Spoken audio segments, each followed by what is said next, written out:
The following is a presentation of the St. Louis Chess Club.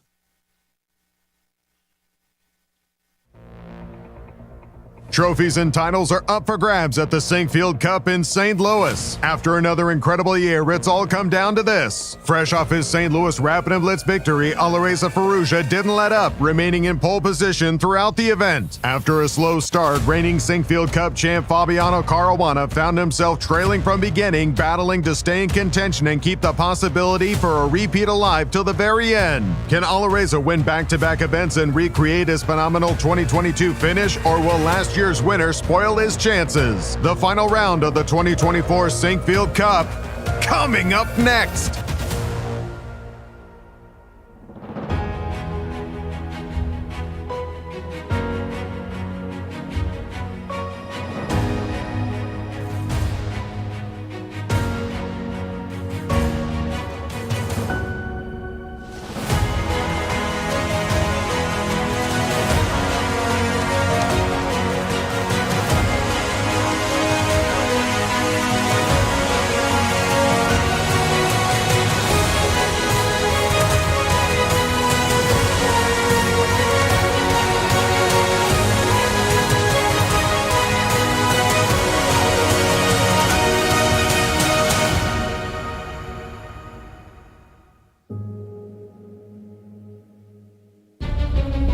Welcome back, chess fans, to the championship day here at the 2024 Sinquefield Cup. It was the Alireza show yesterday, and he completed his 2024 Grand Chess Tour season in first position. Congratulations to him, but the podium is not yet complete. Who will join Alireza? Let's go to the studio and find out.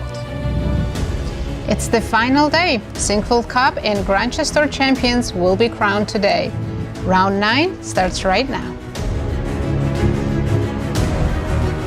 Hello and welcome everyone. I'm your host, International Master Nazi Paikidze, and I'm here with my amazing co-hosts Yasser, Seirawan, and Peter Svidler. Peter, great to be with you both. All good things must come to an end, and we have reached that point. It's the championship round, the final round of these Sinquefield Cup and Grand Chess Tour. The only question remains is, will we be crowning a champion through a playoff or not? Nasi, do the honors. Tell us the standings after 8 rounds of great chess. Let's have a look. We have a sole leader, Alireza Firouzja, who is full point ahead of Fabiano Caruana. And then there is a big fight for that third qualifying spot for the next year's GCT. It's Wesley So, MVL in Prague, fighting for the third place. Absolutely intense fighting going on as well. It's the last round. Tell us the format. 10-player round-robin tournament with time control, 2 hours and 30-second increment for the entire game. No draw offers allowed. There is the possibility of a playoff. Tell us about the playoff. What if? Well, if 2 players are tied for first, there'll be a 2-game rapid match, and time control will be 10 plus 5. And if they're still tied, there'll be an armageddon game. And as we know, armageddon is 5 minutes for white, 4 for black, and black gets draws. It's been a while since we had an Armageddon on tour. Looking forward to that if it takes place. Peter, how do we get these what-ifs for playoff? The equation is very, very simple. Alireza finds himself in a very enviable position. He is a full point ahead of Fabi, playing white today against Prague, and he just needs not to lose. If Alireza does not lose today with the white pieces, he is crowned the Sinquefield Cup 2024 champion. He's already won the tour, so a fantastic achievement for him. If, however, he does lose and Fabiano wins, Fabiano playing white against Anish Giri today, we do get that playoff that you just saw on your screen. A very straightforward equation right there. The other talking point that we already brought up in our show is the fight for the third spot in the Grand Chess Tour standings, which gives you automatic qualification for the next year's tour. And these are the players who are still in with a shout. Wesley playing black today against Gukesh, MVL playing white against the world champion Liren, and Prague, as I already mentioned, black against Firouzja. If things stay the way they are, if let's say all 3 of them draw, obviously Wesley qualifies, has more points right now, but it looks like whoever wins a game pretty much guarantees themselves this third spot. So a lot to play for today, and for MVL in particular seems like a very important game. Absolutely. That intensity, that intense fight for the third place is so crucial. If you're third in the Grand Chess Tour, you get an automatic invite back to the next year's tour. And we have the fourth member of our broadcasting team, Christian, to tell us about the marquee matchups. Over to you, Christian.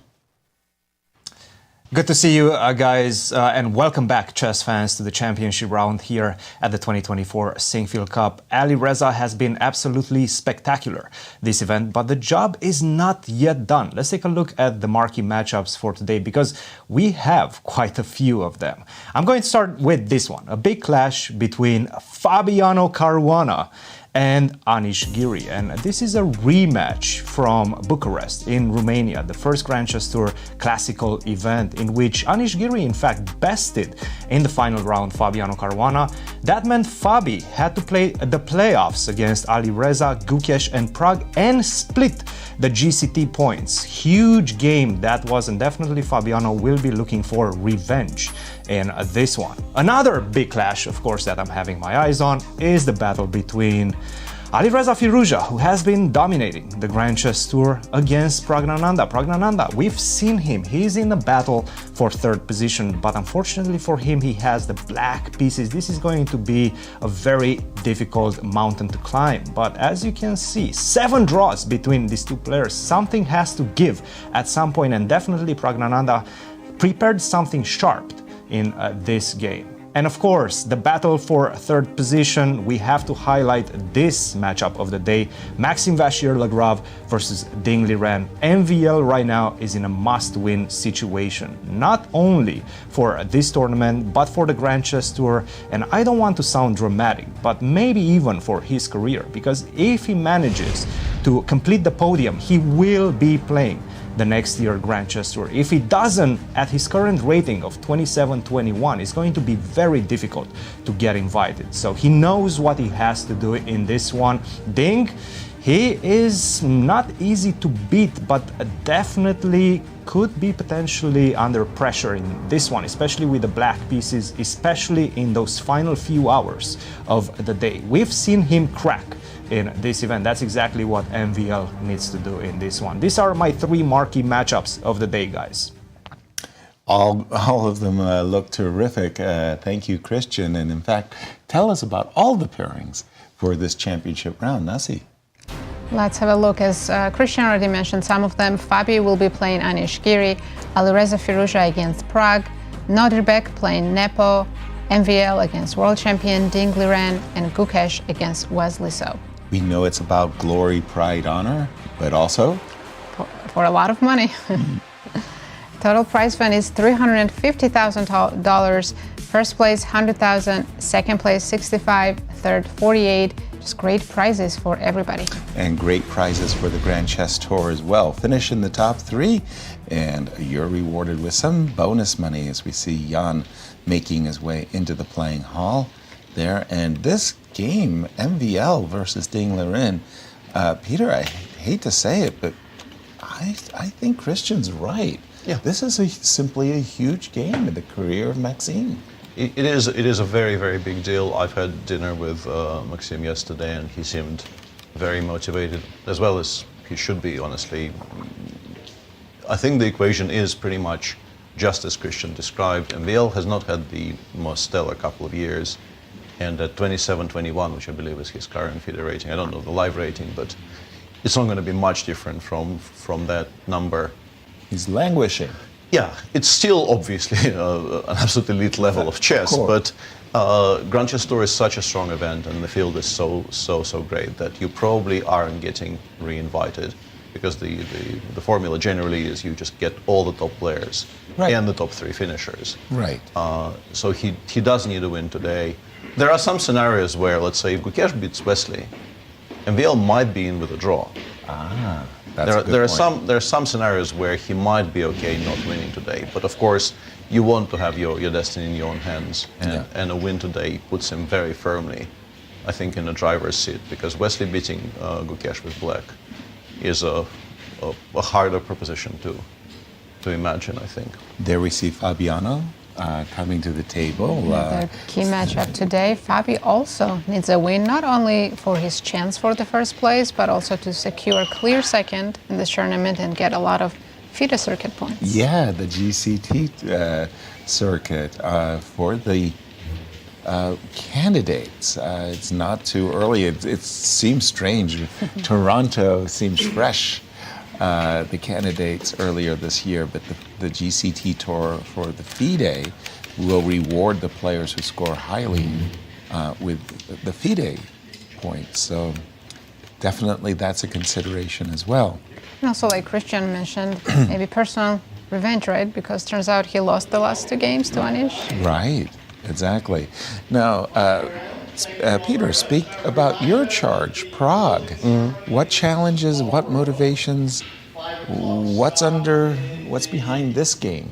What does this mean? Well, he obviously would very much like to get a game of chess today, because for him as well, if neither MBL or Wesley win, it does look like a win today will probably get him enough points to actually clinch the 3rd place in the GCT standings, despite him being a full 3 points behind MBL, because I think +1 is very likely to be clear 3rd, or at least in some cases maybe even a tie for 2nd. Right. Because Fabi does not necessarily need to beat Giri today. Exactly. But obviously Alireza just needing a draw today will probably play it safe. The expectation is, even if you offer him very exciting opportunities to play for a win, if he sees a very safe way out, I think he's likely to take it. But yeah, for the young man, he would dearly love to play a sharp game of chess today, and then whatever happens, happens. And for Prague, it has been annoying in the sense that the last 3 rounds feel like he never really got a chance to get a full-fledged game, as you've described it. E2, E4 by Alireza, a stop, as Prague is thinking, what kind of risks? I think he generally actually does that. He's on my screen. This is the first time I actually watch him do it live, but on my screen, his first move generally comes like 30 seconds after every other board is already showing the first 5. So just convincing himself of his choice. I think he just like takes a pause, takes a breath, and just recomposes himself for the game. It's not really, I don't think it's doubt, it's just a ritual. We all have our own little ways of getting into the game, and I think he likes to.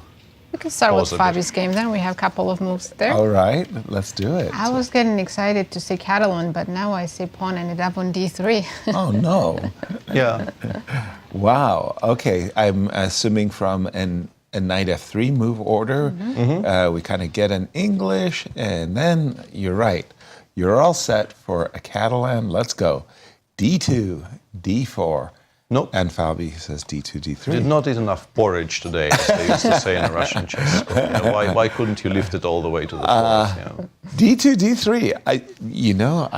I've probably had this exact position a dozen times in my tournament practice.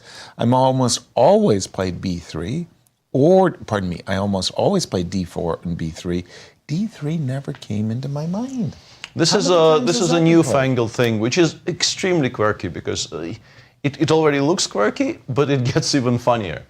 This, I think, invented will be a strong word, because there's obviously 300 games from here. But it was given a new lease on life, I think, by Alexander Grishuk very recently. And the reason I'm already laughing is that at least one of the points is that if black goes c5, which is maybe the most natural move in the position, what white does is we say, Tarash is not a good opening. We're going to be playing it with the tempo down. I am not joking. Wow. So other reactions are obviously available. You can play b6, you can play knight b7. There's plenty of things you can do. I think against b6 as well, it might be d3, d4 here. It's definitely one of the top moves here. So what we're doing is we're avoiding the main line Catalans, because obviously Anish is incredibly well booked up in all of these positions, plays them with both colors. You don't want to engage. c5 has not been actually followed by d3, d4, so Fabi is doing it slightly differently today. This looks like a bit of a gamble. Knight e5. Knight e5. This, I think we had this conversation earlier in the tournament, because somebody did play b3, And I think I gave the whole speech about this position, right? There was a game early in the tournament. I will struggle now to remember who it was between, but we had this. And this line is very topical. There will be, almost 100 games starting from here. I mean, it looks completely random, but in fact, it's exploded so much that there's 86 games starting from here. D3, C5, 95 is a take on the same idea I have not seen before. The point, obviously, is that if it gets chased, well, not chased away, if it gets attacked, we're not moving it back. We are playing f2, f4. It doesn't really look like black should be all that worried about this, frankly. Like, you can play rook d8, you can maybe even play knight c6 immediately. I don't think even that is much of a problem. Although the engine disagrees and says if you do this, this is actually very, very good for white because we do have this pin. We will win the pawn back. A personal memory I had, and this is maybe, I don't know if Fabi saw this game and if it was any kind of an influence on his decision-making today, but I recently played against Anish in one of those knockout events in the Champions Chess Tour. Right. And I lost my first game with black, and I did something spiritually similar in the second game and managed to launch some kind of an attack on the king side and win. So maybe Fabi thought, aha, this is a good bluffing. Like, it's very much not the same line, but maybe this is something that appealed to him. Of course, this doesn't refute the Catalan. No. Black is absolutely fine after, let's say, we go rook d8 here to stop e4, and then maybe we go bishop knight bd7 next move. The engine suggests some line like knight c3, knight bd7. If we take on d7, black takes with the queen, probably to be able to give this check on d4 if this happens, which seems very annoying. And of course, we just want to play b6, bishop b7 and claim that we have a perfectly normal position, and you also played f2, f4 for some reason. Right. Both of those things seem to be quite good for black. Right. But Anish is thinking of move 7 here, which is something that is not that easy to achieve normally. He is one of the best prepared players in world chess today. Absolutely. I'm going to guess Fabi has never played this before, so it came I don't think anybody played this before. And we do have knight b8 to d7, Peter. Yeah, the immediate knight b7 is also playable. Now f4 looks horrific, so we probably actually take. Queen takes? Queen takes or bishop takes. Because there is no pawn on f4, we can now afford to play 2e4. Honestly, I'm starting to like this for white already. After both queen takes and bishop takes, we will play e4, we'll play queen e2. And it's on the board. Yeah, and we get the kinds of positions which we normally get from the King's Indian attack, where, if I'm permitted to maybe illustrate a little bit,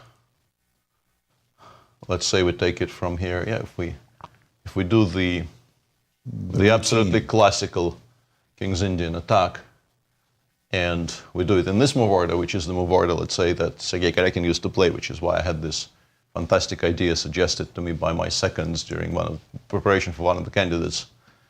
And here the point is, if you take, there's a lot of compensation. So what people generally tend to do when they see this for the first time, they play knight c6.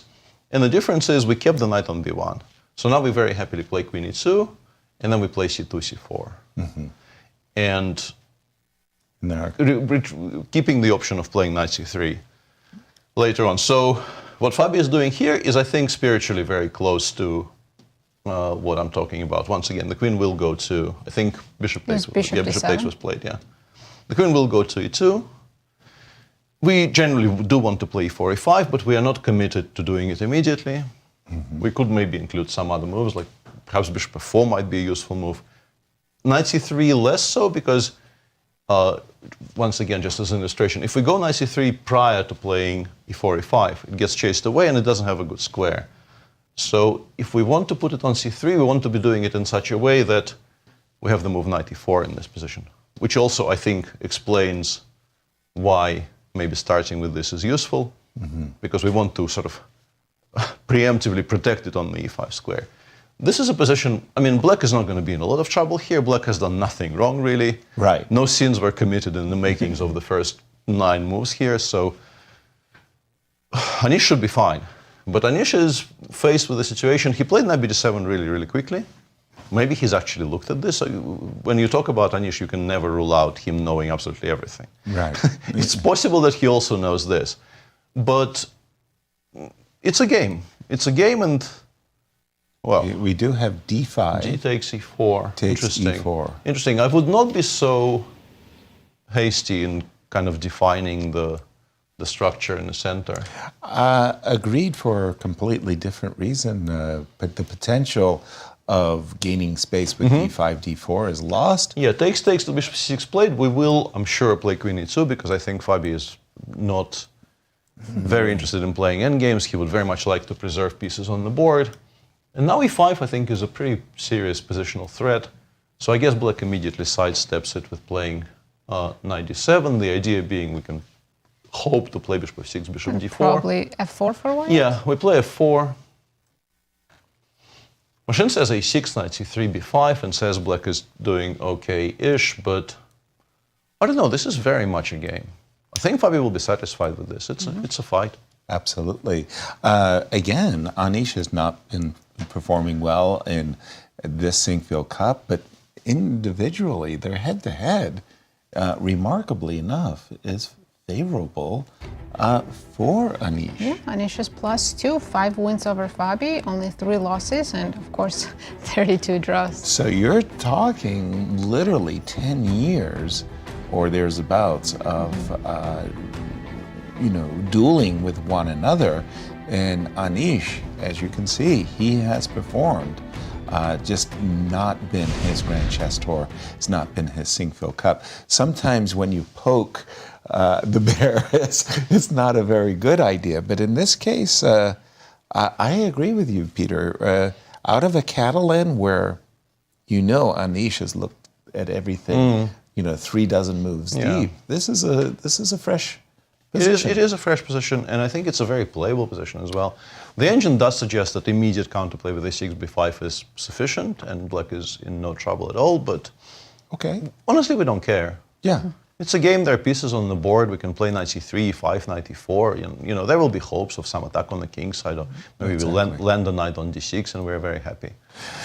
This game is dominated so far. Yes, where would you like to take us? Let's check all the games. Let's start with Gukesh against Wesley. Okay. And again, as we know, coming into the show, the fight for the third place is really intense. And this is a good old friend. Knight a6. I played this in a couple of U.S. championship games as black, and I did very, very well. I loved this. My opponents would play g3 against me, and I would play knight takes c5, and I would meet the long diagonal clash with b6, and I liked it. Bishop to d2. I think I've played this too with black, but not successfully. The idea, Knight a6 line. yeah, not successfully. The idea of bishop d2 is as simple as it looks. You don't necessarily want to have your pawns doubled, so bishop to d2, and knight takes. Yeah, I wonder what the idea is here. Is it just to play a3? And then we take. I think we go knight c4, right? Knight c4. Bishop d4. I mean, if you go c1, I just don't believe you're better. No. So it kind of depends for me on whether the bishop can be preserved. But now we go d6. And here I have to be a little careful because the move knight g4 starts to be more than unpleasant. I'm wondering if it's not a3, because I think we can keep this in reserve. I think a3 is forcing black to do what black maybe ends up doing anyway. But what's the useful move? Maybe e3, I think just e3, bishop e2. Or e3, bishop e2. Yeah, but then after e3, e3, that doesn't feel like this is going to get you much of an edge, if anything. Yeah, b6, bishop b7. I think I've seen this before. I think there was a recent high-level game in which black actually ran into trouble. I think maybe in Malmö. Maybe this you were there. Yeah. Maybe this is the Korobov-Keimer game. Is there a way to look this up? Because I have a feeling this might be the Korobov-Keimer game, which Anton actually ended up. I don't see that game. Or maybe not Keimer, maybe Korobov. Well, as Peter is guessing, Yeah, let's just go around the horn a little bit. I wanted to go to NBL? the game, which is so crucial for our third place standing, and this is what Ding is doing in. something interesting there. Exactly. Okay. Piano. So we have No. No, that was a real Lopez. Ooh. D2, D3. This move I always considered modest. It's a way of sidestepping the open Spanish, and getting. If I can put it, you want to guide your opponent into your position. And after you play D2, D3, really the best way for black to play is to play actively with his bishop. Now, for a player, for example, like Magnus Carlsen, who's been teaching us to castle and put our bishop on f8, okay, well now you move away from those complexes. C2, C3 is a very important move in my estimation. You do want to stop knight d4, where black gets to trade the knight on c6. You also want to have that c2 square for your bishop in case of knight a5. Exactly. You kind of, you got a little escape Protect square. that bishop, yeah. Exactly. C2, C3, D7, D6, bishop to G5. Okay. H6, bishop, back to H4, and bishop A7. So that's one of those marvelously prophylactic moves, and this is where you confuse yourself. It's a Joko piano, and if this isn't a Joko piano, what is it? You know, I don't know. Maybe you would like to play B5, B7, but yeah. And I do see there's one game in the database. It was Fabi against John Burke a couple of years ago. The US Championships? Yeah. And let's remind our viewers about the battle for third place and why this could be a career-defining moment for these three players. Right. Wesley is a huge favorite to finish third, 86.5%. MVL has a good chance if he wins today and then Wesley doesn't win. And Pragg has a small chance because he needs the other two players to not win, and he has to beat Alireza with the black pieces. Exactly. Now, looking at this pie chart, Peter, you were critical of these numbers, and you had to discuss them with Ben. Yeah, we did discuss it, and they are changed on your screen, but there was some explanations. Frank and honest exchange of opinions there between us two, yeah. I suspect this is a little bit, I mean, the scenarios, I feel like I'm influenced by the fact that MVL has white against somebody who is somewhat struggling in the event. Right. Whereas Wesley is playing black against a player who doesn't really lose with white. Exactly. At all, and sometimes does win games. Right. As we know, he is the World Championship challenger. So 12 initially seemed a bit on the low side for me. We discussed the numbers a bit with Ben and didn't come to any definitive conclusions. It's not going to be much higher. It's not like the mistake is, I don't know, threefold and it's actually 35. But if it was 20, I would feel instinctively slightly more comfortable with that number. But it might be that I'm just wrong. I'm not very good with numbers. Okay. Interesting. Just continuing our position with MVL for a moment. Bishop back to A7. Castles, knight A5, as you were mentioning. While you were talking, I actually, because I thought suddenly, I recognized this. Yeah. And I had a very similar position against Ding. I went to Shenzhen to play in a round robin in China in 2017. And he did this against me, but he already had somehow, the king was already castled. I think this was the position, actually. Okay. No, here knight takes e5 works, apparently.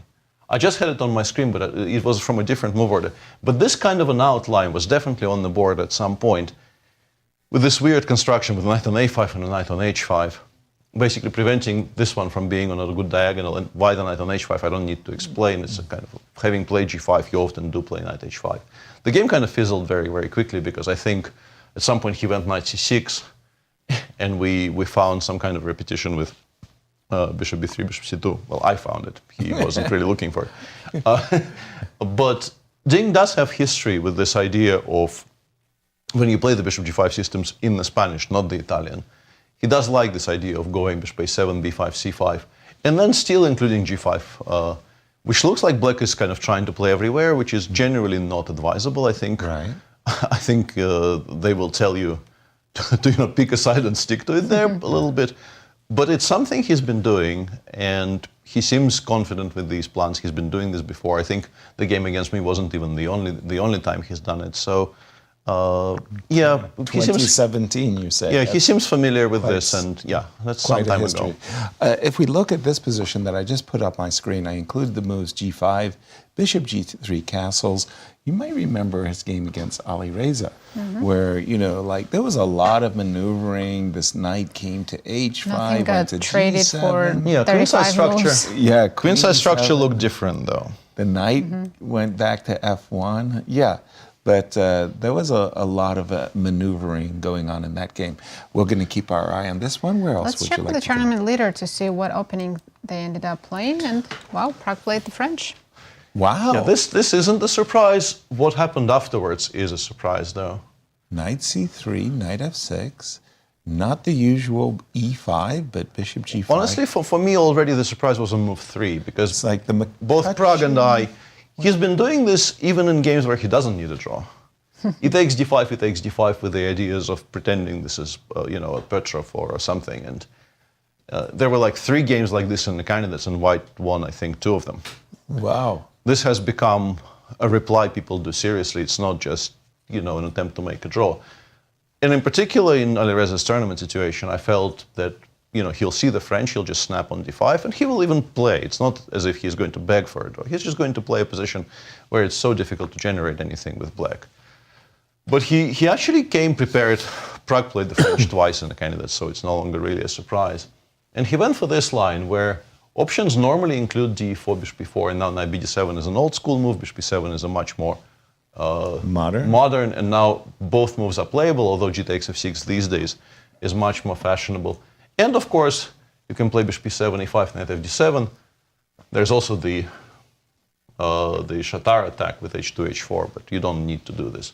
This position is very comfortable for White. White never runs any risks, which I guess featured into Alireza's preparation, but we do have a bit of a quirky choice here. Bishop B4 comes onto the board. This is the Macachin, which is a subline of the French, which you generally do not see at top level. It has a very, very bad reputation. Deservedly so. Probably deservedly so. Even though I have to say, once you actually start analyzing it with strong computers, as with many other things these days, it's not that easy to prove White is much better without putting a lot of work in. Normally you play A5, you play H6 with black, and now pretty much any move with the bishop, including like Bishop C1 is a very serious move. Bishop F4 is playable. Bishop B3 I think is the main move. Bishop D2 used to be the main move. But they get very, very messy. So interestingly, Alireza, he did not play 3 takes, E takes D5, but he did play 5 E takes D5, which I think is an indication that Macachin wasn't really on his radar, because really, nobody does this. Right. It's a good thing to do at least once when you're building a French repertoire. If you can include the Macachin and be sure you're not losing by force, your first opponent will be kind of stunned by your, by your choices. Yeah, and now after Queen D5, the main line goes with take. This trade happens. It's important to include Bishop takes C3, because otherwise you will not be able to exploit the weaknesses on the queen side. And obviously, like, White cannot be worse by move C7, and White isn't. But this is a very messy, unusual structure where you need to play well. Black kind of wants to play B6, Bishop B7, Knight B7, castle queen side. And if the king is already on B8, we have play along the G file. If, let's say, White chooses to castle king side, castling queen side for White, having already played B takes C3, looks meh. So, no, this is just about the best outcome of the opening, considering the situation in the tournament that I think Prague could have hoped for, because he got, I suspect, a newish position for Alireza onto the board. It's not the refutation of the Macachin. The refutation, if it exists, starts with E5. That's pretty clear. Right. And it's going to be very, very difficult to pacify this position. White is fine, but you absolutely have to play a game now. Thank you, Peter. And just to remind everybody about the GCT standings and why we've been lauding this young man, He's our champion. He's our champion, and he already won the $100,000 bonus for winning the Grand Chess Tour. And he is just playing for the Sinquefield Cup title as well. He needs a draw, as we've been saying. It's actually a funny moment, and I recall this very, very well. Back in the day, we used to have this tournament in Lone Pine, California, and there was this legend who came, and we were all Laszlo Szabo. And Szabo was playing in the tournament, and he was playing against a lower-rated player, and he played the McCutcheon, this very, very risky line of play, e5, h6, and his lower-rated player thought, and decided to take on d5. Laszlo went into like a 30-minute think. He said, I'm not giving you a balanced position. I'm going to play on, and played queen takes d5. And we were all like gasping and saying, this was just considered bad. Yeah, it was just but like not because of bad e5. move. Honestly, after e5, it doesn't look that horrible. Right. It's But just that the positions after, if we want to give our viewers a bit of an outline after bishop b4, the positions after e5, h6, the old main line used to be this, where after queen g4 you choose between king f8 and g6, and white goes something like this. Right. The king on d2 often is extremely safe. White wants to play h4, rook h3, f3 is often an idea, knight h3, f4, h5 is an idea. And the understanding was that whatever we're doing in the center and on the queen side is just not going to be fast enough, and the king side gets blown up and you're in trouble. But you have things to say about that generally, it's not that clear. And if bishop e3, knight e4, and now, for instance, queen g4 here, once again, let's say you play g6, they play a3, and if you do it naively, I don't even remember the way we're supposed to be doing, but let's say bishop d3, knight e2 is also a move. And once again, we won a pawn, but our counterplay is connected with c5, which will often allow white to just restore the material balance. And these things, once again, happen incredibly quickly. Your king side is in a lot of danger. And I think for many people, this just did not look like something they want to be involved in. Right. But obviously, if you decide it's interesting to you and you decide to make it work, there's a lot of ways to fine-tune it, which give you potentially a playable position, even though you absolutely do assume a ton of risk if you do this with black. e5, queen d5 and knight f3 played onto the board, And by then the way. finally, just to finish your point, was also e5, h6, the move that I just loved. Bishop c1. Yeah, You go bishop c1 all the way back. Bishop c1, knight e2, and then once again you can choose between queen g4 or knight g2. Right. After pretty much any of those moves, you have to play extremely precisely. Specifically, I think in particular queen g4 in just about every position is massively, massively threatening. Right. Because your choices are you play g6 and then you never castle kingside, or you play king f8 and it's not even legal to castle kingside anymore. Those are your two choices here. So, yeah, I mean, in terms of how risky things are, this is very much on top end of the scale. Right. You do not want to do this unprepared. Yeah, absolutely. e d5, queen takes d5 on And the knight board. f3 played. And now we have choices with black. This is fine. I mean, I think we're just immediately fine by move 7 here. We can go knight e4. White needs to play bishop d2. We will take on c3. White, I guess, takes with the pawn. And we can play c7, c5. We can also just do something like this. Just very difficult to imagine how black is ever worse here, honestly. Black is the one suddenly with the healthier pawn structure. Right. Yes, the queen on d5, like I would have preferred if it was already on d6, where it cannot be hit by tempi, but still, bishop d3, I mean, both bishop b7 and bishop a6, even if we want. But I'm more interested in trying to preserve them and not trading on d3, where it improves the white structure. Right, castle. If we autopilot here for another 5 moves, if white does something, like if white does nothing at all for, I don't know, some position like this, yeah, you start seeing an outline of a very pleasant middle game. I will maybe drop the queen back to d6. I'm very happy with pretty much any trade of the light pieces. a5 was a kind of a sad move to make. I would much rather play c5, but I want to keep the pawn on a4 as a potential target for the future. It's still around equal, but I think you start thinking about being safe here with white. You start seeing the outlines of problematic endgames if you just like blindly trade pieces all over the place. So yeah, I mean, fantastic outcome of the opening in terms of objective evaluation, considering that I think the evaluation, like, if after bishop before you switch the engine on and just let it run for a bit, it like says 0.70. That's huge.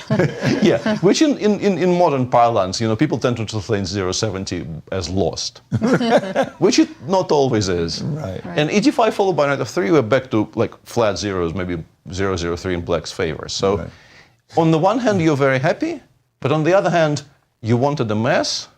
There will be far less of a mess the way Alireza treated it. By the way, they followed your line, including knight e4, bishop d2, takes on c3. I don't see anything better than b takes c3. Yeah. And I think you should get this move in before I play c4 and start thinking, oops, that was just my mouse slip. Before I start thinking about c4 and maybe trying to preserve c5 would be, I think the other serious option is c5. c5. Yeah, if you play c4, I play queen d8, and you still have to sort of stabilize in the center. Your center is a bit tender. Right. If you play c2, c3, I think maybe this presents actually a better target for us to play against later. Once again, ideally I would like to play b6, bishop b7, knight d7 in some order, and then consider my options. Yeah. No, all of these positions are just playable for black. Sure. Well, they're not going to be better, but they are a game of chess. Absolutely. And again, the what ifs that we spoke about, and Nazi, this is it for Alireza. Right, all he needs today is to draw his game and he wins the tournament.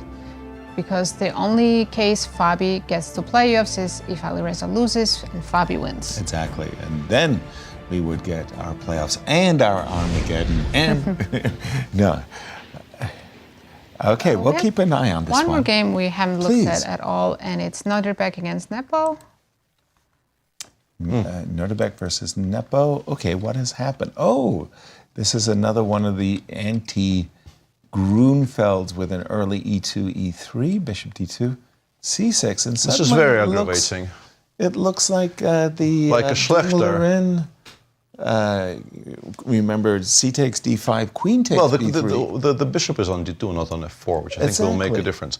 But I would say the world of yes, but also I want to say. Say it.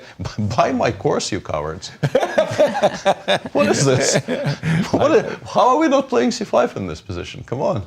Right? It equalizes on the spot. Yeah, I'm pretty sure I double-checked it and everything. I had beta testers who like make you consider every single candidate in every single position.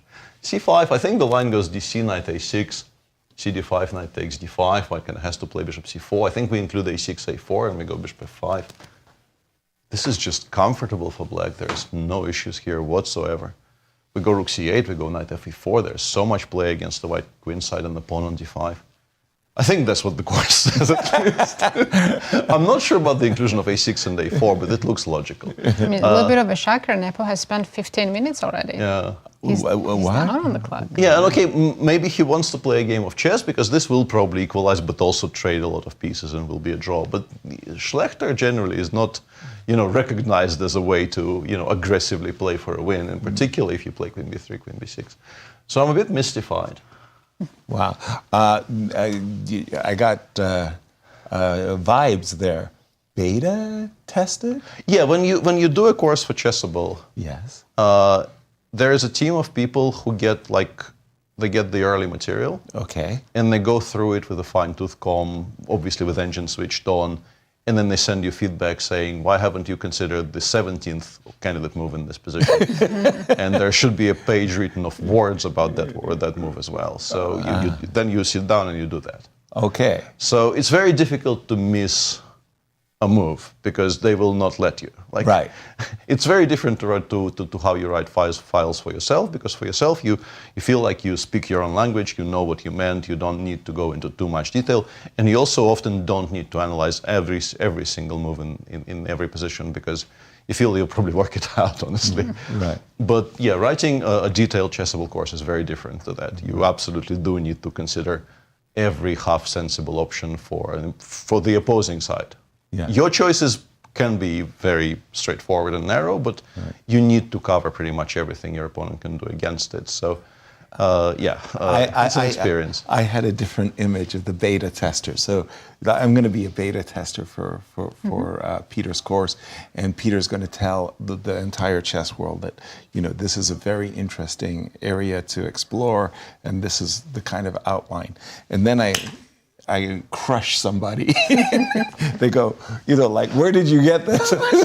Peter's course. I got a preview of the course. Yeah, that's. I think that this may have happened in history. I'm not aware of it, but I suspect I don't think there's any kind of an NDA those people sign. So maybe they actually do start playing your material before you even publish it. I wouldn't be against it, to be honest. Let the glad tidings of the Grunfeld defense, spread far and wide. NDA, non-disclosure agreement. I didn't sign for this. I wanted a win. I wanted not a draw. C7, C6, Queen B3, Queen B6. As you have argued, a tepid response by Jan, a solid response, but if you can equalize in a manner that you've just prescribed, why not do it?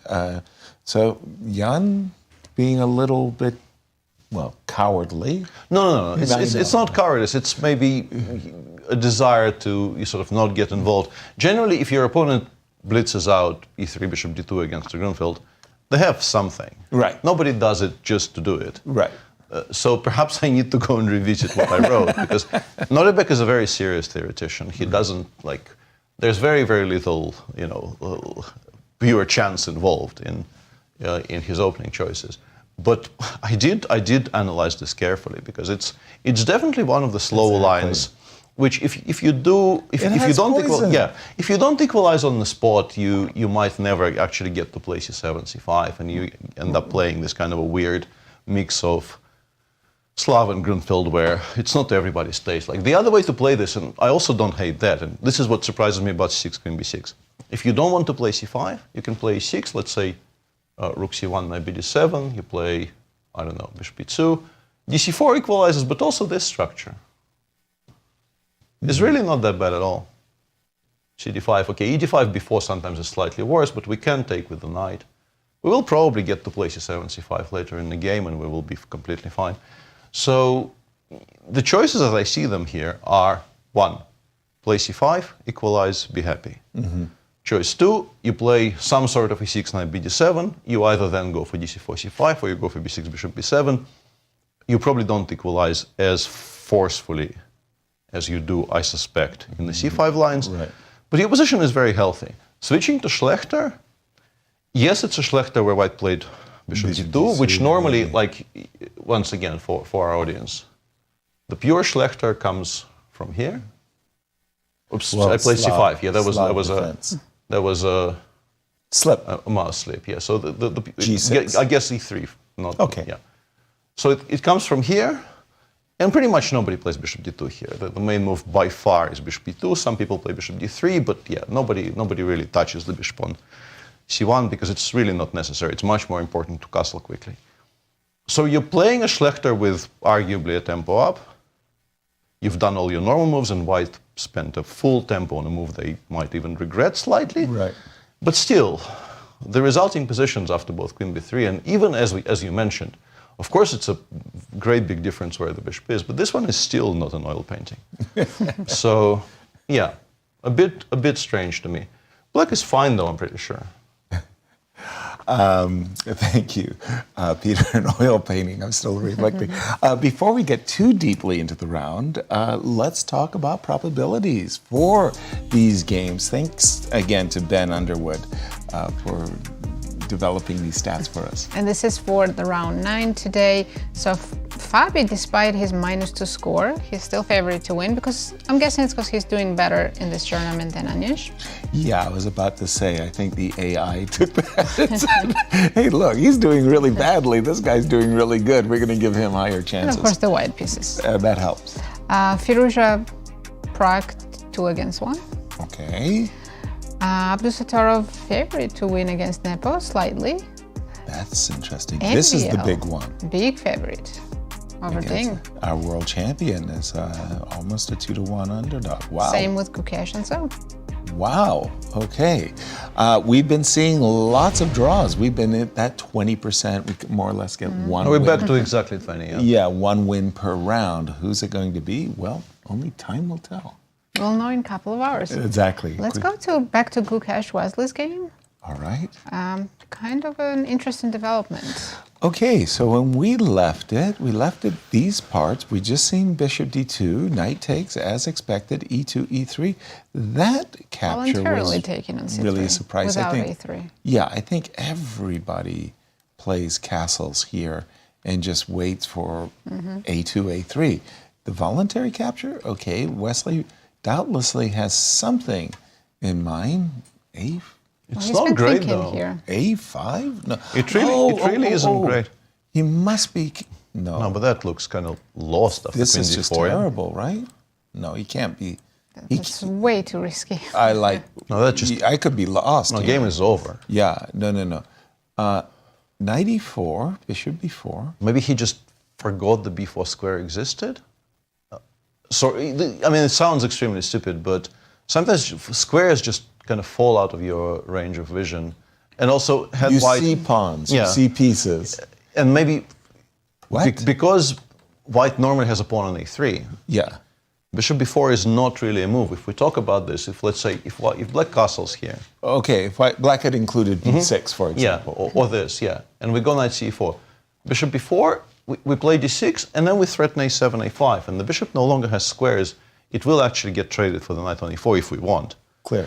Whereas in the game, there's a square on a3, there's no Right. pawn there. So, for example, so it escapes. d3, Yeah, let's say you play d6, d6, yeah, play bishop e2, b2. a5, bishop a5, bishop a3, no, but this is really, really horrible for black now, because if we include a couple more moves, there's this plan of knight d4, knight b5. Terrible. And honestly, even something very simple like knight e1 followed by f3, we start pushing these pieces back. No, White has a pair of bishops, white has the more harmonious structure, the pawn on d6 will be perennially weak. Maybe he wants This is to play just not good. a5 in the current position. Okay, Bishop a3, and let's say b6. okay. And Bishop then e2. I can jump back eventually knight c5. Yeah, knight but c5. this is nowhere near equal. These positions are kind of horrible, honestly. Yeah. F3, 4, they're just these are not Two good bishops positions. are both good for white. Yeah, These are just not good positions. And I did find the game I was referring to between Korobov and Keimer. It came from a sort of an adjacent variation. I think it was something like this: dc5, knight a6. So black is an actual tempo up. But then at some point later in the game, Keimer kind of refused to go after the dark squared bishop. I think, let's say, we can add some moves to this. You cannot take because of knight d3 check, and they got to some position like this. And somewhere here, I was expecting for Vincent to take and play knight c4, and the bishop can't escape. But he waited for one more move, and it happened in a position where the bishop could go to e1. And he almost lost this game because seriously better. You have to play in the structure. You probably begin by being fine because you can push for like very quick d5. Obviously, compared to the game, white is like 5 tempi down. If we talk about today's Gukesh game against Wesley, but if you're slow and white gets to play, I don't know, knight d2, f3, this knight gets traded off. We limit the diagonal by playing f2, f3. The bishop comes out via g3, and you still haven't equalized in the center. You start running into, I think, quite a lot of difficulties. And yeah, Vincent did save the game, but he was struggling at one point. What a time for Wesley to fumble. This is absolutely amazing. And he's done it early because, as we said, these three players are fighting for the qualifying third spot for the next year's GCT. So Wesley, if he goes down today, it's almost guaranteed that he's not going to get that spot. Oh, for sure, for sure. I don't see both MBL or in Prague losing. And Wesley doesn't seem particularly perturbed by what he did. But I wanted to ask a question. Well, Wesley's always calm. That's true. After the move e2, e3, has any black player this is very, very rare played bishop takes c3 and knight e4? Nope. There. Has this ever? There's only 3 games reaching even this position. If we talk about the position after e2, e3, 3 games, everybody played castles. Nobody took on c3. Yeah. Everybody. First of all, I'm surprised it's only 3 games, But secondly, This doesn't really look earth-shattering, if well, we're I honest know, with but ourselves. That's I mean- probably the move order. Maybe after a couple of moves. Yeah, let's get maybe some add games. those two and see. Yeah. Yeah, up to 8. Still not a lot, but up still, to down to 5. So this is not the transposition. Still 5. Yeah, just a very rare line. yeah, and again, for me, I love playing with the two bishops. I love playing two bishops and having good development. I mean, I'm one of these guys who play Queen C2, A3. I Maybe win the bishop. I think maybe I have my some queen gets inkling. chased. Maybe I have some inkling of what Wesley Okay. wanted. Maybe he wanted to play Queen B6. Okay. And now if you play Bishop A3, Queen A5 check is Annoying. massively awkward because knight D2, you actually run into the tactic we were mentioning earlier with the pressure against the D2 pawn. I'm not happy, but So Queen B3. Queen A4 Or Queen A4. Yeah. And yeah, once again, if he felt he was pushing the bishop away from this diagonal, he is not. Knight C5, Queen A3, D6, Bishop B2, or Bishop A5 first. Actually, stopping A7, A5 here might be useful. So maybe we actually start with this, and then go Bishop B2, or Rook D1, or Knight D4. Yeah, many of those moves. I'm loving this for white. This actually is much better than what we've been showing so far. I think this has to be preferred because here we can, let's say, maybe get into, Yeah. get into some endgame where it's not that horrible. We cover the b5 square and then we play6 e5 and we claim that we've at least stabilized. This is a very beautiful knight. Bishop on a3 for now has been neutralized. So we want to play e5, a5.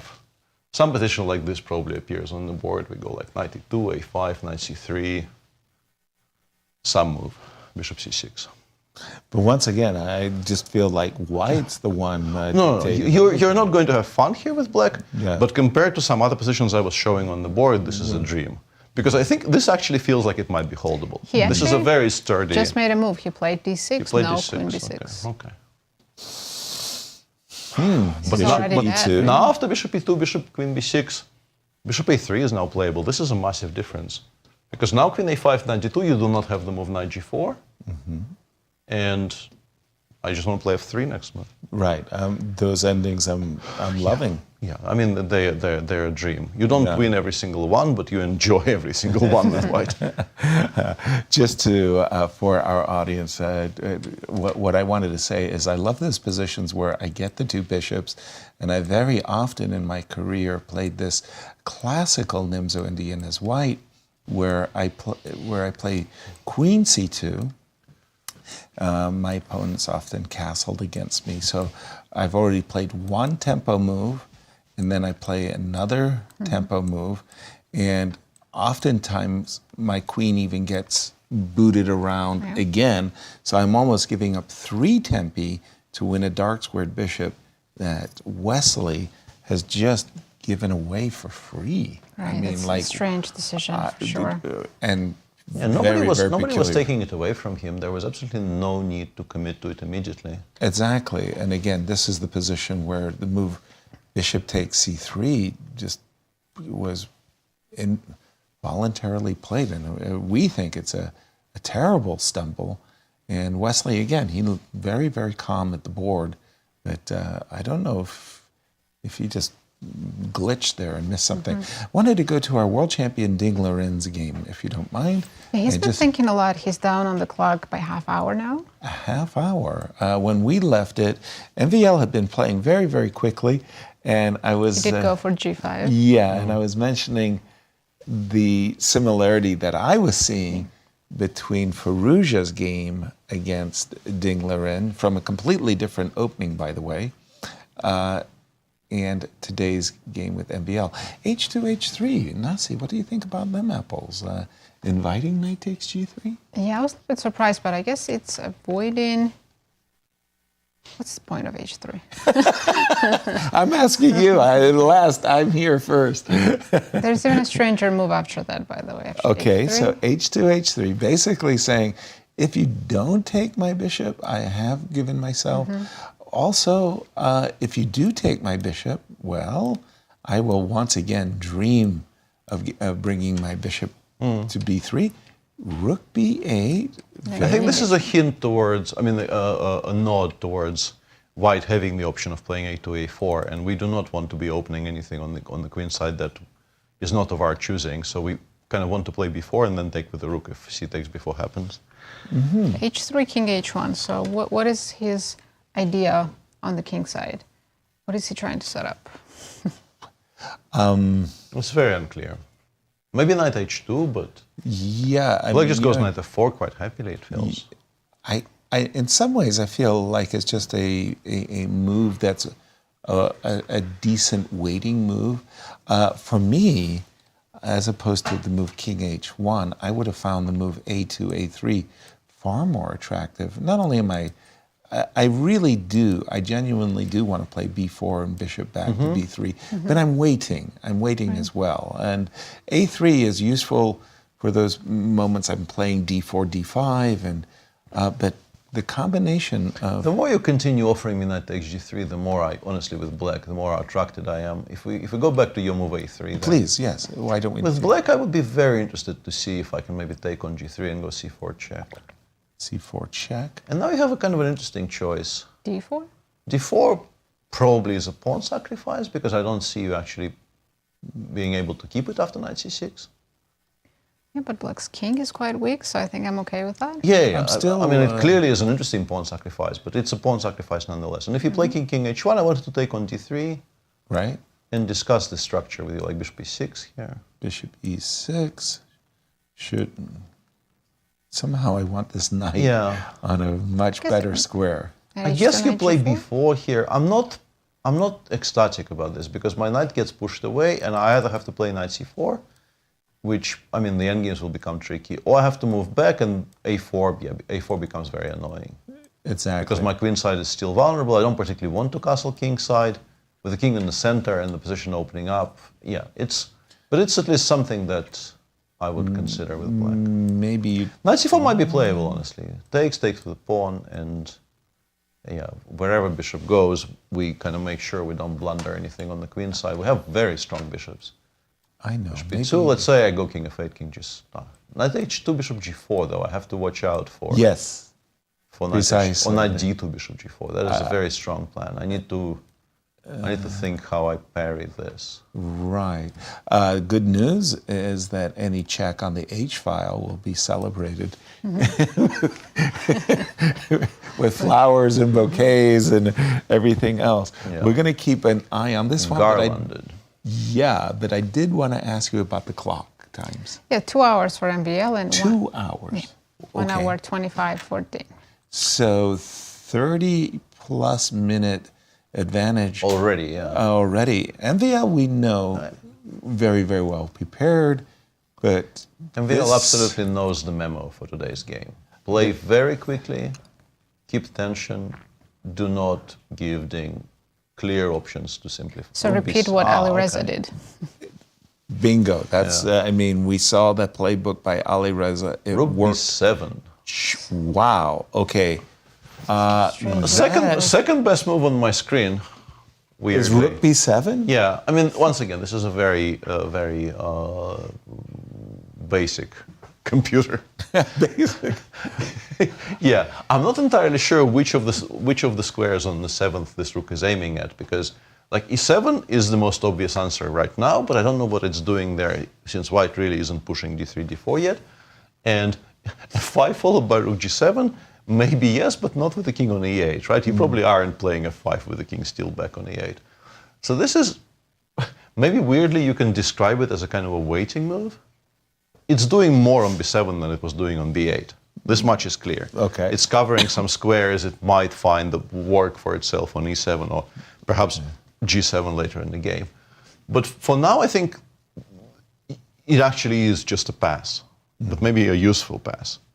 And the engine does suggest it, meaning that it's not in love with any of the quote-unquote active moves such as knight takes g3 or knight f4 or knight c6. It was also suggesting queen e7 and queen f6. Those two I could imagine. But after all that, the next best choice appears to be this kind of a strange-looking mysterious rook move, as they're called, right? Well, it's got that echo to it. The echo I'm thinking of is the game that Jan Nepo played against Anish, where he played The rook lift, yeah. G4, G5. Yes. Rook A2, Rook A2, rook G2, yeah. And No, but in Jan's case, there were no pawns on the second, basically by move 8. right, and there were no pieces on Yeah. Here we still have the struggler who is yet to move, yeah. Right. Well, But it's a very good callback though, yeah. I like it. F6, F6, F6, rook G7. rook yeah. G7. Who knows? And Black's attack plays itself. Absolutely, yeah. Wow. Very, very clear. I don't know. And MVL about probably you, starts thinking for the first time in today's game. I don't know about you, Nazi. I'm looking at that move rook b7, and I'm thinking to myself, modern chess. Right. Its engines are corrupting. our Absolutely, youth. But even if this was like Maxime's prep, he wouldn't have checked rook b7. There's even though it's engine's second move, I just don't consider Dictionary that seriously. definition for an opportunity for us to say kids today. The kids today. Look what they're doing. Rook to b7. By the way, I couldn't help but take a glance, and I saw that queen b6 was. But played by Wesley. one move later, and as I pointed out, with the bishop e2 included, you no longer have a very, very important tactical shot of knight f6 g4 in this position, meaning that you will have to allow f3. And the best choice for black appears to be the somewhat sad transition into this endgame. You are in time to play 5 knight c5, so you're not going to be losing, but it's still a4 is a machine suggestion. I don't know if I like this change of structure, but it does sort of prevent the 6 c5, which I think might be desirable for black. And now we go like this. Although, honestly, if the bishops come off, this really starts feeling like it's manageable for black. Yeah, it's still pleasant for white. You gain space on the king side. You go rook hd1, b3. You're obviously a bit better, but maybe we can play it in a more classical fashion. You have 3 knight c5. Maybe we go, I don't know, h4. But black, I think, plays b6, plays e5, bishop b6, f6. Like once again, let's paint a picture. Yeah. I don't know if we're winning this with white. We're definitely not losing it, but I'm not sure if we're winning it. Yeah, the knight just play f7, f6, and The knight on c5 is. It just covers absolutely everything. Wow. Makes up for the two bishops. Yeah, I think this is a good illustration of just how much leeway you have in solid openings. So like Wesley did one absolutely correct thing today, which is play the Nimza. And we've been sort of critical of his choices ever since. And he is still probably very much within holdable margins. Wow. It is a very, very strange way of playing for an even position. And I've been before we go too far away, I've been itching to show you a maneuver that that Anish did not play.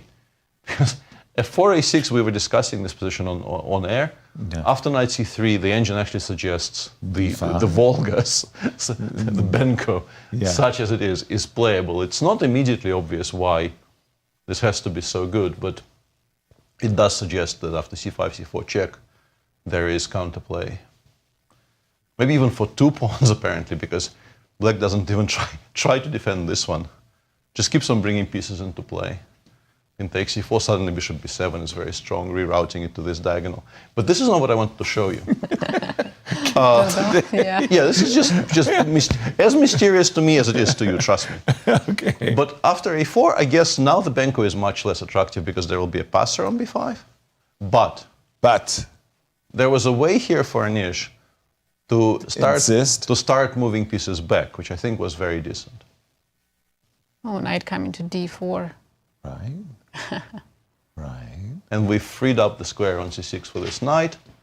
And we do actually land it on d4. And then once it's there, we can go back to, putting the bishop on c6. The usual stuff. And also importantly, we are basically never protecting it. If you want to give up your dark square bishop for it, welcome.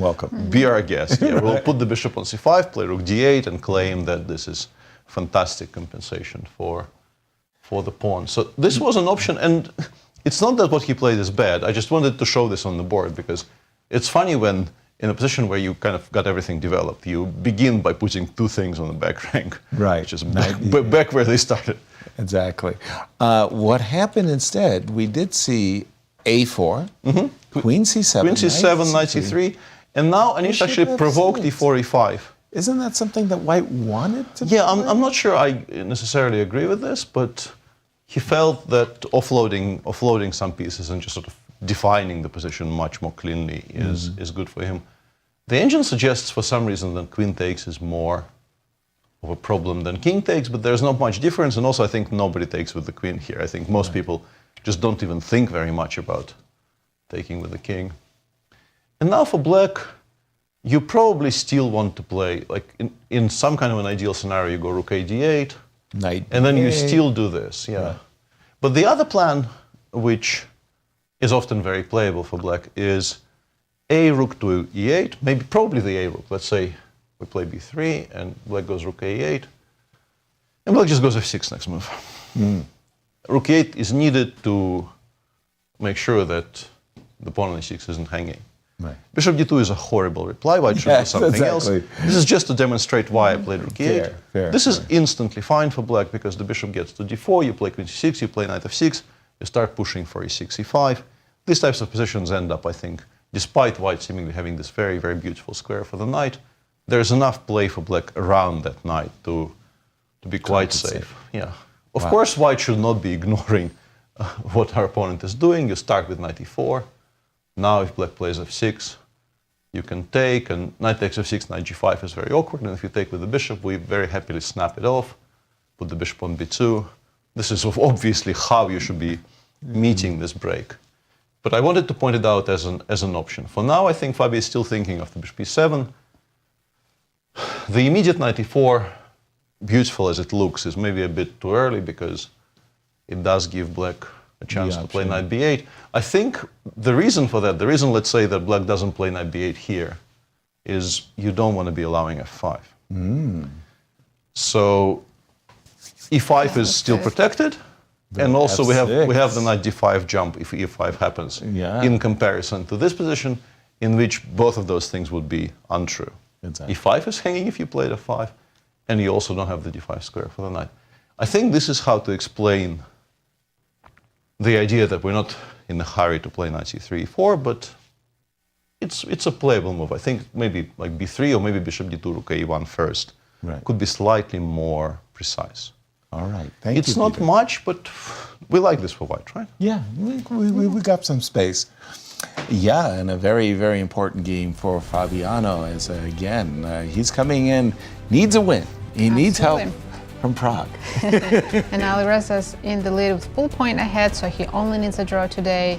And then, as we mentioned before, a big fight for that third place. Powerful, powerful riptides in that third place spot. We've reached that moment where we're going to take a break, and as we prepare for break, we go to our friends at Q Boutique and ask them what they have on tap for us. We love their specials. Well, here it is. Unleash your passion for chess with the official 2024 Grand Chess Tour Black Cinch Pack. Made from durable polyester, the Cinch Pack is the perfect way to show your love for the game and its top players. Get ready to dominate the chessboard in style. Available at qboutiquestl.com. For all your chess shopping needs, do check out their website. And as we go to break, we have an interview with Gukesh. So take a listen and we'll be right back. Let's see what the challenger has to say.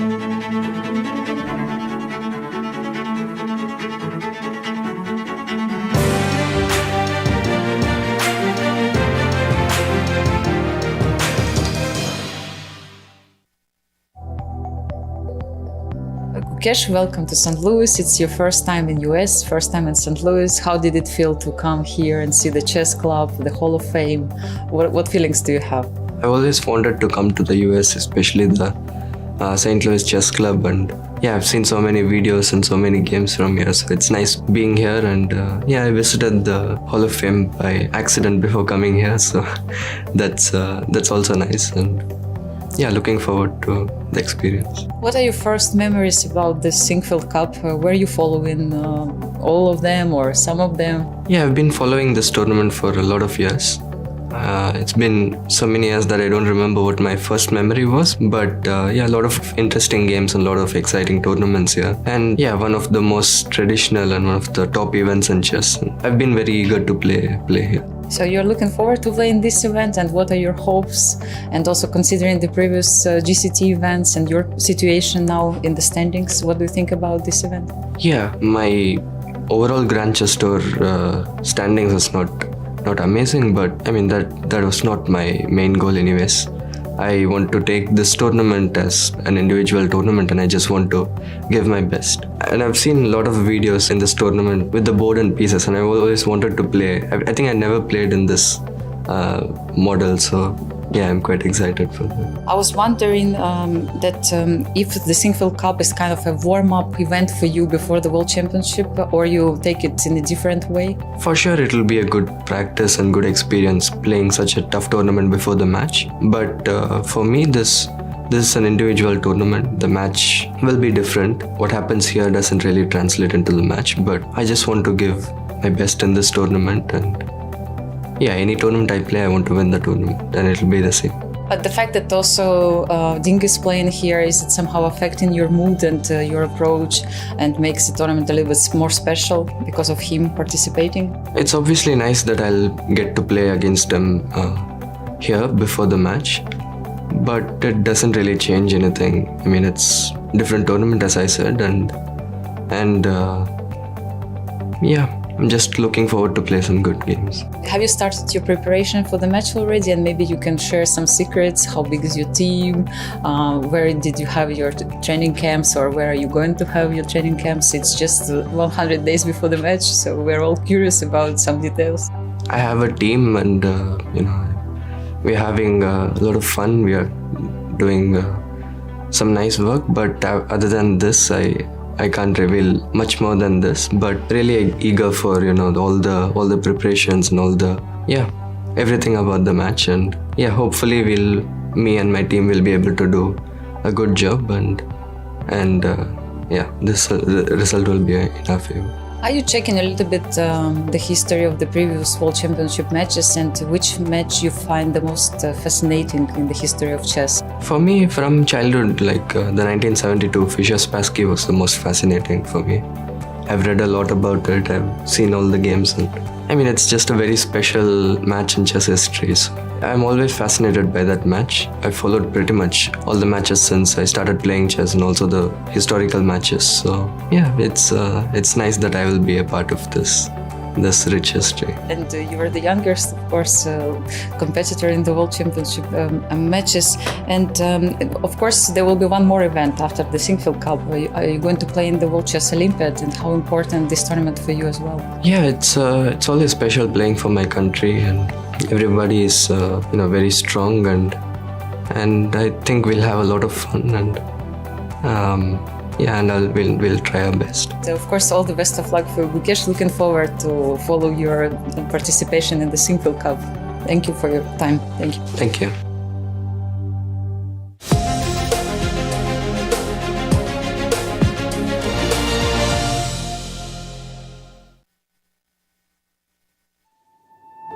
In our game, we see echoes of warfare. Every bishop's silent shift. Every piece finds its place. The clocks are ticking, and every second matters. Legends will rise, and champions will fall. Give it everything you've got, and ask for more. This isn't just a game. This is it.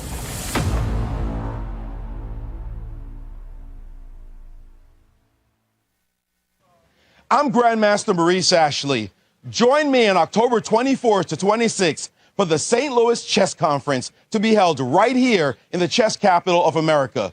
Also featuring legendary world champion Garry Kasparov and Hall of Fame inductee Judith Polgar, the conference will explore the broader educational and social impact of chess. For more information, visit stlouischessconference.org and sign up today. The St. Louis Chess Club is the premier chess facility in the United States. We bring the educational benefits of chess to thousands of students across the St. Louis area. We also promote chess at the highest levels, hosting all levels of the U.S. championships as well as high-profile tournaments that attract the world's best players. Become a member and enjoy perks such as free classes and lectures, weekly tournaments, and so much more. Visit stlouischessclub.org to claim your membership today. The St. Louis Chess Club Scholastic Program brings the educational value of chess to kids and schools across the St. Louis area. Active in over 100 schools throughout the St. Louis City and County, the St. Louis Chess Club has been able to reach over 85,000 students in both in-school and after-school programs. We view chess as a valuable educational tool. Learn more about our scholastic programming by visiting stlouischessclub.org/education. In the world of collegiate chess, there is no team rising quite like the one at the University of Missouri. The team has brought home title after title, including the 2024 Pan American Intercollegiate Championship, and were the 2024 Final Four champions. Guided by their head coach, Christian Carilla, there is no stopping the Tigers. Respect, responsibility, discovery, excellence. University of Missouri. I'm Grandmaster Maurice Ashley. Join me on October 24th to 26th for the St. Louis Chess Conference to be held right here in the chess capital of the United States. Also featuring legendary world champion Garry Kasparov and Hall of Fame inductee Judith Polgar, the conference will explore the broader educational and social impact of chess. For more information, go to stlouischessconference.org and sign up today. The World Chess Hall of Fame, located in the heart of St. Louis's historic Central West End. Want to know why chess has intrigued people around the world for nearly 1,500 years? Stop by and learn about the impact of chess from our 3 floors showcasing the art, culture, and history of the game. The World Chess Hall of Fame has something for everyone to enjoy. For more information on current exhibits, please visit worldchesshof.org. St. Louis, the chess capital of the United States. It also plays host to an award-winning shop dedicated to chess merchandise, all-occasion gifts, and plenty more. At Q Boutique, you can shop both in-store and online. From quirky greeting cards to luxury chess sets, there is something for everyone at Q Boutique. Enjoy a shopping experience like no other. Make sure to check out QBoutiqueSTL.com for a wide variety of gifts for everyone to enjoy. At St. Louis University, chess and success go hand in hand. Founded in 2016, the St. Louis University chess team has risen to become recognized as one of the best in the nation, bringing home multiple titles, including the National Championship in 2022. With members from 9 countries and led by Grandmasters Firouzja and Darius Fierks, the future is bright for the SLU chess team. Higher purpose, greater good. St. Louis University. The St. Louis Chess Club is the premier chess facility in the United States and is among the best in the world. Thanks to co-founders Dr. Jeannie Cairns Sinquefield and Rex Sinquefield, the St. Louis Chess Club is a non-profit organization committed to promoting the game of chess locally and internationally. We bring the educational benefits of chess to thousands of students across the St. Louis area, promoting cognitive development, critical thinking, concentration, and analytical skills. The St. Louis Chess Club welcomes chess lovers of any age and skill level to come and enjoy the game of chess. We also promote chess at the highest levels, hosting all levels of the U.S. championships and the American Cup, as well as high-profile tournaments that attract the world's best players, including the prestigious Sinquefield Cup, Cairns Cup, and many more. All tournaments can be streamed via our YouTube and Twitch channels that also include over 2,000 chess lectures for anyone to enjoy. Become a member and enjoy perks such as free classes and lectures, weekly tournaments, merchandise discounts, and so much more. Visit stlouischessclub.org to claim your membership today.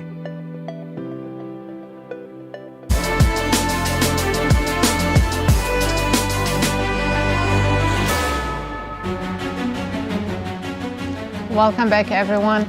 We are in the middle of the final round of the Sinquefield Cup. Let's take a look at our current standings. Of course, we don't have any games yet. Not yet, but it's... Everyone's fighting hard. Alireza only needs a draw today. Fabi needs to win. Wesley, MVL Prague all need to win to fight for the third place. Exactly. Alireza has won the Grand Chess Tour, but as you just said, that fight for third is so keen. As you finish on the podium, you get the bonus money, but you get the invite back for next year. We're going to jump to the game of Alireza versus Prague, our tournament leader. Peter, I think you just described it very well on our break, that he went for bishop g5. The McCutcheon variation, bishop to g must have put him by b4, surprise, yeah. very, very much so. I'm sure Alireza had been spending his time on, let's say, the more probably expecting modern. this on GF, because if we're choosing between this and bishop b7, e5, knight fd7, this is sharper. Yes. The bishop b4 threw him off kilter. He decided to pull the brakes. As somebody who is obviously emotionally invested in Prague doing well, I am not very happy with this development, but I very much respect and understand what Alireza is doing here. He got caught slightly unawares in the opening, and it took him precisely one move to decide, I'm not getting involved. I am now going to be playing a position where I don't need to, price of a move is not very high. I don't need to calculate incredibly complicated variations. So e takes d5, queen takes d5, and not even bishop takes f6, which frankly, white is not worse there. There's no suggestion white is worse. But this very, very solid approach by Alireza takes. Prague played knight d2, queen d2, b6. We were discussing that this is very logical. Alireza played bishop d3, bishop b7, castles, knight d7, rook fe1, after queen d6. I thought maybe knight e5, but actually the engine says trading the knights is not that great. It suggests rook e3 is slightly stronger than queen e3, which is what Alireza played. But the difference is negligible. I like this trade. I think castles, both knight e5 and maybe even knight d2, or after a2, a4, this is a useful knight. It supports the center really well. It sometimes has annoying jumps. And the bishop on b7, beautiful as it is, often in the structures is traded for this knight, because now your kingside is completely safe without the knight being able to land on e5 or g5. Whenever we play knight f6, our kingside is just done. There's never going to be any attack here. And Alireza begins by playing a2, a4. And this is a kind of a sticking point for black, because what you would like to play is c7, c5. Right. Maybe not immediately, but at some point. You want to play against this group of pawns. You want to play knight f6, let's say rook a c8, c5, rook fd8. Let's do it immediately. But you also don't particularly want to be allowing a5, because it allows white to remove removes pawns from the queen side. And the more trades white achieves, the easier it is for white to just liquidate into something which will be completely even. C takes d4 is not really much of a threat, because after a takes b6, you cannot recapture with the pawn. Let's say you take with the queen. And eventually we can just go queen e4, queen takes d4 using the attack on h7. And once white creates a nice Alani on the queen side to double the rooks against, I think this is very, very even. It's going to be very difficult to prove anyone is better here. And the counterpoint is, of course, you would like to play a5. In general, fix it on a4, not allow it to be traded for anything. But then, first of all, you gave white this really beautiful square for the bishop. And secondly, once you push c7, c5, you have this backward pawn on b6, which will need to be protected or kept an eye on it at the very least, which makes your play on the queen side harder to realize. So this is actually an important turning point, because those are two very different positions. Right. I think in terms of keeping the game going, I would prefer a5. I think c5, a5 does end up being liquidated. It's going to be very difficult for black to... If you don't mind me pushing back on you for just a moment, c5, a5, rook a d8. ab, ab. Yep. And now I'd love for you to define... I think we just start offering endgames. Knight because f6? bishop against knight, yeah, we just... You think that this is just too dead? I mean something like this. Or... I even like black a little bit. Me too, but me too. I don't think it's... Black is for choice. Okay. I just think it ends up being a draw. Okay. I just think it's not enough. I think if white still had a weakness on a2 to play for the future, let's say if you imagine... So you put a pawns back on the board. Yeah, if you imagine the same position with pawns on a2 and a7. Maybe we're talking. This is quite a bit. Yeah. This, while of course you prefer black, you never ever prefer white here. Right. I just think it's going to be held, and not even maybe in a very difficult fashion with white. Okay. No, this is logical. I just think it's not enough. I gotcha. This is how you play if you play, quote unquote, objectively. I suspect it's stronger than a5. Because after a5, let's say you land this bishop on b5, you go rook a1, and it's going to be difficult for black to generate much. Although maybe we can push it away with c7, c6 if we prepare it properly with, let's say, rook a c8. Yes, white has bishop a6, but then maybe we can shuffle.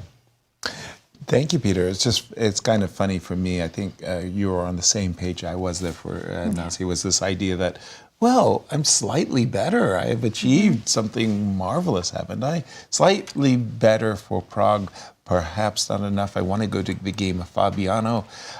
Can he deliver? He just played the move bishop to d2, and very much what we were talking about before we went on break.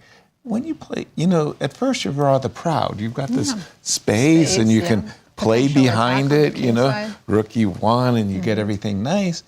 But if you end up playing f6, capturing, bishop takes f6, as Peter's been mentioning, black puts his bishop on d4, black plays e5, and suddenly this massive center that you were so proud of F6 no longer creates exists. a weakness on e6, but it's not weak enough for us to attack, and there's always going to be e5 ideas for black too. Yeah, I think just as in the lines after b3, what Yasser is doing is absolutely correct. Yeah, I don't think I can wait anymore. I think I really need to play this because I want to make sure that when you do capture with the bishop, I don't want to see the bishop landing on d4.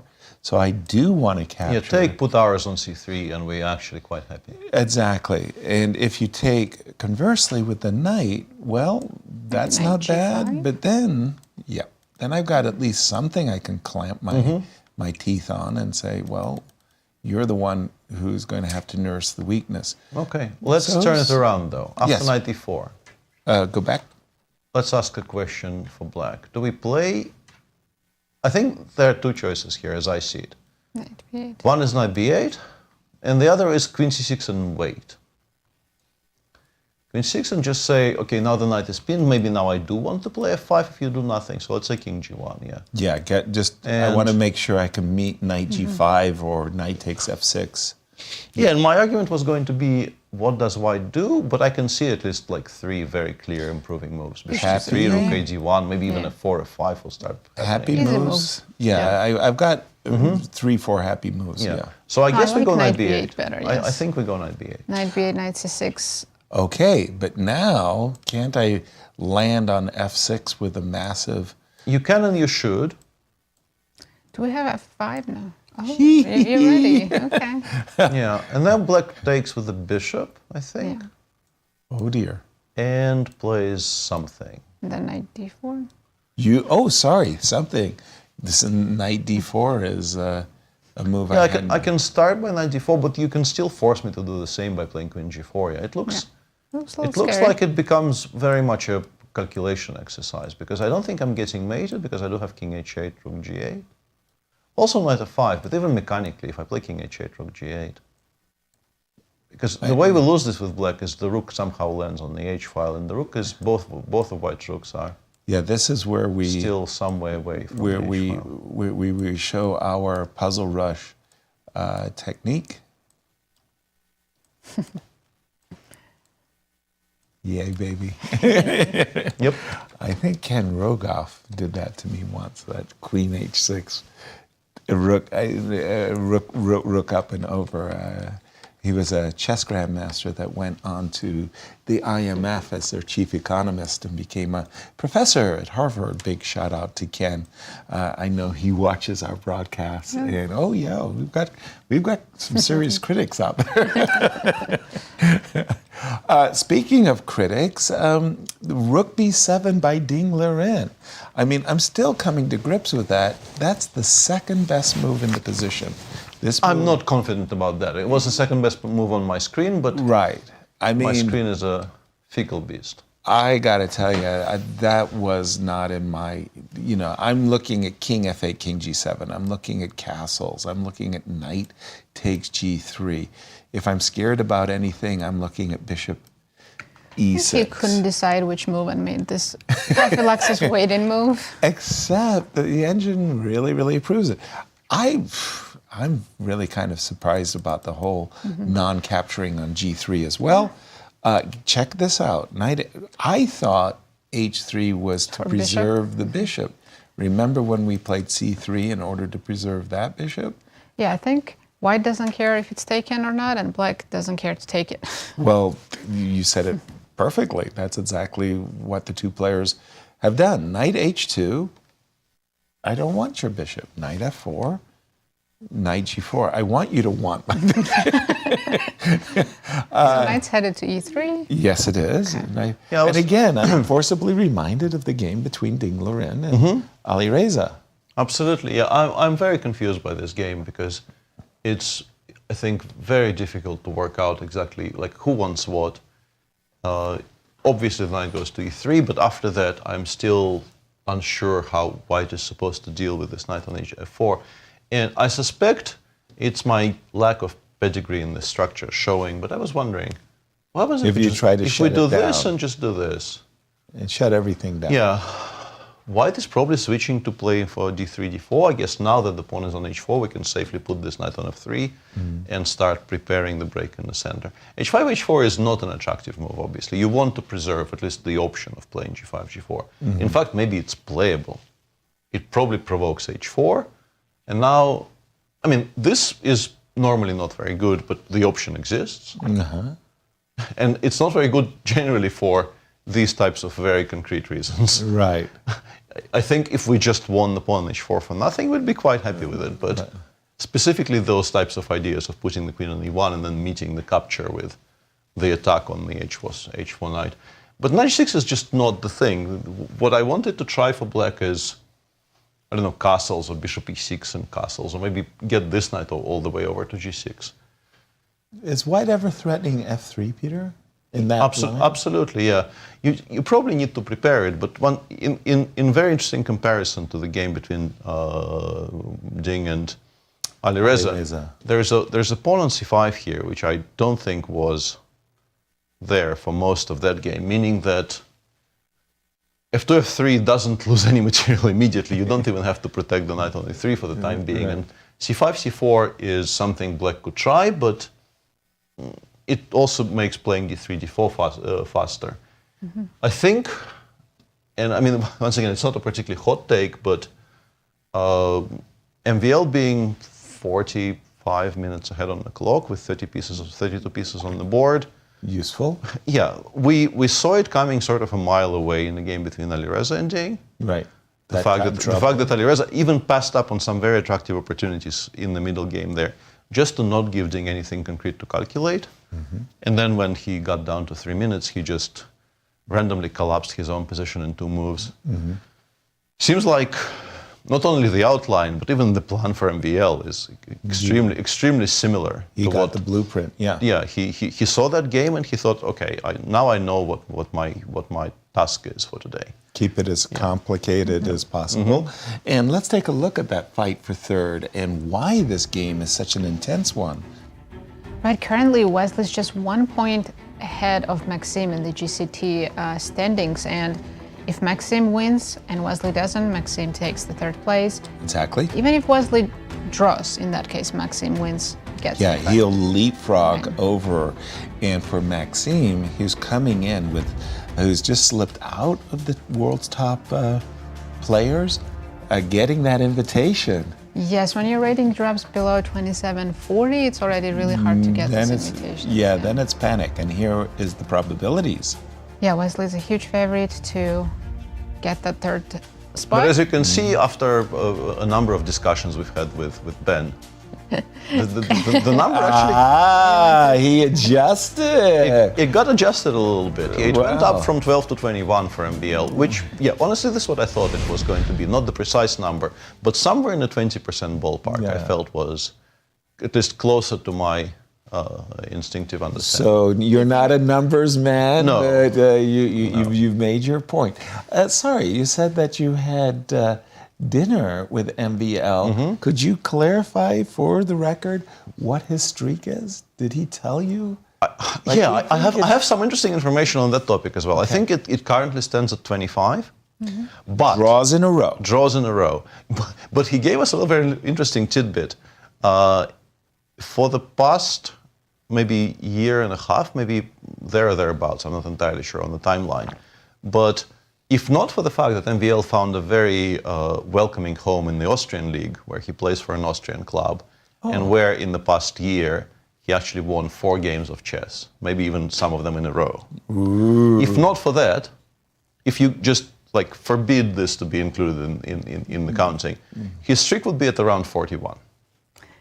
Outside of Austrian league, the streak continues up to the last 3 games of the most recent Grand Swiss, and he thinks it's probably plus 16 to the 25 that we do count. Right. So that would have been in the 40s already. Wow. Austrian league, of course, is this is not. Yeah, It's not the Bundesliga, but No, what I wanted to say is you can't really exclude them. I wanted to yeah, of course. use a very niche cricket analogy, but I won't. I will restrain myself. Well done. But he's been extremely solid, let's put it like this, in the past year and a half. Which, excuse me, I find hilarious because this is a man who literally has played the most challenging defenses as black. Yes. Najdorf. Greenfield. I mean, how do you play 40 draws in a row, playing some of the sharpest not because chess? the lack of trying to play very fighting chess. Have you ever gotten into those situations where, like MVL, you feel like you can't do anything? No, I actually had the opposite problem when I just needed became draws. an IM. Yeah.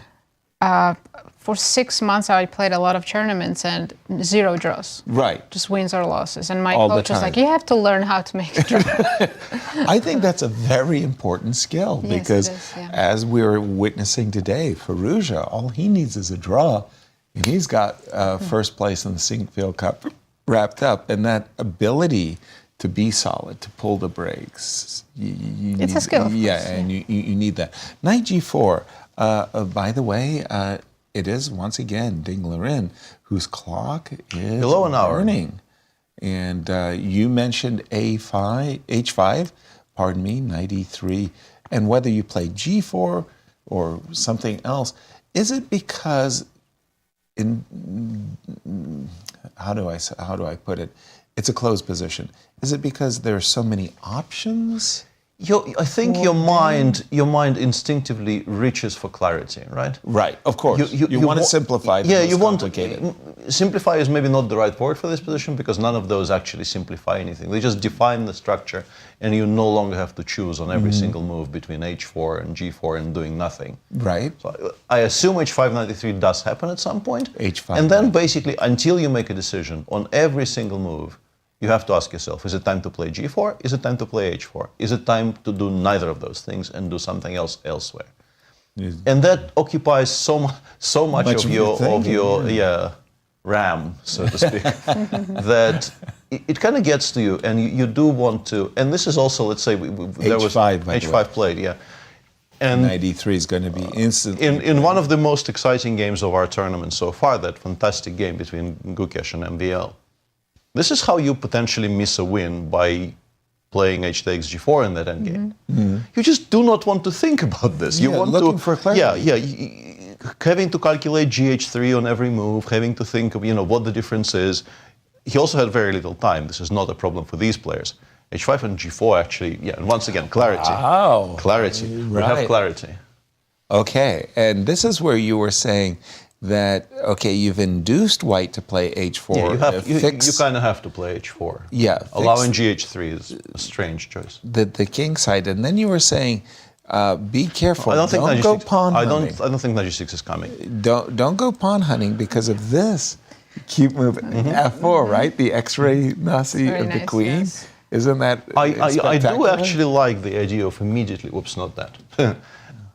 The idea of immediately aiming the knight for the other knight for the to yeah. h4. Which probably Agreed. gets met by white trying to open up things on the other side of the board, because now that the c4 square is available, you don't particularly want to play b4, because bishop b3 and also knight dc4 become very, very strong. So I guess what you do after a4 is you just ignore it. Mm-hmm. Another point to rook b7, by the way. Our bishop is not hanging. Yay. See, that was a very useful Yes. prophylaxis. Don't encourage him. Yes. And then we get some position like, let's say we play f3, knight g6, we make our familiar move, queen Right. e1. And with regret, we inform our viewers that no longer 32 pieces on the board, still 30. 30, that's And a lot. still an absolutely mind-boggling position to play, because you don't really know where anything goes. I think you start by doing something like this. It's kind of awkward on e8, maybe not even to g7, because you don't want to make knight f5 into a check. But it might be slightly safer on f8 than it is on e8.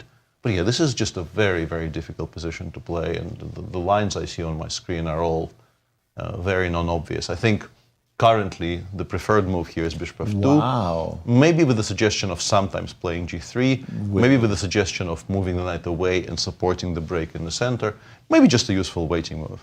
Mm-hmm. But yeah, this is going to be a mind-boggler for both of them.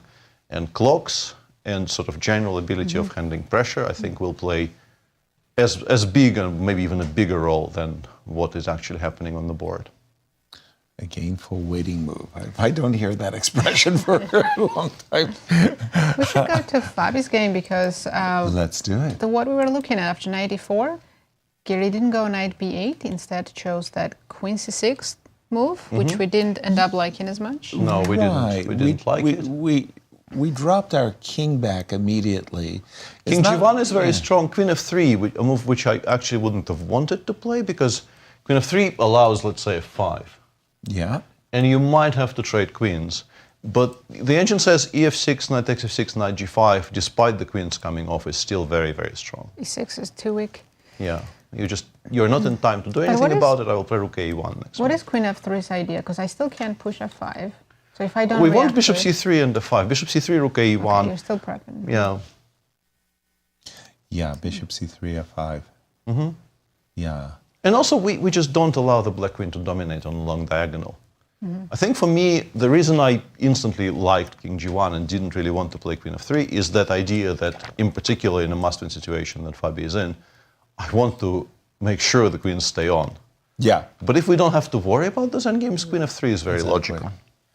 Yeah, obviously for our viewers, Fabi's got second place wrapped up. In a sense, he's maybe kind of must got is a bit a strong. free roll. I mean, but what we're talking about is the Grand Chess Tour points, the opportunity And the circuit points, potentially, sorry, I meant to say the FIDE circuit points, and the potential of a playoff. I mean, look, you're Fabi. You're the defending Grand Chess Tour champion. Mm-hmm. You know, you don't want to give up your title without a playoff. Playoff would be wonderful. I think we did see Queen F3 there after a little tapping of the table. Yeah, Fabi looks pretty happy with his position, I think. Yeah, as he should. Coming out of what we thought was going to be a Catalan, he got a full game today. I think absolutely, yeah. he is happy. By the way, I just saw that little tap. And I do want to inform our viewers, that's not usual. In snooker, if you make a great shot, I will come to the table and I would tap to recognize, to say to you, like, that's my way of applauding. But I saw him tapping the table. It wasn't to say your move queen c6 was any good. Yeah, I haven't seen that done in chess very much. Yeah. Right. It's a very habitual thing in cue sports and in snooker in particular. You come to the table after a good shot and you acknowledge it by tapping. Yeah. When I was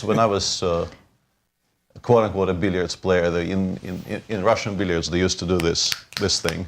Yes, the finger snap, as a kind of an acknowledgement. But it's sort of more expressive, and snooker is, very, very strict. You're supposed to be, British gentleman. Yeah, a British gentleman does not snap his fingers. So you do the table tap. Yeah. Hold on, you just revealed an entire new part of your career. Russian billiards. This does not exist outside of it's played a little bit in Finland, and I think Italians play it a little bit, but it doesn't really exist outside of those maybe two countries and the countries of the former USSR. Do you want to know about the Russian? Well, you mentioned it, Russian billiards. How does that differ from well, the very basic difference is it's played on a table the size of a snooker table. Okay, a larger table. But the balls are bigger than the pool balls. Okay. And the pockets, therefore, are an incredibly tight fit. So you have to be very accurate. It is very much a precision game, even more so than snooker. Snooker is, in terms of precision of shots, is more difficult than pool because pool has, pockets are quite generous. Even tournament pockets will be quite generous compared to snooker pockets. And in Russian billiards, it's even tighter. And there is a wide variety of ways of playing it, like with one cue ball, or there are some varieties where every ball is a cue ball. And we don't need to get into that. But the basic idea is it's a 12-foot table with very, very large balls. Yes. Give yourself an ELO rating in Russian billiards. Even in my best years, I was like somewhat talented. I don't know, 1700 or something like that. Okay. Not good. Okay. It's not bad. Impressed. Thank you, Peter. You never know what you're going to learn on a Russian on a chess program. Queen F3. We're going to keep an eye on this one. We do like Fabi's position. I mean, again, he is ready to play Bishop C3, A5. A5, perhaps Rook A D1 or Rook A E1. The engine also likes the idea of climbing with the G pawn, maybe G4, and I don't know if it plays G4. Let's make some moves. This is actually one of the better lines for black, and it goes G4 here, which I suspect the idea is to play F5 and then recapture with the pawn. We would very much like to play F5, but if we play F5 immediately, we are forced to take with the queen, and that immediately lessens our advantage. Maybe even it disappears completely because this is a very good square. It holds the black position together, makes sure that no knight f6 check is coming, so we're probably not going to get mated. And it also, very importantly, frees up the c6 square for the knight to start aiming for the best square on the board. I think after queen c6, we're not going to see knight b8. We just took the c6 square away. But that's what the point. Black is all dressed up to play f6, Peter. Yeah, I think Anish assumed he will be able to play either f6 or f5. Okay, let's check this. Why is this so horrible now? It's very simple. It's just a check and we take on c6. And that structure, honestly... That's gross. That's gross, but do we take it? And claim that we now have some counterplay along the b file? Bishop c3, rook d1, yeah, rook but d6. like what counterplay? This is just so completely covered. Right. No, this is just bad, right? Bad. Even let's say if you imagine I get the king to e7 and I don't lose any material, it's just bad long term. G4, Better H4, on the king G5. side too, yes. Yeah, no, we don't take rook that. F3, rook H3. No, but now Anish is then in quite a bit of a quandary because, as Nazi correctly said, he took away a massive part of what he was supposed to be doing in this position by occupying the c6 square, clearly with the intention of following it up with the moves rook a8 and queen c6 are very much aimed at playing either f6 or f5. Exactly. And it doesn't seem to be really working all that well. Yakadu, actually. Queen c6, the inclusion of queen c6 almost precludes. It happens sometimes. You make this move that looks good. Your opponent responds, and then you take 30-minute think. It's like, why did I play that? Yeah. I put my queen in the Why is this my position? Yeah. Why is this my position? This is sudden difficulties, massive difficulties have appeared for Anish. I wanted to ask about the Wesley So game, if you don't mind. Let's check. That was Gukesh. When we left it, we were inflamed. Incendiary. How dare Wesley just give up the two bishops? No, he continues making decisions I don't quite understand. Because he is aiming for the same structure we were describing, but he could have gotten the queens off. And then the king could have been on e7. Queen a5 check, and then the idea was that we would plant the knight on c5 and say, do your worst.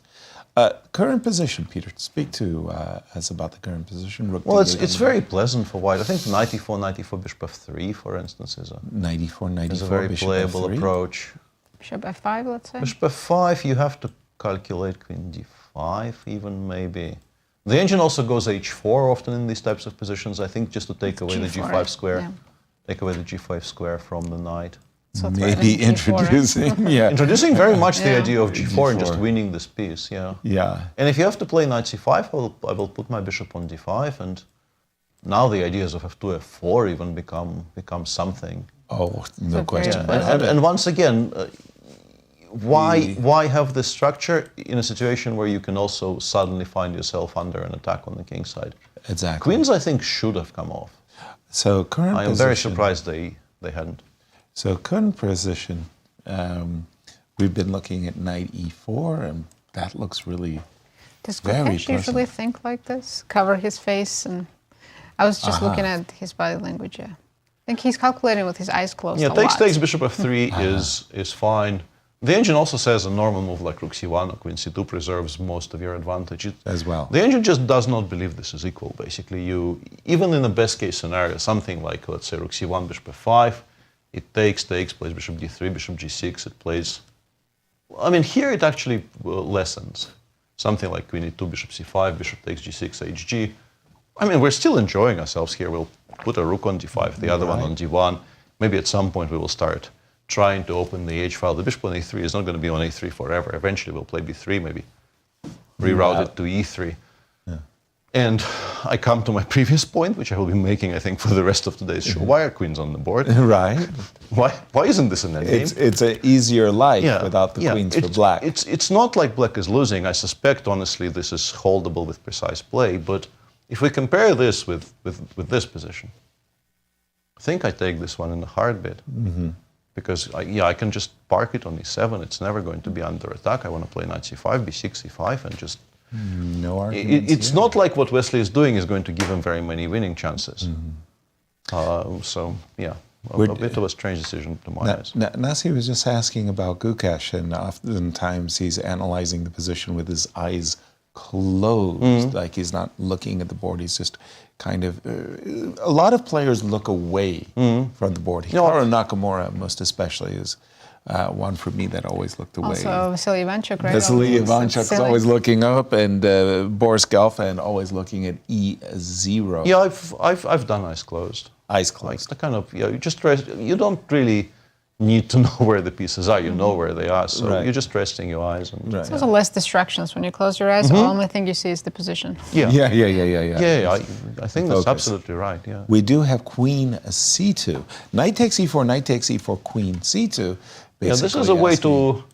The knight... I think he is hoping he's preventing bishop f5, but the engine Still says he possible? isn't. What? You can D3? play bishop f5, bishop d3, d5, which might be the best...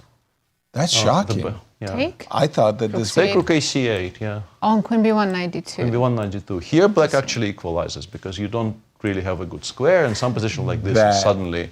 is black amazing. got rid of the one big issue in the position, which was the pawn on d6. Okay, so just a second, but aren't you...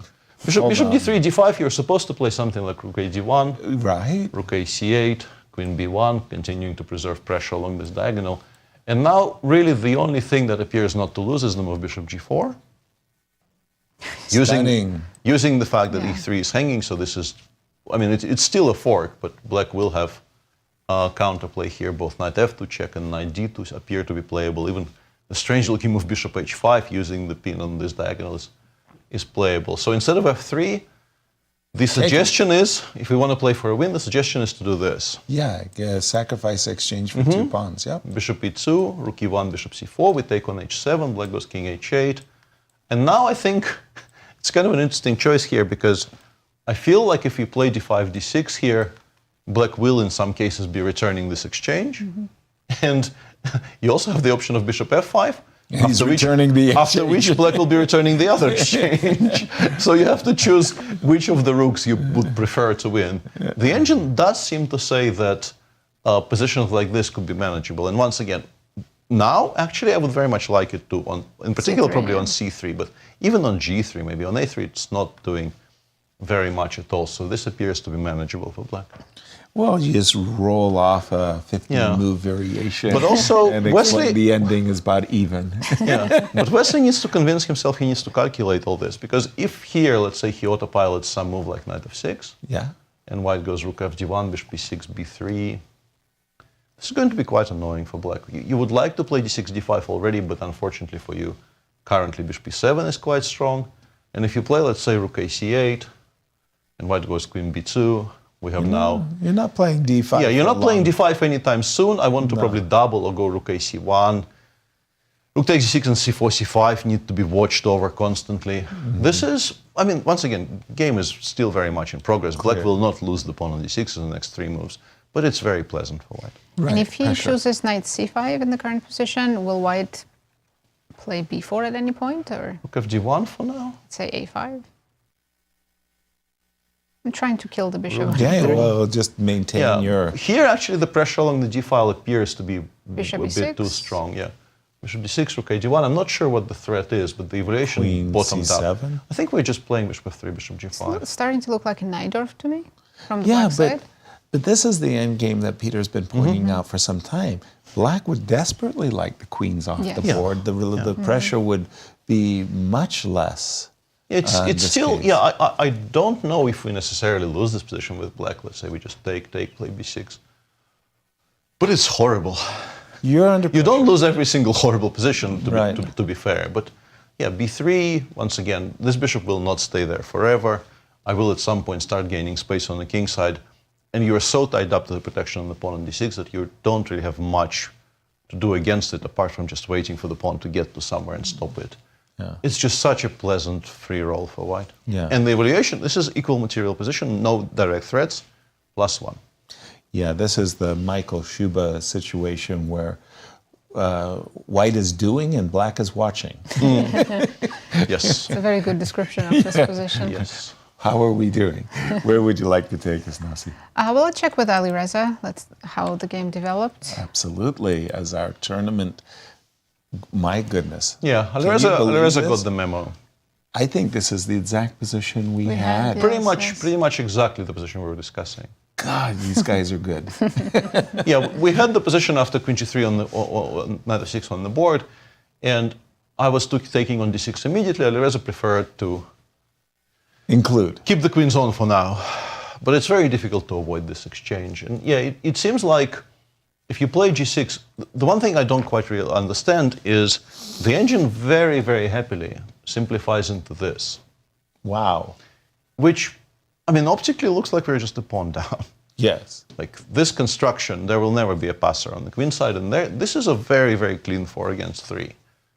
But c5. It seems like, counterplay, you will have to probably tie up one piece. That's the problem. One piece to the protection of this pawn, and then it goes f3, king f2, king e2 maybe, and says, I have enough open files on the queen side to constantly, like I will play rook a7, rook bb7, I will tie up your pieces even more. Maybe one of my rooks will be on c7 eventually, where it really exerts a lot of pressure. And the evaluation seems to suggest that it looks beautiful, but you don't get to make much progress. Right. But I don't know if people actually play this way. It's so miserable to just calcify your position like this, to say, yes, I understand structurally I'm in trouble, but I am so solid that you will never be able to touch this construction. I must say queen d6 and d4 takes c5. On the other hand, if we return to this for a second, confusing, yeah. I guess the argument you can make in favor of this decision is that black will play knight d5. Otherwise, in the c3 pawn. Yeah, so let's say, I don't know, you make a waiting move. Yeah. And unfortunately, that waiting move. No, I'm wondering. Good reason to play knight d5. It's just so stunning because it currently is telling me that it prefers this. It gives a slightly bigger edge to black here than to the position with the two c-pawns against c5, which makes no sense to me. Wow. So you make a waiting move like this, and maybe eventually the move like knight g5 will force you to take on c5, although I don't quite see how you actually absolutely get white to do it. Right. If you give black a lot of time and black somehow manages to get this construction, and c5, c4 maybe starts becoming a threat, maybe then. But black is quite far away from that. So yeah, Alireza is not playing the most exciting game of his life. I'm sure he would agree, but he probably gets out of it unscathed. All he I feel. needs is a draw to clinch clear first. Yeah, and by the way, we haven't been looking at the hybrid Yes. Schlechter-Grunfeld. Yes. And it became very sharp because after queen b3, queen b6, queen a3. You're talking about the Nodirbek against versus Nepo. game. Queen a3 is a cute little move saying no queen trades for you. Also, there's a bit of a hint of an attack on the e7 pawn, even though generally you don't get to take it, at least not immediately. Bishop f5, rook c1, knight d7. White clarified the situation in the center, played bishop e2. And we return to the speech we've been giving for the past 3 days whenever we saw this structure. Seems like a very symmetrical structure, but the knight on c3 is definitely more active than the knight on d7. And this is weirdly a very, very poor bishop, because the structure is so solid that you pretty much never get to play e7, e5. And without it, this bishop is actually even more passive than the one on d2.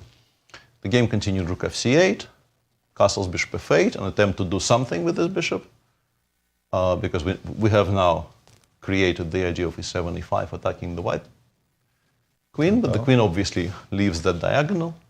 Nepo played rook cb8, knight c3, he played e6, h3. And here, my screen at least suggests that the way to play, and obviously white is telegraphing the intention to play against this bishop on f5, which currently, apart from the square on e4, does not have any squares. Right. The engine says h5 is playable, which is often the case, but also black could go for sort of immediate counterplay on the queen side, which is a very typical move with colors reversed, I feel. In exchange Slavs, where black has a queen on b6 and white has a rook on b1, the idea of playing b4 and following it up with knight b3, knight c5, or as the case may be here, knight b6, knight c4 is very potent. And of course you cannot take, because the pin will just immediately cost you material. Right. So if in case of b5, it feels like white already has to kind of go in. g4, bishop b4, knight g5. And yeah, the endgame here, the engine here says, yes, f3 appears to be threatened, but we don't care. Goes knight b6. Dang. I guess with the intention of meeting f3 with knight c4. Good guess. And suddenly everything starts hanging. The bishop is hanging. You don't particularly want to play bishop e1 and give black the e3 pawn as well. And very often in these positions, it appears white actually has to give up on the dream of winning this bishop and start taking it with knights, which I think is an immediate proof of concept for black. Right. That's what you want to happen. So this was very interesting. And h5, conversely, h5 was kind of safe because it's very difficult to organize g3, g4 in these types of structures. I think he played knight e4 by But instead he played knight e4. And this is why I wanted to bring attention to this position, because g4 followed immediately. Knight c3, bishop takes e3, bishop e4. And here Nodirbek played knight e5. The engine was suggesting going knight e2 instead. We have reintroduced the threat of f2, f3. The only real logical move here, I think, is queen h4. And the engine was just taking and playing king g2, with the intention of perhaps playing f2, f3. Also, d4, d5 is something that would give scope to the bishop on c3. Yeah. And this would have been a very sharp position. I'm more in favor of this than what Nodirbek has done. Thank you, Peter. As we're going to go to our standing, as we prepare for a break, we're going to have a very special guest coming up. But first, standings, Nazi. Yeah, just to remind everyone that Alireza is full point ahead of Fabi, and he only needs a draw to win the tournament today. And there's a big fight going on for the third place. Absolutely. And as we go to break, do we have anything special for our audience? Yes, Anastasiya asked the players what their biggest achievements are in chess. So take a listen and we'll be right back.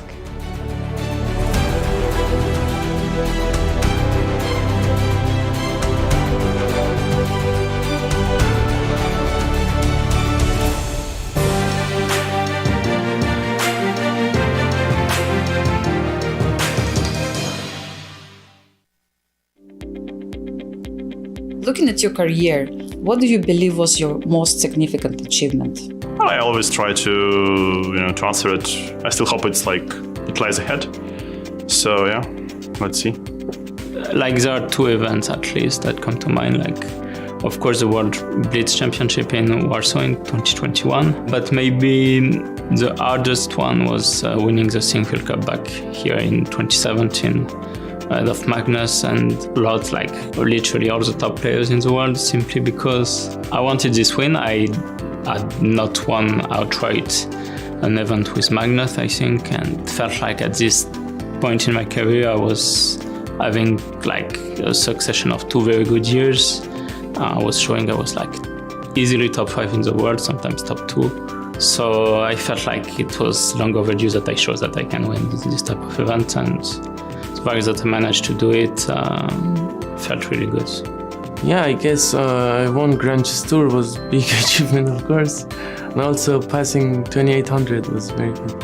One of my highlights of my career was Olympiad in Chennai, and I guess the whole, this 2024, beginning of 2024 also was one of my highlights, and I played good in Vaikanze. I managed to win Prague Masters.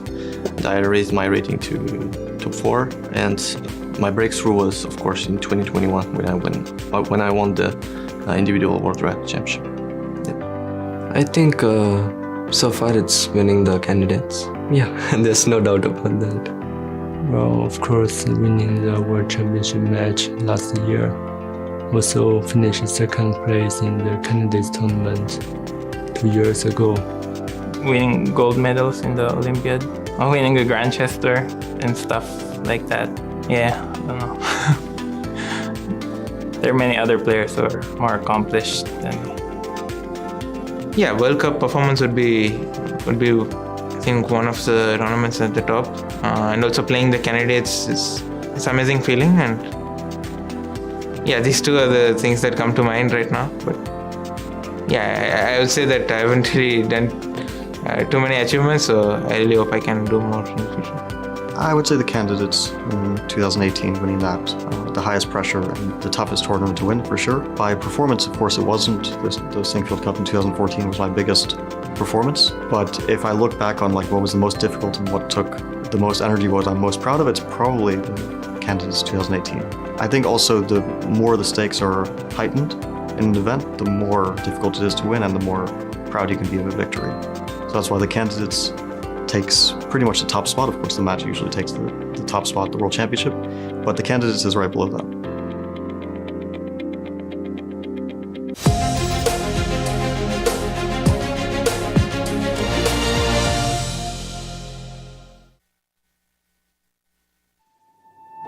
In our game, we see echoes of warfare. Every bishop's silent shift. Every piece finds its place. The clocks are ticking, and every second matters. Legends will rise, and champions will fall. Give it everything you've got, and ask for more. This isn't just a game. This is it.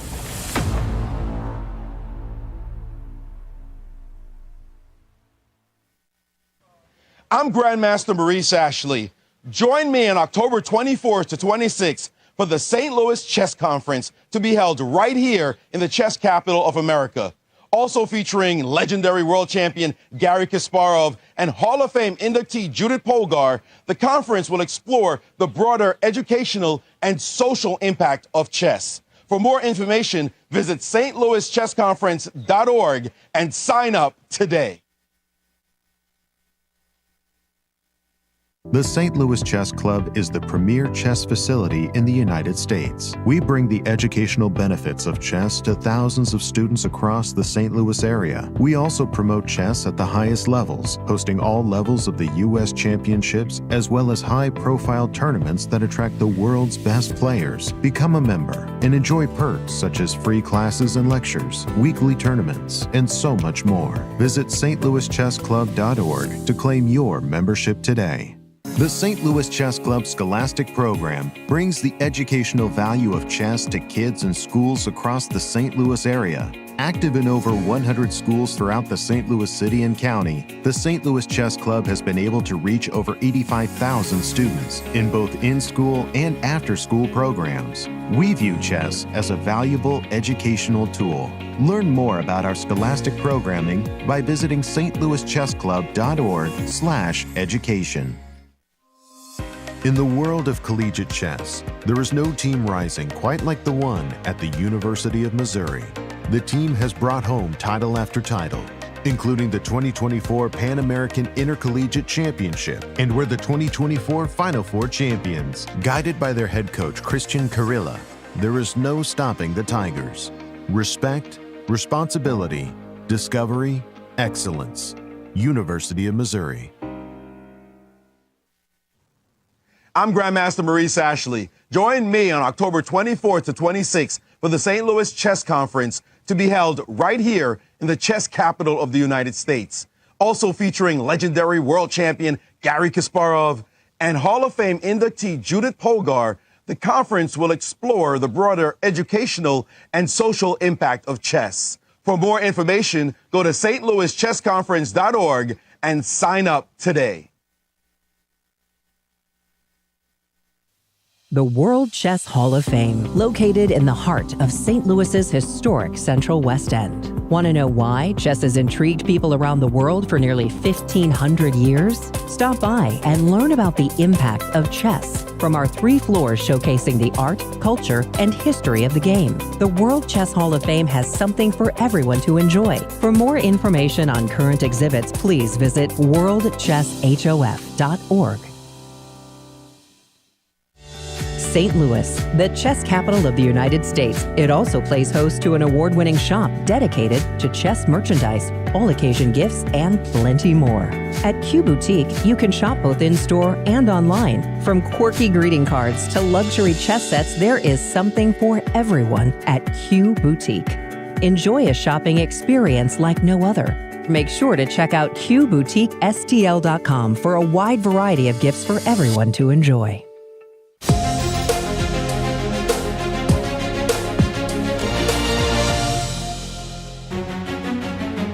Welcome back, everyone. We're in the middle of round 9, but we have a very special guest with us today, the founder of St. Louis Chess Club, Mr. Rex Sinquefield. Rex, welcome aboard. Thank you very much. You know you had a special guest, but he couldn't be here, so you took me instead. That's okay.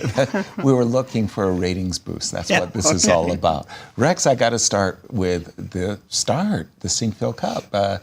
2013, maybe it was 2012, you had an inspiration. You wanted St. Louis to host the strongest chess tournament in the world. And I told him I wanted St. Louis in the title. I know. And I walked away and I said, you guys take care of it. I'll be back tomorrow. I said, so what's the title? They said, the Sinquefield Cup. I said, I don't see St. Louis in there. You got outvoted. I'm sorry. You put the committee. Happens all the time. Rex, it's evolved. The Sinquefield Cup today is known all over the world. The chess world looks forward to this event. It's the bookend of the Grand Chess Tour. Are you happy? Well, we have the 3 greatest commentators in the world on it. That's why. Well, Christian, Nazi and Peter. I mean, of course, people would pay attention. There you go. There you go. But seriously, are you happy with the evolution? Yeah, very much so. I wouldn't even know how to make it better, except to exclude me from the tournament. That might be an improvement. Yeah, I think this year's field is actually the strongest it has ever been. So you get stronger every year. Exactly. It's hard That's to an imagine. interesting thing. We should chart that sometime. Take a look at that. Yeah, to see how it goes. We're thinking in 2025, I believe it even got announced that there will be an event, playoffs for the Grand Chess Tour in the 2025. I think it's still out there, but it has been mentioned. Here in St. Louis? Yeah. I don't know where the playoff's going to be held. If they don't know, they should hold it here. There we go. Once again, the Sinquefield Cup has evolved. It's the strongest tournament. And in some ways, it's been a lightning rod. I wanted to say the cheating scandal, Magnus Carlsen. You love Magnus. You want him to play in the tournament. I do. It was a sad day when he withdrew. Yeah. And it was a series of weird events. I'm embarrassed about them. Right. They happened here. Exactly. Yeah. But now we've taken every measure we possibly can. Each day. Took all the fun out of it. Now nobody can cheat. I don't know about that. But every day we see the players coming in and getting wanded. That's become an institutionalized. And we have the 30-minute delay as well. We have a 30-minute delay on our broadcast. There's nothing We've done everything. And I think the players really enjoy coming. I think they do too. Yeah. I don't know what they think of the 30 minutes delay. I haven't asked them. Right. I don't think they mind. Maybe the audience minds a little bit, but yeah, I wish it would be shorter. Now, for us, I've got to tell you up front, I mean, you're aware of this because I've told it to you numerous times.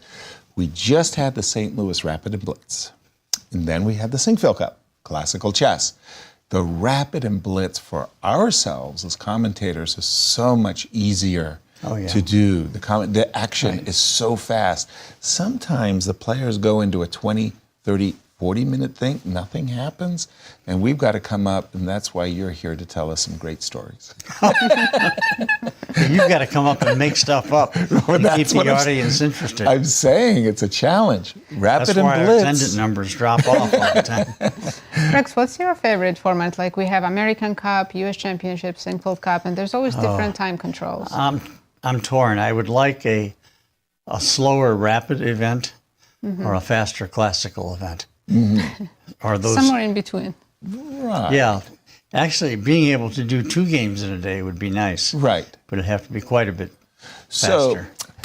So, let me just throw something out at you. Imagine these players playing, but they play 2 games a day. 45 minutes per player per game. You get the 30-second bonus, but you play two games. So you get black and white the same day. Something like that. That's much faster. That's much faster. It's more interesting. Right. And it's slow enough that the average tournament player, the dum-dums like will last time, appreciate that we can appreciate it. We can follow it thanks to great commentators. And these are a little bit slow, I think. I mean, the true aficionado is going to love this time control. The purist, yeah. But the purist. But it's hard to know what the right answer is. So we just go and do the right thing.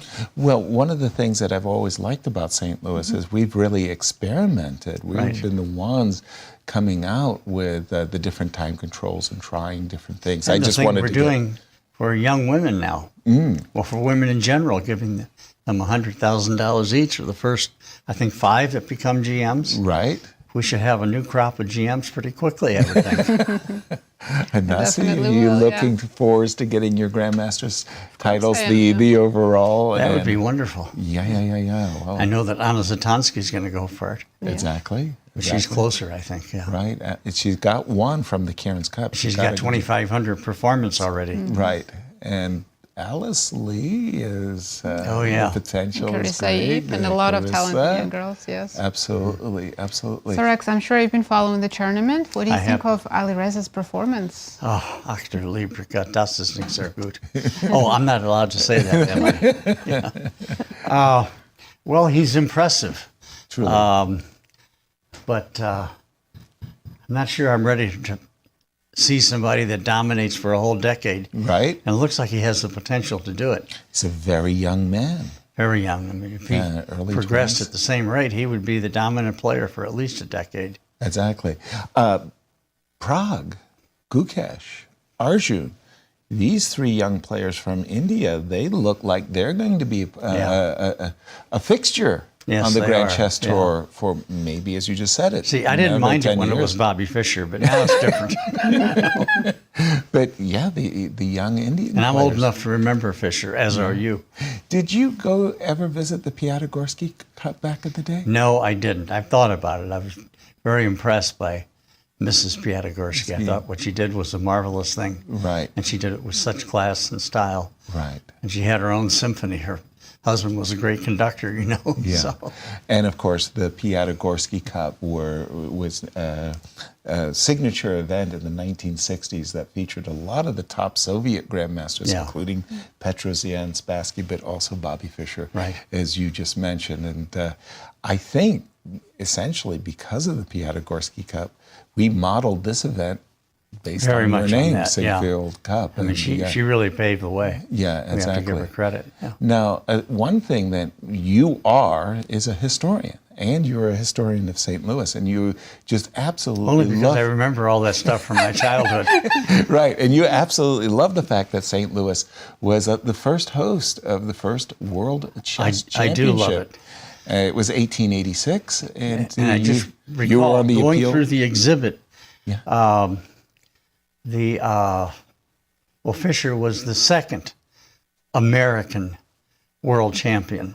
Because Steinitz was the first, because when he played that event, he had already moved to the United States and had taken citizenship. Right. So he was a U.S. citizen. So he was an American, and he won it all, and he turned the event around here in St. Louis. I remember it well. Yeah, well, you were on the appeals committee. That's right. 1886, and fortunately there was no protest, so your name went unmentioned in the we're appeals. making up for it these times. Yeah, Right. It was New York, St. Louis, and then New the Orleans. finals was New Orleans. Right.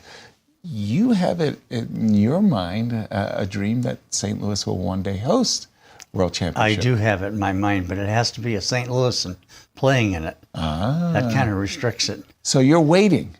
I'm waiting eagerly. Eagerly. You went to Toronto this year. I did. That was marvelous. They did a great job up there. Yeah, that was for the candidates, and you were, let's say, cheering Hikaru, cheering for Fabi. You were close. Yep.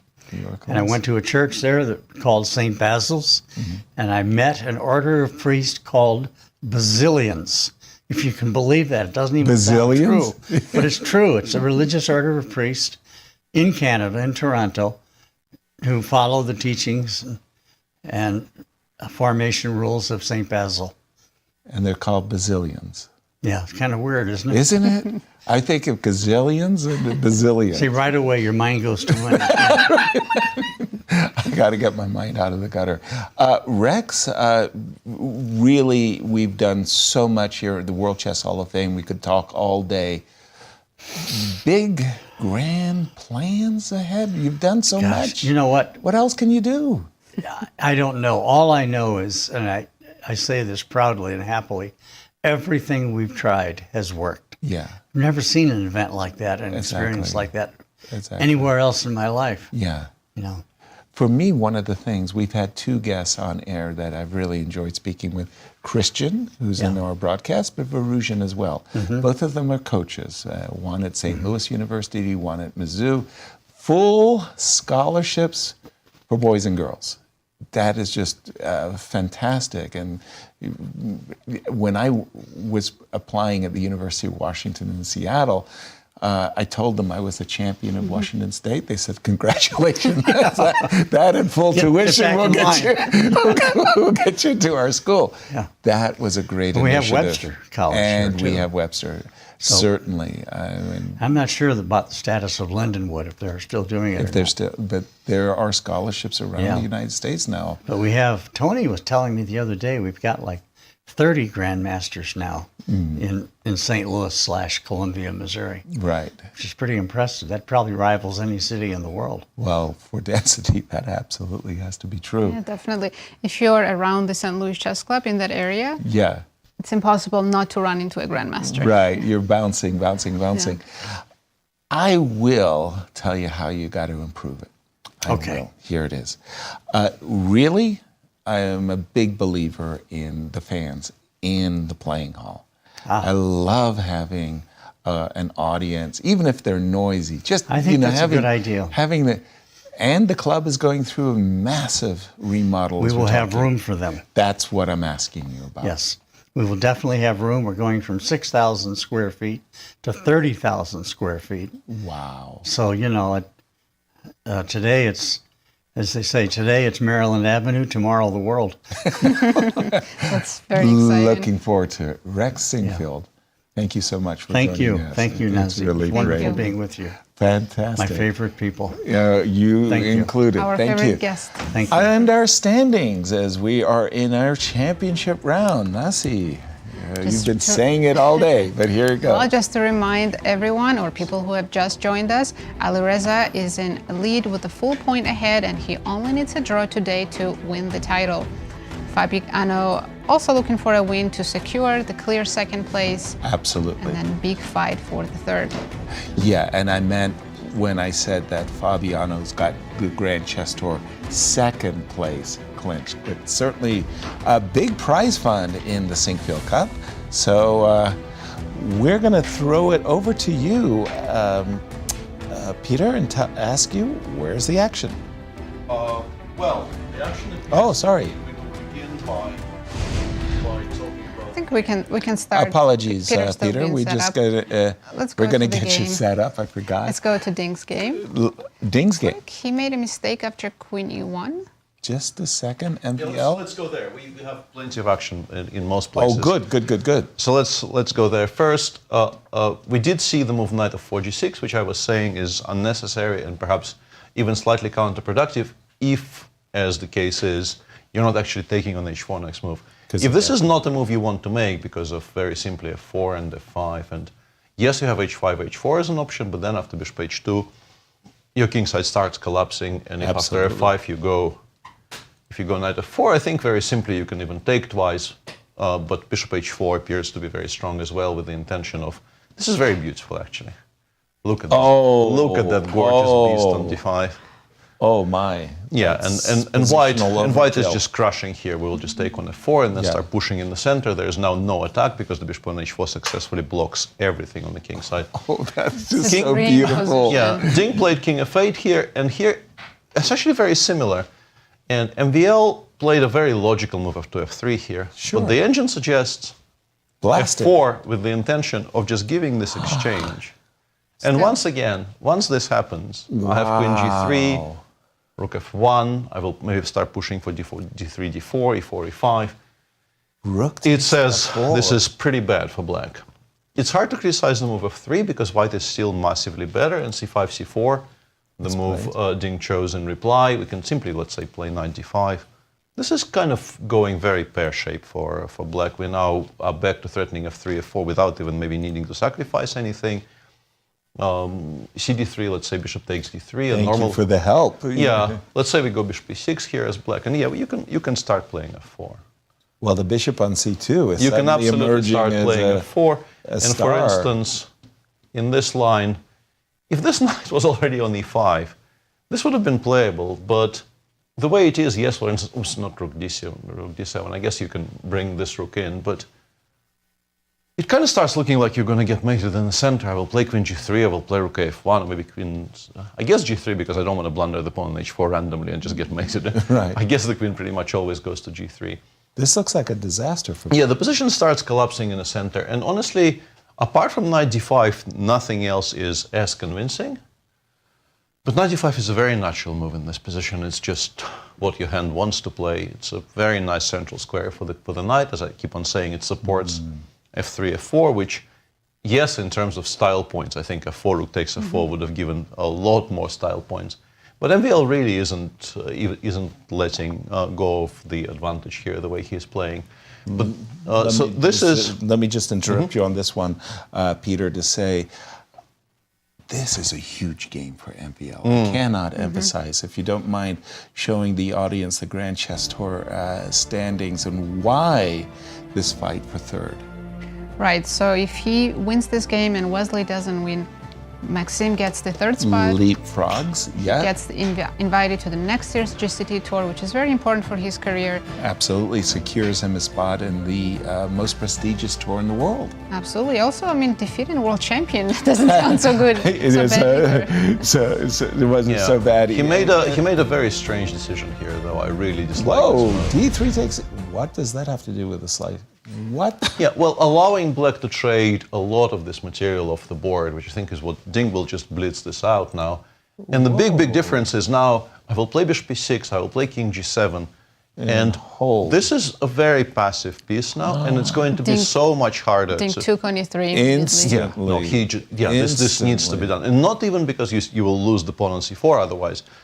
But you're just so happy you got rid of those two stragglers. In particular, the knight on a5 off the board is just such a massive, massive improvement for Ding. Wow. Yeah, very odd decision.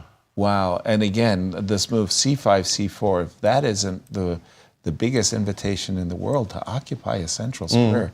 I mean, knights love outposts. That's what they live for. And in this particular position, thanks to the f3 pawn, You're ready to play f4. No, I struggle to understand. I think Maxime just rushed. He has so much time on the clock. I think he keeps on trying to apply maximum pressure on the clock, yeah. And here, maybe he still thought he will, in this final position after takes, maybe he thought he'll play b4 and he'll play f4 next move anyway. And if, let's say, I autopilot king g7 and allow f4, white still has an advantage. And once again, this advantage is connected with this idea of sacrificing this exchange. But instead of king g7, the engine says, we can actually now start being greedy. Look at this rook on b7 doing work. It is working. The idea is just to grab this pawn and then return to g6. If you don't play queen f6, and if you play something like this, this is an incredibly stable setup. I will play h5, h4, I will play king g7. There is no attack against this king side anymore. No. So you have to play queen f6 to at least win the d6 pawn back. Oops. But then after h5, h4, honestly, it looks like you will save this with black because the bishop will come to e6. We have h4, h3 counterplay. I'll throw in a5 too, just to a6, a5, just to make sure that you're not going to get... I don't think we need to. Oh, we don't even... I think we want to generate counterplay on the king side.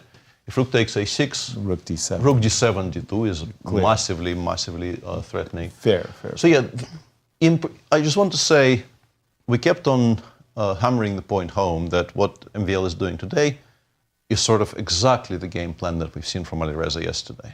Yeah. And Alireza, even to the detriment of his position, Alireza yesterday allowed no simplifications anywhere.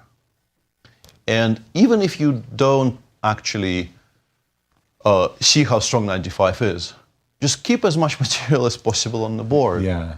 It seems like it's just a very strange deviation from what was a very good game plan for today. And keep the position as complicated as possible, keep as much tension in it as possible.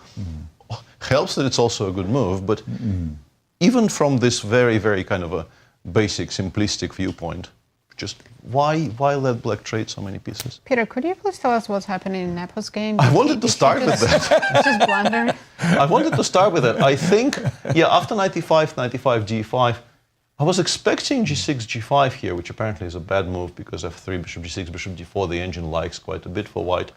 So the decision to go for very, very sharp variations here with queen h4 is very understandable. Nodirbek replied with bishop e1, a move I think which is very possible to miss, but I don't think it was missed. Queen takes h3 and f3. And our bishop now is in a lot of trouble. And the bishop on e1 obviously covering the g3 square is massively important. But rook c8 just makes a draw on the spot here. And honestly, in good form, I think Jan would have found it. Now we have rook c2 and bishop c2 as an escape for the bishop, so you kind of need to go f4. And then black goes rook c1. Bishop h6 is also decent, but rook c1 is simplest. And the threat is quite simply rook takes e1. Let me show you this. Instead of showing arrows, I can show this on the board. This is just a very, very easy drawing mechanism because we are attacking the rook on e1. And in order for white to avoid this perpetual, maybe you go bishop f2. Okay. Okay, this is missable. Okay. No. Say what? No. Okay, this is very missable. Okay. I take most... Easy draw. Yeah, I take most of it back. Yeah, okay. And this is now very safe for black because you just, this is such a strong threat that rook c8, king g7, I just want to check if this is the only move that draws. That draws. Yeah, this is the only thing that doesn't lose. Let's check how bishop h6 works. So if you play bishop h6... That's far easier to play. Yeah, and now rook if f3? you play bishop f2, no. you have lost to bishop g7 again, and now we have a rook on c8, so this is more understandable. We have to play rook f3. If rook f3, we just collect everything, and I mean, this looks very decent for black. Like rook g3, I give a check, I pick up on e5, I have so many. A lot of pawns. That's a lot of That's pawns. a lot of pawns. I mean, I will lose on the pawn on b7, but I don't care very much. Okay. So the best move appears to be g5, bishop takes g5 and rook f3 here. Triple Queen g4, pawns king h2. on e-file. Oops, sorry. Queen g4, king h2. But once again, it's just a mess. d4, let's say rook f2, we give this check, and in this position, it says bishop d8 is by far the strongest move, but other moves are also sort of playable. But I think what actually happened is he played bishop h6 and he just missed rook f2. I think he thought there's just no threat that can be generated because f4 bishop takes e3, we're obviously not unhappy about that. Right. And Otherwise, d5, d4 is a threat. Like, what does white even do? Apart from that one move, rook f2, which creates this massive, massive threat of rook h2, just catching our queen. And the engine is suggesting that d4, rook h2, bishop takes e3, queen takes, queen h2, takes, and fe was still the best, but you probably lose this position if we're honest with ourselves. Yeah, the two bishops. You probably lose this position because this one is a goner, you're not going to get to keep it, and the structure is very well contained. Bishops the problem, dominate. in terms of conversion, black doesn't have obvious weaknesses, and yes, this is a very weak king, but we would need a knight to give mate here. Right. So it will take you a while, but you expect to win this with white. Agreed. But queen g3 makes things much faster because rook g2 check, queen takes e5, and unfortunately for Jan, we also go for. I think he's losing skewer. a full rook because bishop is trapped on Yeah, e4. maybe he thought he can play queen g5 here, but unfortunately for him. Oh dear. So we take on b8 and then on e4. H6 That's is a now whole falling. rook. Yeah, H6 is now falling. This is completely lost. Queen h4, rook h2, and we just pick up stuff. Yeah, now after rook g2, it appears that there is no way even to continue. Maybe he thought he can play bishop c2. No. Queen. But it loses to at least two things. First of all, there is this, That's two pieces. which is just a full piece. And secondly, if you want to be even cleaner, you can play queen c3, rook c8, and then queen d4. And then we finally actually catch that queen, and we are queen up. So yeah, it went from, if he played rook c8 here, there were possibilities for, I think that bishop g7 line is very missable. So Got a couple of moves. against a mistake, he maybe could have even played for a win with rook c8. He made a couple of unnecessary choices and is now more or less completely lost. We have queen e5, We do. bishop g3, and queen f6 on the board. Yeah, we just take on e4. We don't need to take on b8. I think taking on b8 and allowing, well, also pretty good actually. It's a rook.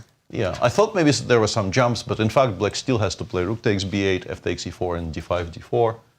But after rook f1, we will win this eventually. Clear. Wow. Well, for Nepo, this will be a game where once again, you know, he runs hot, he runs cold, and he against Fabi, he lost a miniature. Let's face it, you Right. know. And this looks like he just missed rook c8. Rook f2, right? Yeah, rook f2, and then he missed the counter opportunity there with rook c8. For Nodirbek, he'll remember great the second finish. half of the Sinquefield Cup as he finally got his first victory, about to get his second. Amazing. Yeah, and if no results, he might end up in like shared second or clear third. Oh, yeah. In particular, now that MVL is no longer winning. And I wanted to to ask Fabi's about. game. Okay. Because Fabi. Yep. Anish took back on f6 with the pawn. Yeah. Well, Anish had reached this. This was a kind of a key moment. Anish had reached this moment where I don't think he's all dressed up for f7, f6. But when he played this move, he was expecting to be able to recapture with a minor piece. Maybe he just kind of blanked on the idea that knight takes f6 is check. And you gotta get rid. No, I think it's oh, knight pardon g5. me. Not I that think hard it's. to calculate. I think here it's knight g5. Well, there was a line. Oh, pardon me. it's It was bishop bishop f6. takes f6, Yeah. knight takes f6, check, followed by queen takes. He ended up taking with the pawn. Ooh. Yeah, Bishop c3. what it does do is it allows you to play f6, f5. So at first I couldn't even work out why it's so horrible. But Fabi correctly, I think, took quite a bit of time here and settled on, I think, the right move. The idea here is to meet f5 with knight g5. And the endgames remain incredibly, incredibly unpleasant for black. Both bishop g5, queen c6, and fg, and the one Yasser is showing. Yeah. Oh, sorry. The structure after bishop g5, queen c6, bc, fg we've discussed before. Here, black seemingly has some runners in the center, but they're never running anywhere. I think this position just collapses after rook a1, rook d6 comes in. The knight on d7 is so restricted. Yeah, They'll end up more like hanging pawns in the center. Yeah, so I think you end up taking individually. Yes. I think you end up taking on f3. After f5. Yeah, after f5, I think you end up taking on f3. White just takes with the knight. There's a pause here too, though, right? Because you can think about taking with the rook. Yeah, but I think we prefer the knight. I think controlling the central squares and just bringing it over to good squares. And now we just want to play rook a1, rook fe1. This looks terrible. Holding this together and just simply not losing any material in the next few moves is going to be a challenge. What you really want to do is to play bishop f6, continuing to try to get pieces off the board. But we go rook d1. The only thing is Fabi has used a lot of time. He's down to 36 minutes. Anish just played f5, by the way, but continue, yeah. Anish has 1 hour and 12 minutes, so... An hour and 12 to 36. Right. Is 36 enough to convert this? Well, conversion is strong, but he's got the advantage, 36, yeah. And what about the what-ifs that keep Fabi in a potential playoff? Well, if Fabi wins and Firouzja loses, then we get a playoff. But given Firouzja's current position, it's a long. Yeah, Alireza is not likely to lose his current position. Yeah, he's not going to lose today, so it's very unlikely to happen. Right, and as we were saying, if Nodirbek were to win his game, Fabi were to draw his game, then that would be a tie at the second place. And Nodirbek literally came out of the wilderness. I remember when you were telling us about the standings, there would always be this huge group, you know, this chasing pack, sharing third, if you will. And suddenly Nodirbek was the player to emerge from the pack. F7. Well, it's because there's so many draws in this tournament that one win jumps you up so far, and this would be his second win if he wins today. Exactly. And he'll be only the third player of the tournament to win more than one. Exactly. And potentially, I think it probably caps at 3. Even if MVL wins, it's only going to be his first win. Precisely. If Gukesh wins, it's only going to be his first win. So if Nodirbek actually gets to convert his position, which looks increasingly likely, he, Fabi, and Alireza will be the only 3 players in the field to have won more than one game. It hasn't been a barn burner, but I want to turn our attention to Alireza's game. He's up against Prague. They went into that ending, and boom, this ending is actually pretty darn even. It's been even more or less right out of the opening. And players have reached this game. Prague could have taken on d3 and basically offered a draw. He is still trying to find a way to continue. His light piece is probably slightly better, but 4 against 4, the pawn on c2 is not really in any kind of danger. White is about to repark their bishop on d3. This is very, very level.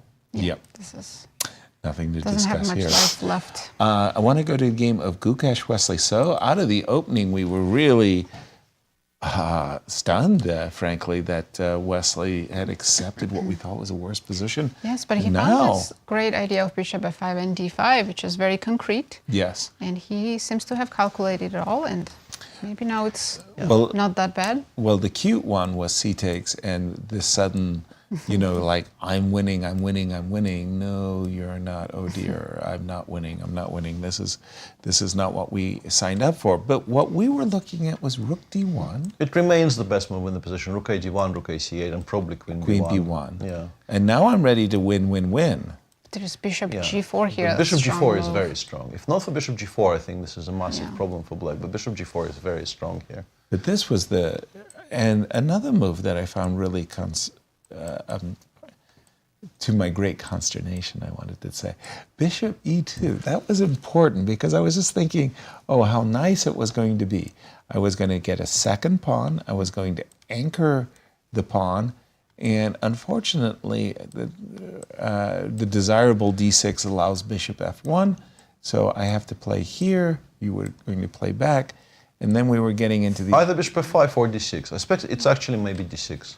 And d6? on both, black just gives the exchange back. And yeah, right? Exactly. Because, by this point, I actually actively want to get rid of my bishop on a3. It does much less than a light squared bishop.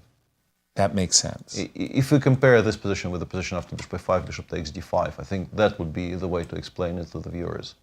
If you look at this one, yes, we are a clear pawn up, but the bishop on a3 is a very, very poor Needs to be on c3. Yeah, it needs to be somewhere where it plays. Yeah, and you know, I can imagine sudden light square attacks in these positions. So that was why Peter's saying, get rid of the a3 bishop.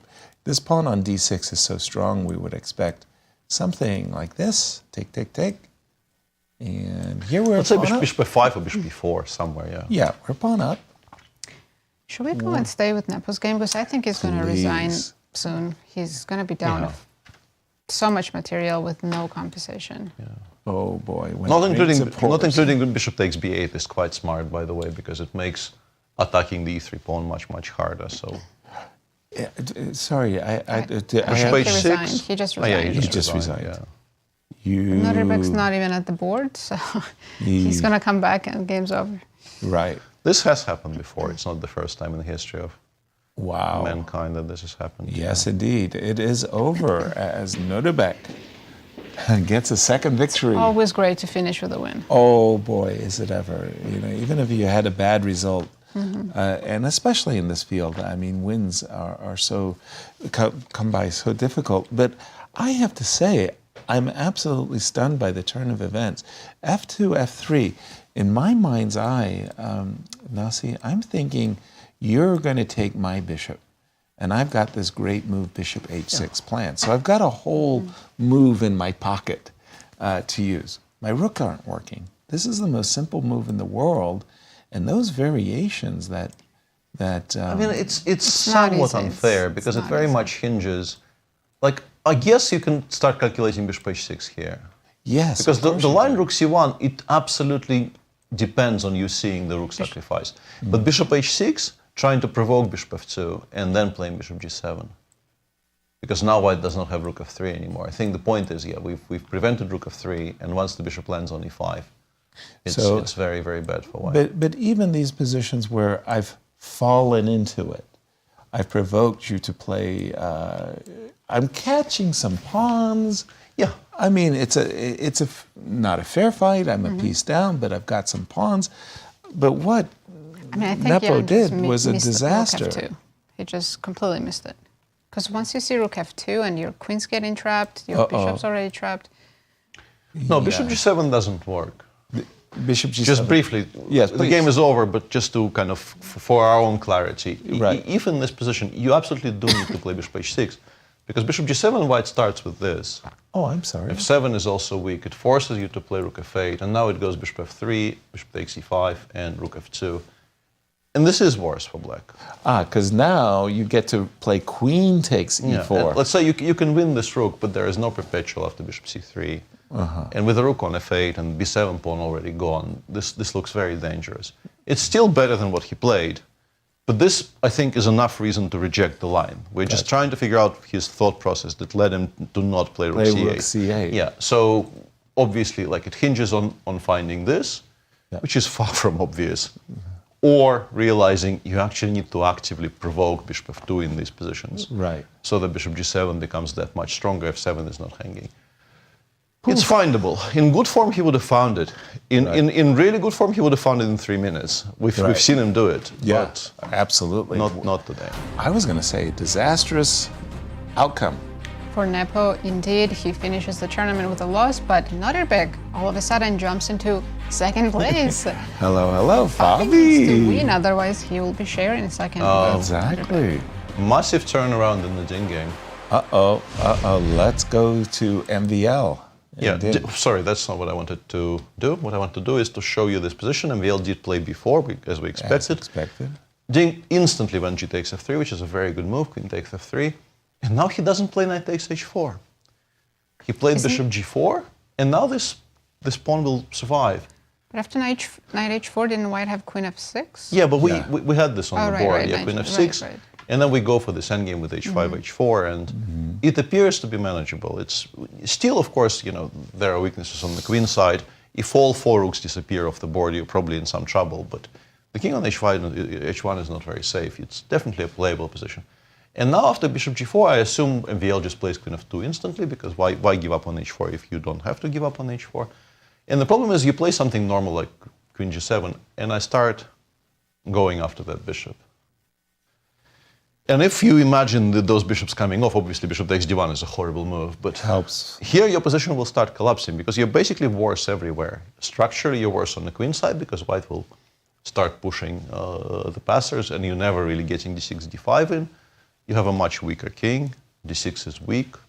h5, like one rook probably needs to constantly watch out over the pawn on h5, let's say rook h6, we just go rook d5, and we're not winning by force, we're just much, much better on every single square of the board.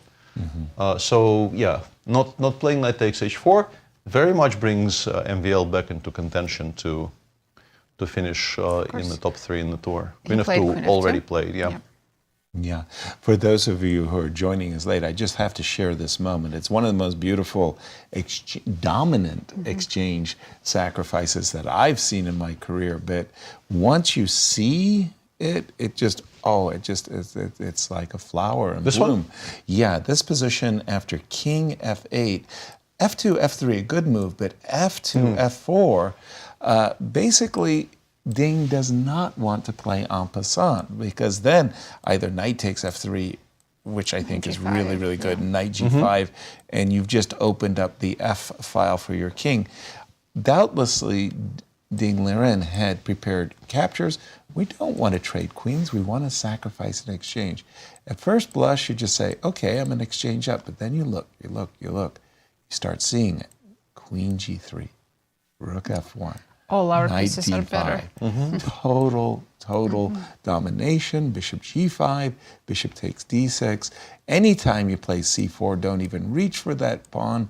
You just make everything work. Aesthetically, you would very much like for this to happen from the white side, because it makes your position even more beautiful to look at. Exactly. It is an oil canvas. A missed opportunity there, and then another one right here. We were so keen, gung-ho on knight d5. Because after that, f4 is unstoppable, and everything opens up, and we will have very strong minor pieces. Black king is weak on f8. Right. It's the dream. Indeed. And here, Ding Liren, a world champion, had an opportunity for knight takes h4, and he went quickly, knight takes h4 here. He went quickly for bishop g4, queen f2, king g7. Yeah.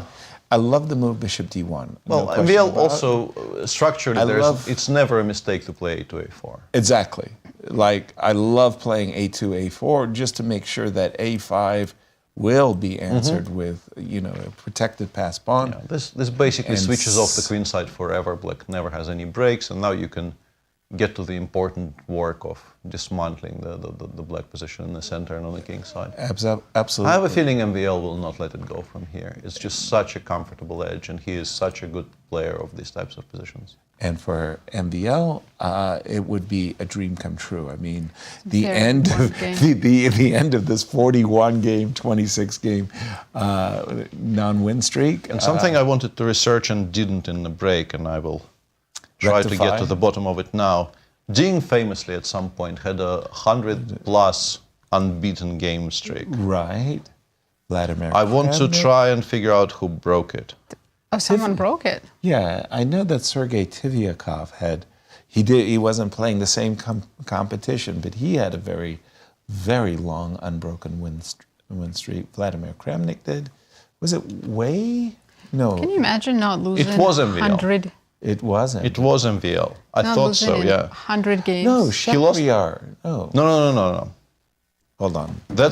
He lost to MVL in round 7 of Shenzhen. I will not remember the year, but that was I had a very clear memory of MVL breaking the streak.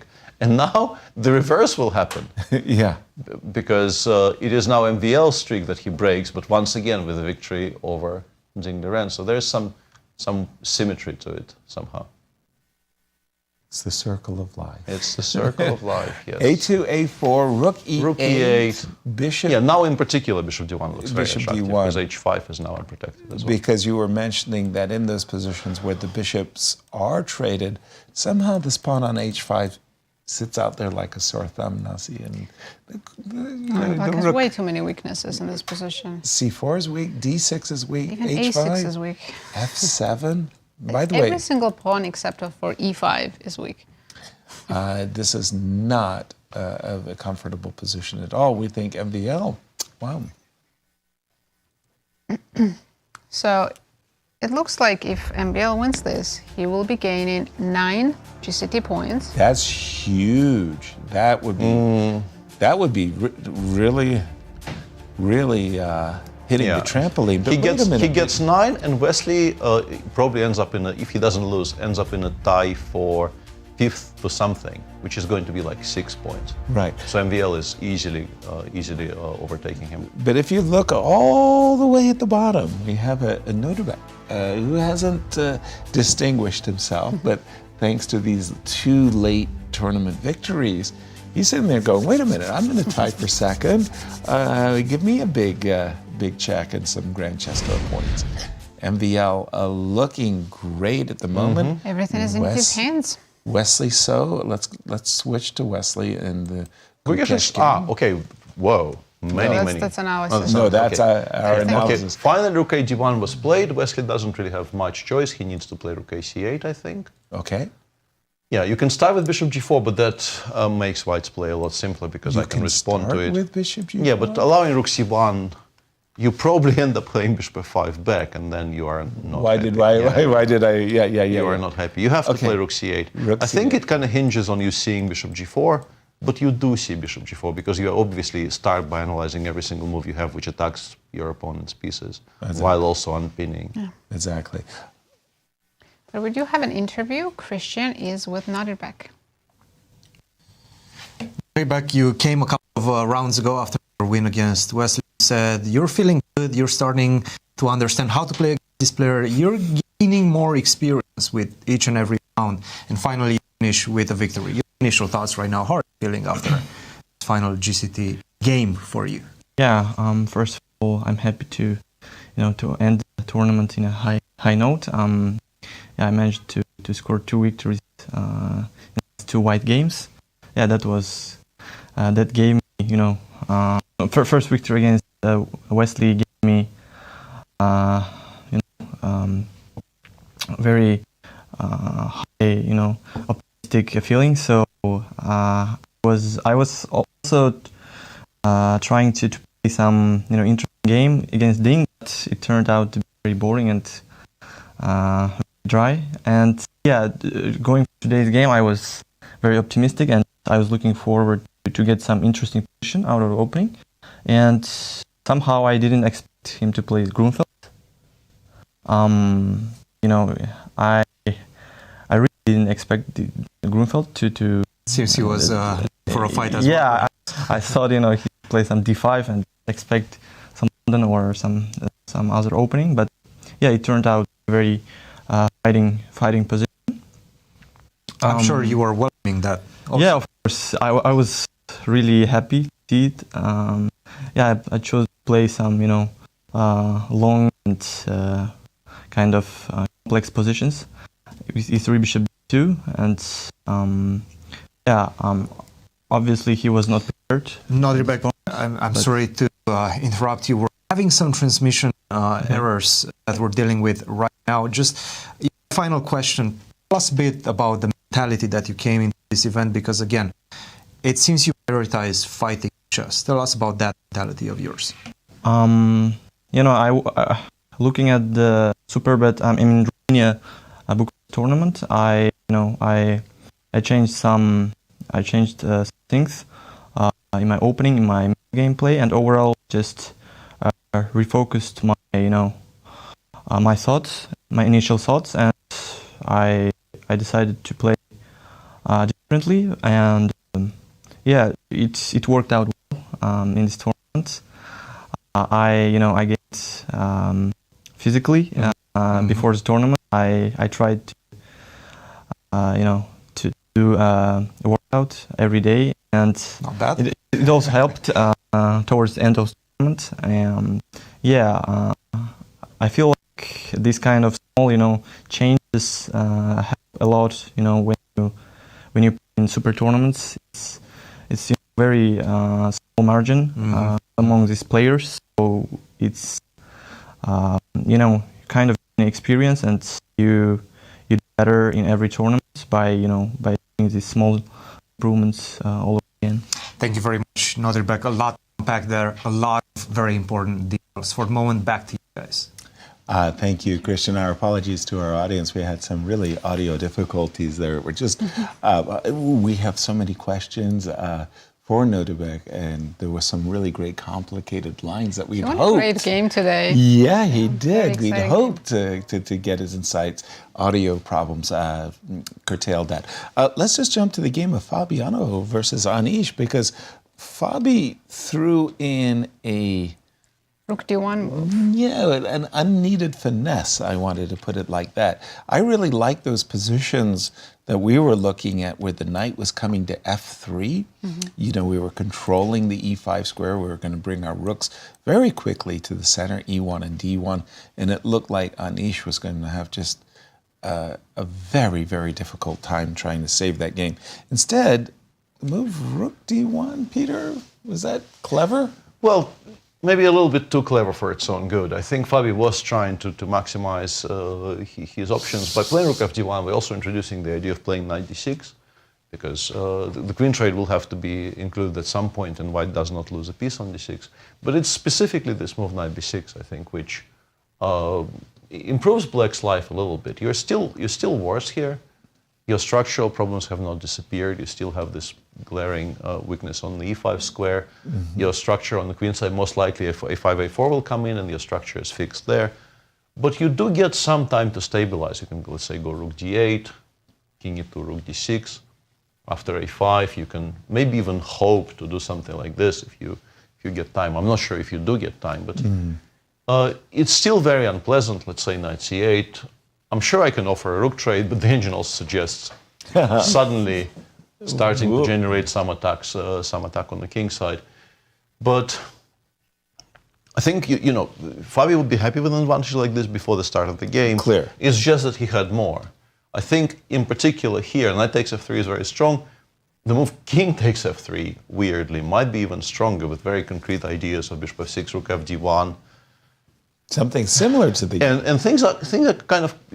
The addition of the tactic with knight takes e6, for instance, you would like maybe to play rook e7, but this is a full pawn. Oops. With rook takes d7 coming in.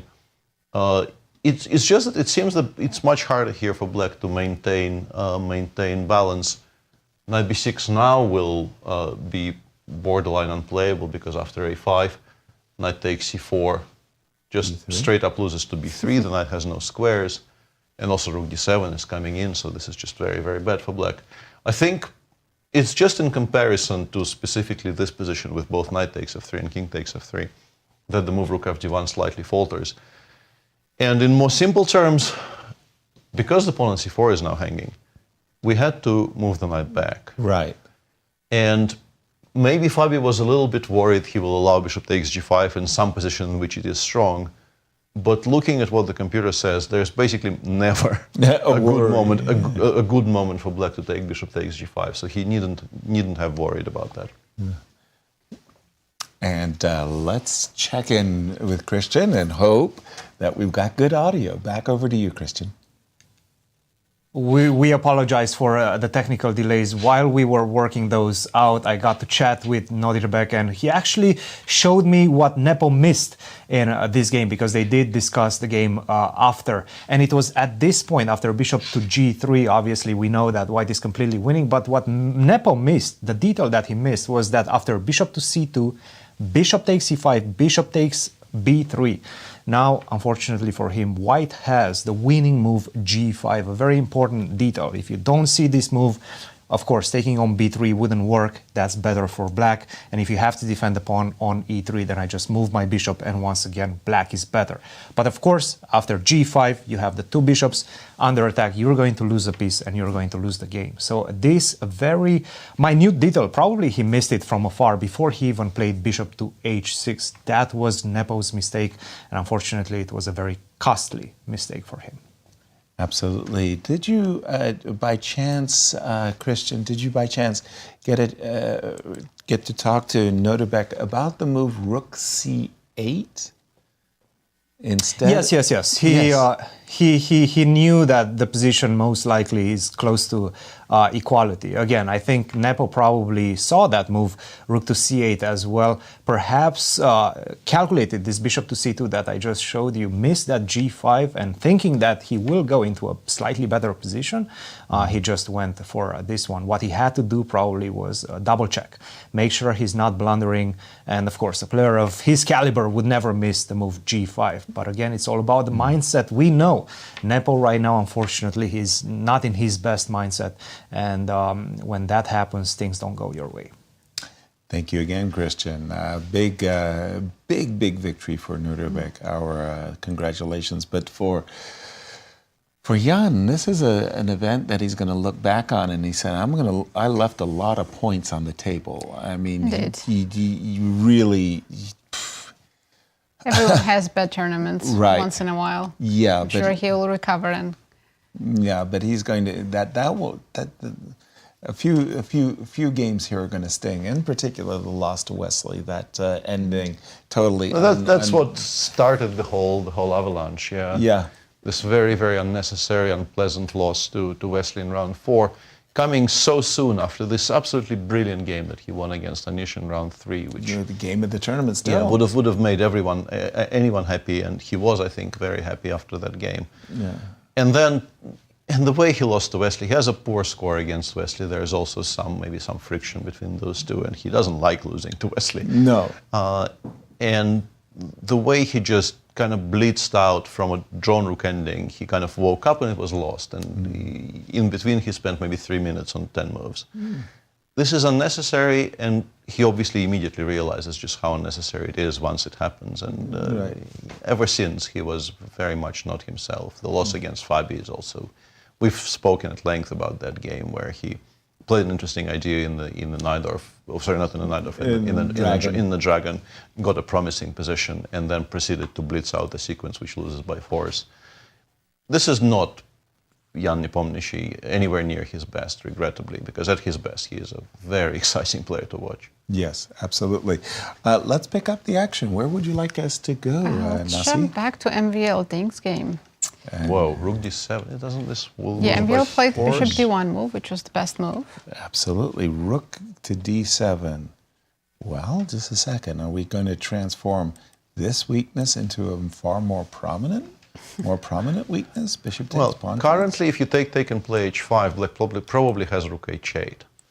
So what the engine does is it goes king g1, either immediately or after the capture. And then h5, h4, h5 becomes a very, very strong threat. So rook h8 now? Rook h8 anyway, which is why I think maybe for simplicity's sake, you start with king g1.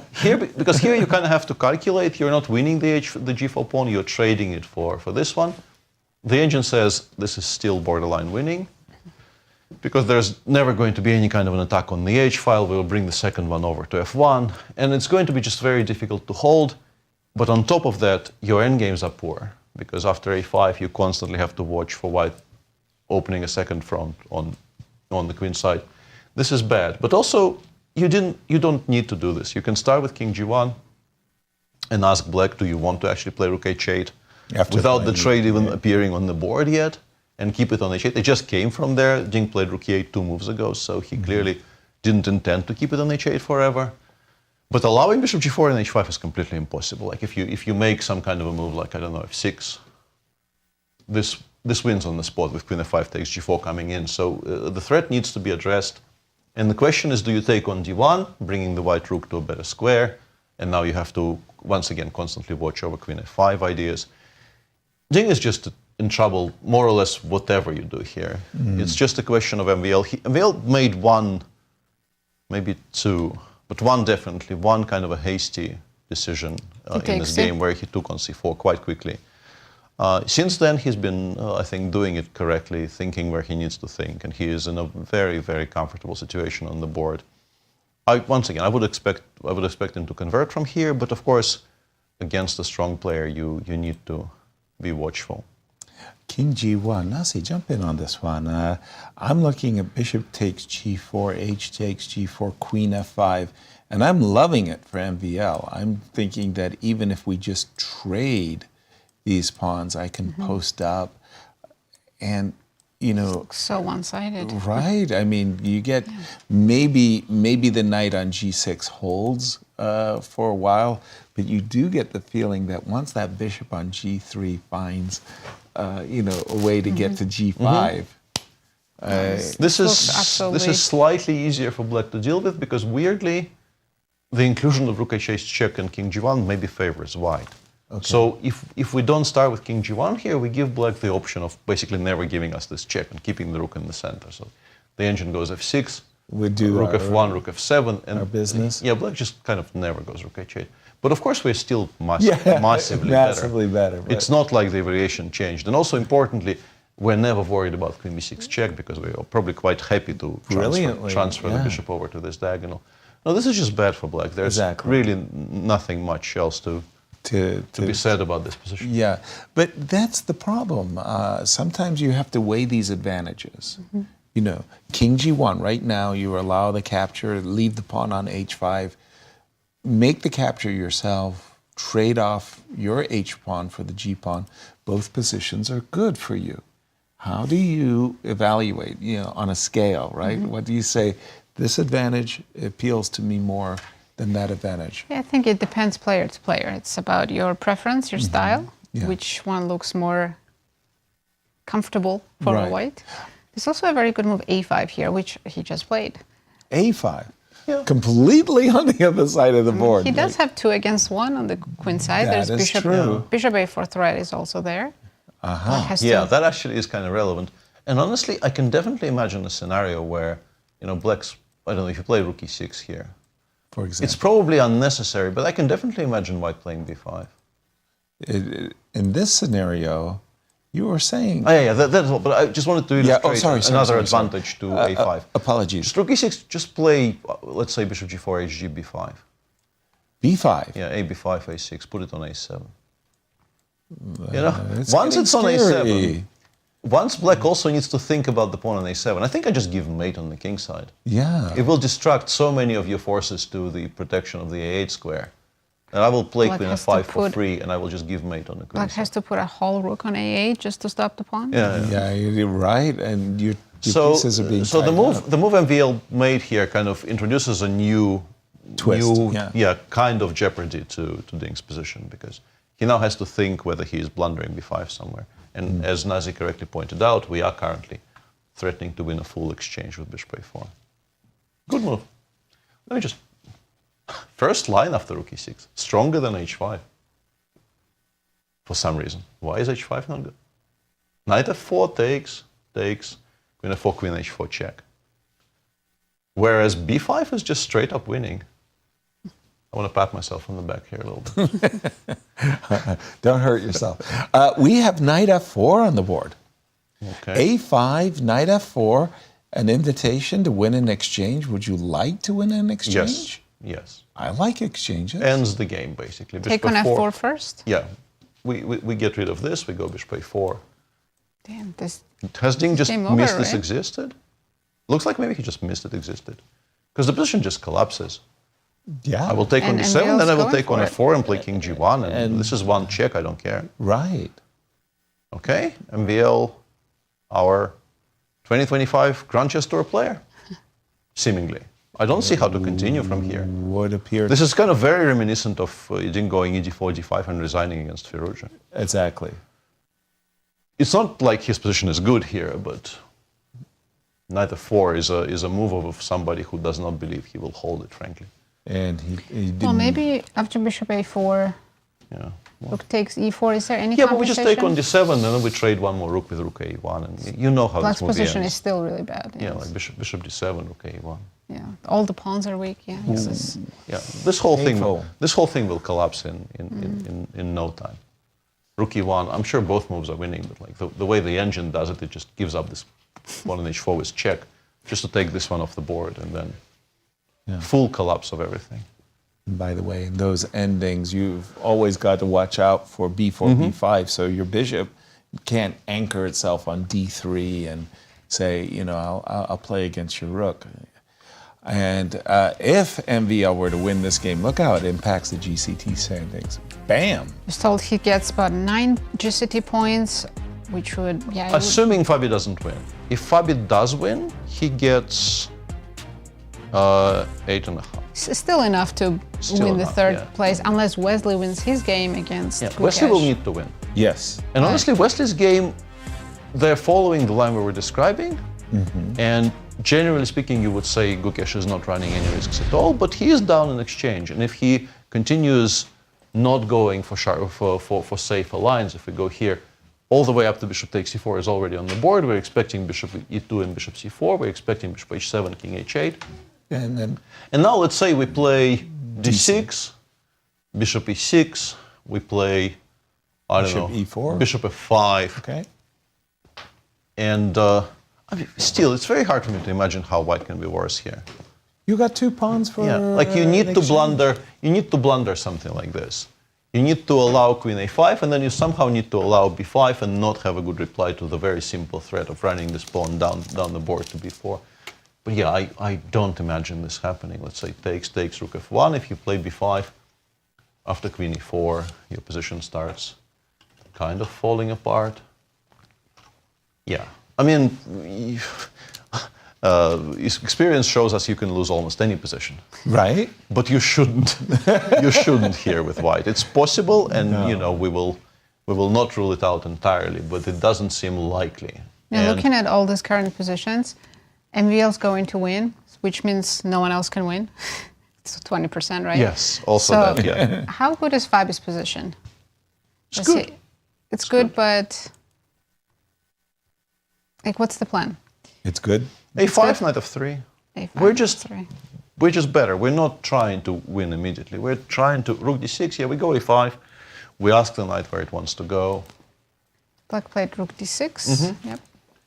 A5. Just catching up with the Knight c6 and knight d7 are similar in strength, the machine says. I think humanly you probably play knight d7 because but isn't there knight e4? Isn't there knight e4 after knight d7? Ooh, beautiful. Ooh. The engine says it works, but I don't need to panic. It takes and goes rook d8. That ruins it. And says somehow black is still keeping things afloat.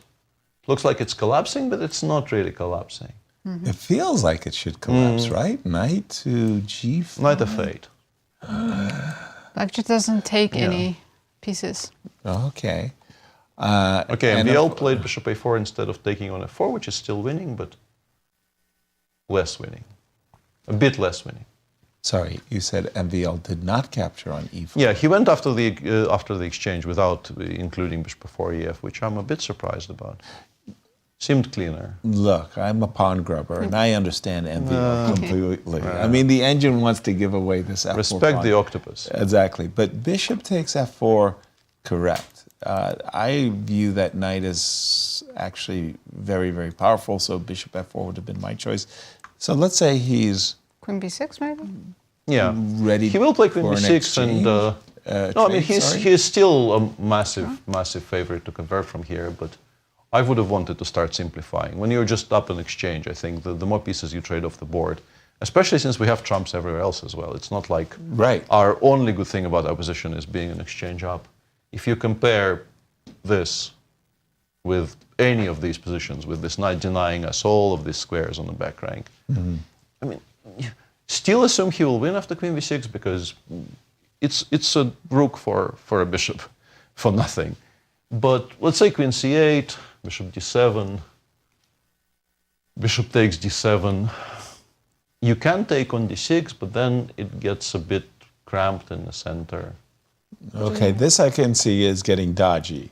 Yeah, I don't like... there's no threat currently, but also we don't have moves. This is why I would have avoided this position, because let's say, imagine a scenario in which black actually manages to land bishop c6 and take on e4. Black could start taking over. I really don't understand that decision. He had an hour. Yeah. He had an hour, and bishop takes f4 wasn't difficult to calculate. By the way, we saving the best for last in terms of this last round of the championship, of how many how many decisive games we might be seeing. We might get 3 decisive games. Like, whoa, what is it?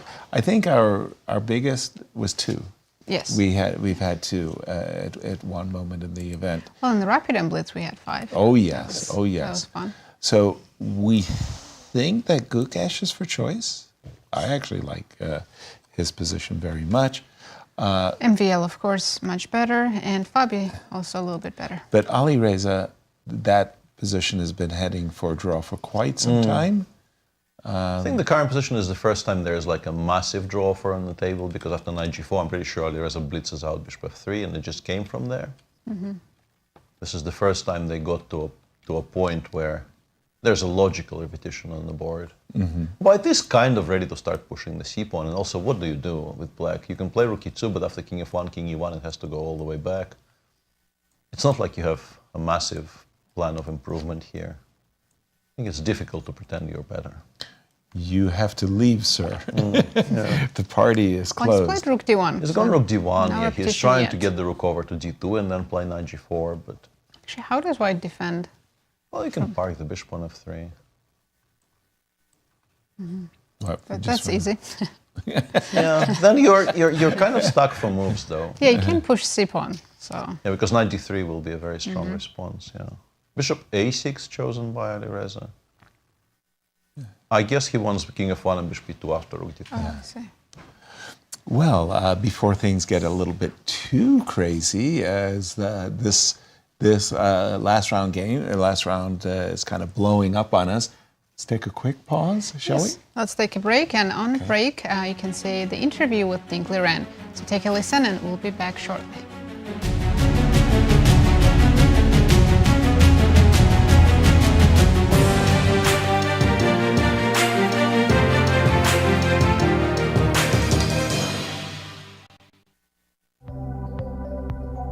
Dink, welcome back to St. Louis.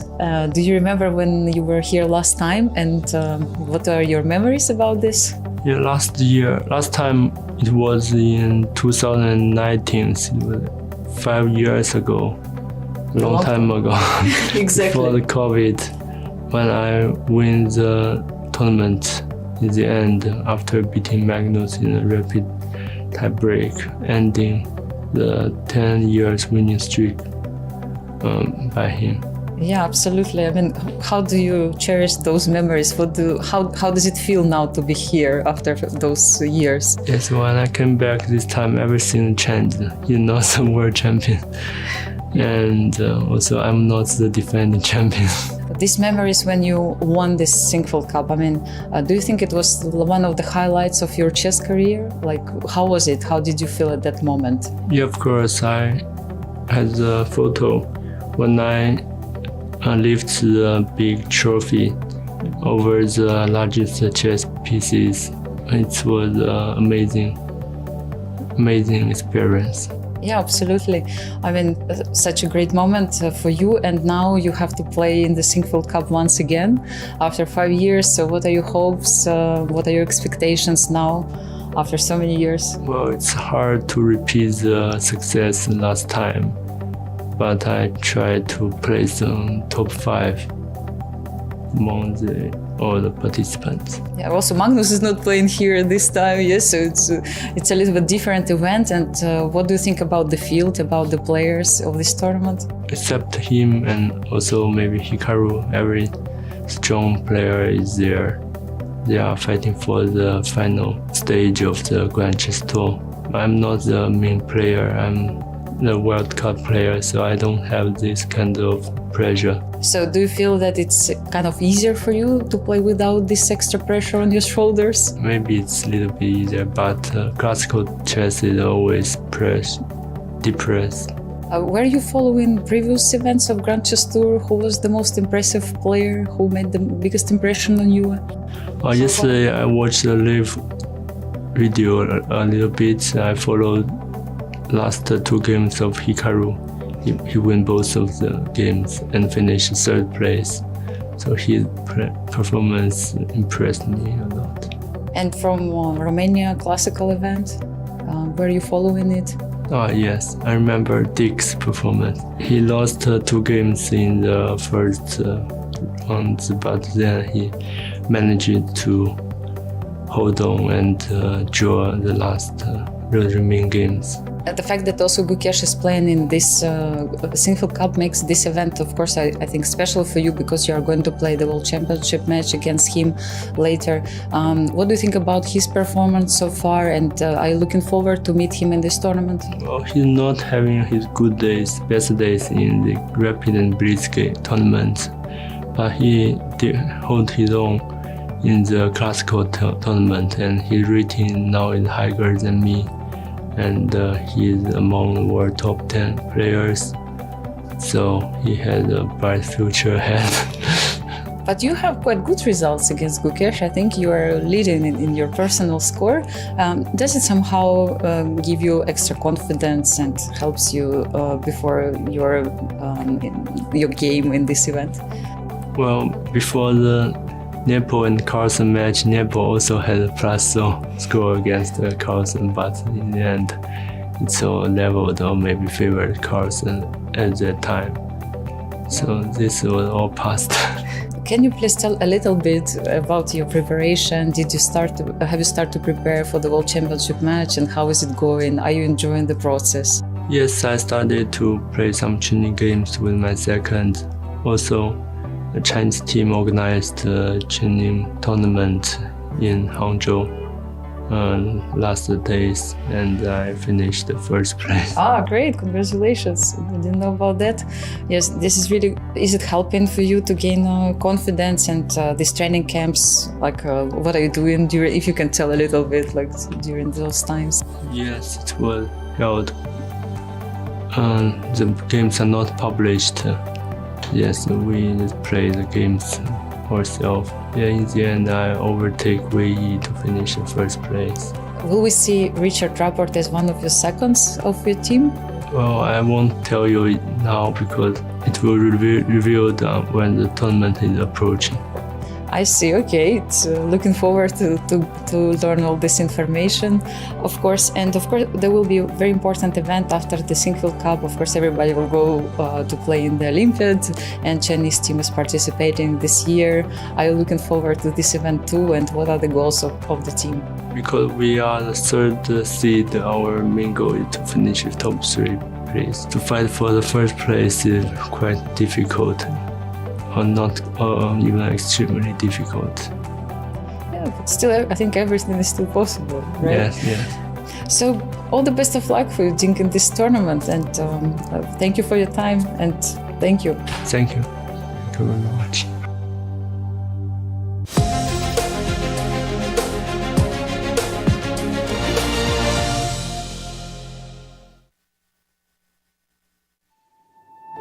In our game, we see echoes of warfare. Every bishop's silent shift. Every piece finds its place. The clocks are ticking, and every second matters. Legends will rise, and champions will fall. Give it everything you've got, and ask for more. This isn't just a game. This is it.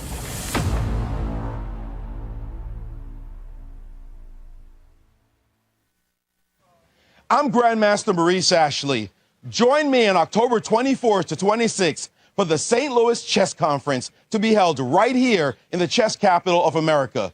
Also featuring legendary world champion Garry Kasparov and Hall of Fame inductee Judith Polgar, the conference will explore the broader educational and social impact of chess. For more information, visit stlouischessconference.org and sign up today. The St. Louis Chess Club is the premier chess facility in the United States. We bring the educational benefits of chess to thousands of students across the St. Louis area. We also promote chess at the highest levels, hosting all levels of the U.S. championships, as well as high-profile tournaments that attract the world's best players. Become a member and enjoy perks such as free classes and lectures, weekly tournaments, and so much more. Visit stlouischessclub.org to claim your membership today.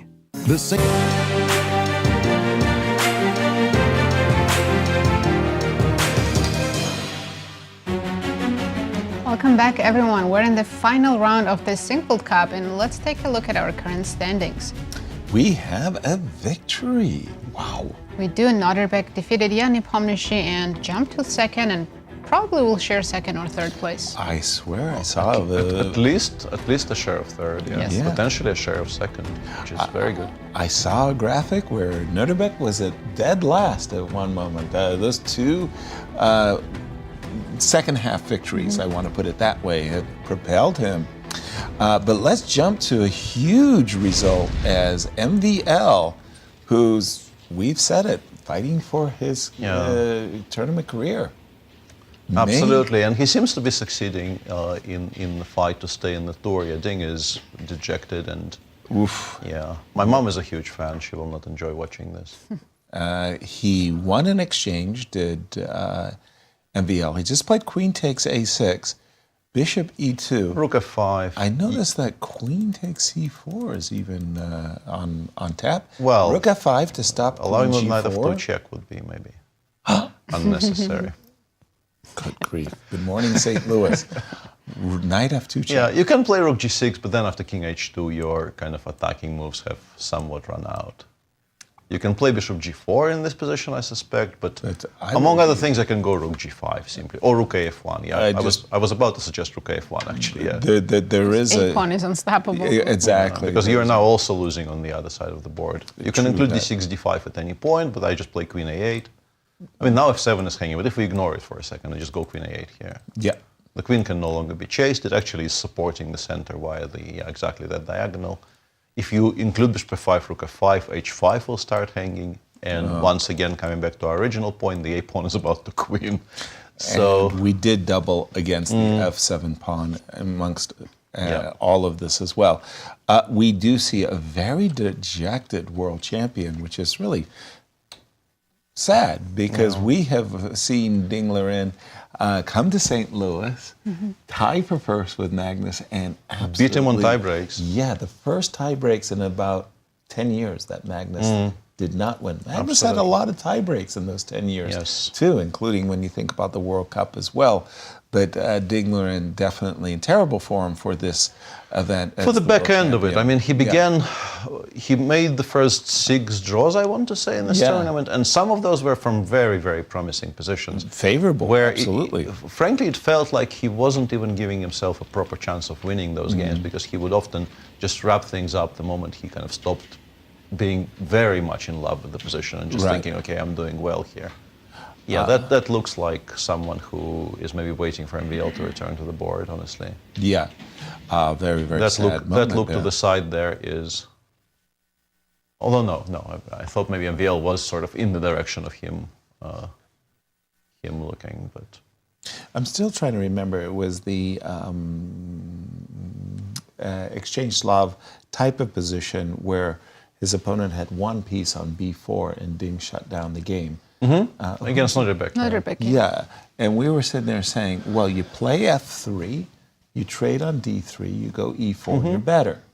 And he sort of said, I was afraid I was worse because of knight a5. There was 2 of those. There was that one where he was clearly like running 0 risk. And there was also the endgame against Fabi, where he pushed for about 3 moves in that position where Fabi had every single piece was extremely passive. There were structural weaknesses everywhere.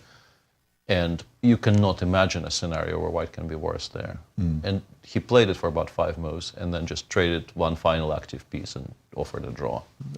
Forced repetition. We do have a move by Ding Liren, and that was... Rook 6 king h2 as expected. Yeah. And I guess the only way to create at least some havoc is to go d5, queen a8, d4, which introduces the idea of some passers for black as well, but there has to be about 10 different ways of dealing with this. Yeah, d5 played. Yeah, I think it really is the only way to even ask a question here. He's doing the right thing. It's just that it's too late. Again, this knight on d3 is pretty frightening. Queen d5 in order to make... Or rook g5. Maybe the cleanest here is actually to play rook g5 and start trading the active pieces. Rook g5. Yep. And this is what MVL seems to be reaching for. Might be the final move of the game as well, because if you have to play d takes e4, you're just... And if I get to play d takes e3 and try to make a queen? No, I mean rook g5 instead of queen a8. Oh, pardon me. Apologies. This, I think, actually, d5, this actually g5. ends the game, I think. Ah. Because we're also going to be taking on c4 if you move the pawn from d5. Now that we played king h2, we're no longer worried about knight f2 checks. Yeah. MVL, Thank you for rescuing me from myself. MVL triple checking, but I think he knows. Yeah, and I think rook g5 actually does just force an immediate resignation. There's just no way to continue from there. That's an incredibly powerful move. I agree. I totally missed it. He just played rook g5. Yeah, this is, I think, the end. What do you think MVL would be the happiest about? Qualifying for next year's GCT, defeating world champion, or breaking his drawing streak? I think the relief the tournament is over and he's managed to accomplish everything that you just said. I mean, the tension in these events, oftentimes when I played in such events, the tension afterwards was like I waited 2 weeks to recover. Congrats to MVL. Wow, what a relief. Our congratulations. MVL, tour player for 2025, write his name. And that, I think, nails it down for him, because Wesley is probably going to save his game, but he has currently a pawn down opposite colored bishop position on the board, which he is very, very unlikely to win. Wow, but nonetheless, we can't take anything away from MVL. He came in very emphatically snapping some pieces onto the board there. Yeah. I think he is happy. I think that is a massive relief. I mean, the arbiters aren't supposed to go and embrace the players after the game, and sort of like, but there it is. He had to break the smile. He broke his streak. You went through a whole litany list there, a laundry list of things he did. He broke his draw streak, qualified for the. Defeated the world champion. He gets to the second and third. Yeah. And our congratulations. But let's jump to Pragg versus Alireza. I think they are repeating. I think Pragg has finally kind of given up on trying to squeeze water out of this particular stone. There's no water in there. Yeah, they have repeated twice, I think. Alireza found a way to completely extinguish any threat to the f2 pawn, and now I think I like the bishop a6. Yeah, bishop a6, bishop e2, king f1. This setup is completely unshakable. So. Yeah. And Alireza also has no reason to try to pretend he has an outside pass or anything like that. Exactly. Yeah. And we are seeing this right, I think have they made the third time? No, not yet, but they're about to. Yeah. And that decreases Fabi's motivation to win, but he still has other reasons. Yeah, he has other reasons, yeah. Also, he is just going to be playing this position because it's a pleasant, absolutely risk-free position to play. He doesn't, nobody does not play that if you have a chance. Exactly. Pragg usually takes some a lot of time to reassess before he takes the draw. It's kind of a bittersweet situation where you make an absolutely trouble-free draw with black against a player who's been dominating the event. You've played the risky opening, you did not get punished, and yet you sit there slightly sad, kind of hoping you were actually worse out of the opening, because that would have meant a big fight. The position is sharp and you get a big fight. Yeah. Right. And for Alireza, he's going to be the undefeated champion should we see the move. King G7 as we expect. Wow. What to say? For Pragg, it's so confusing. I mean, I'm not saying he's playing reckless. I'm saying he's playing aggressive chess, exciting chess, 9 draws. Yeah. No, he will feel very aggrieved. I mean, he generally doesn't feel aggrieved. It's not really his emotion. Mm-hmm. But in somebody else, I think the emotion would be that, because he left so much on the table in this tournament. Mm-hmm. No King G7.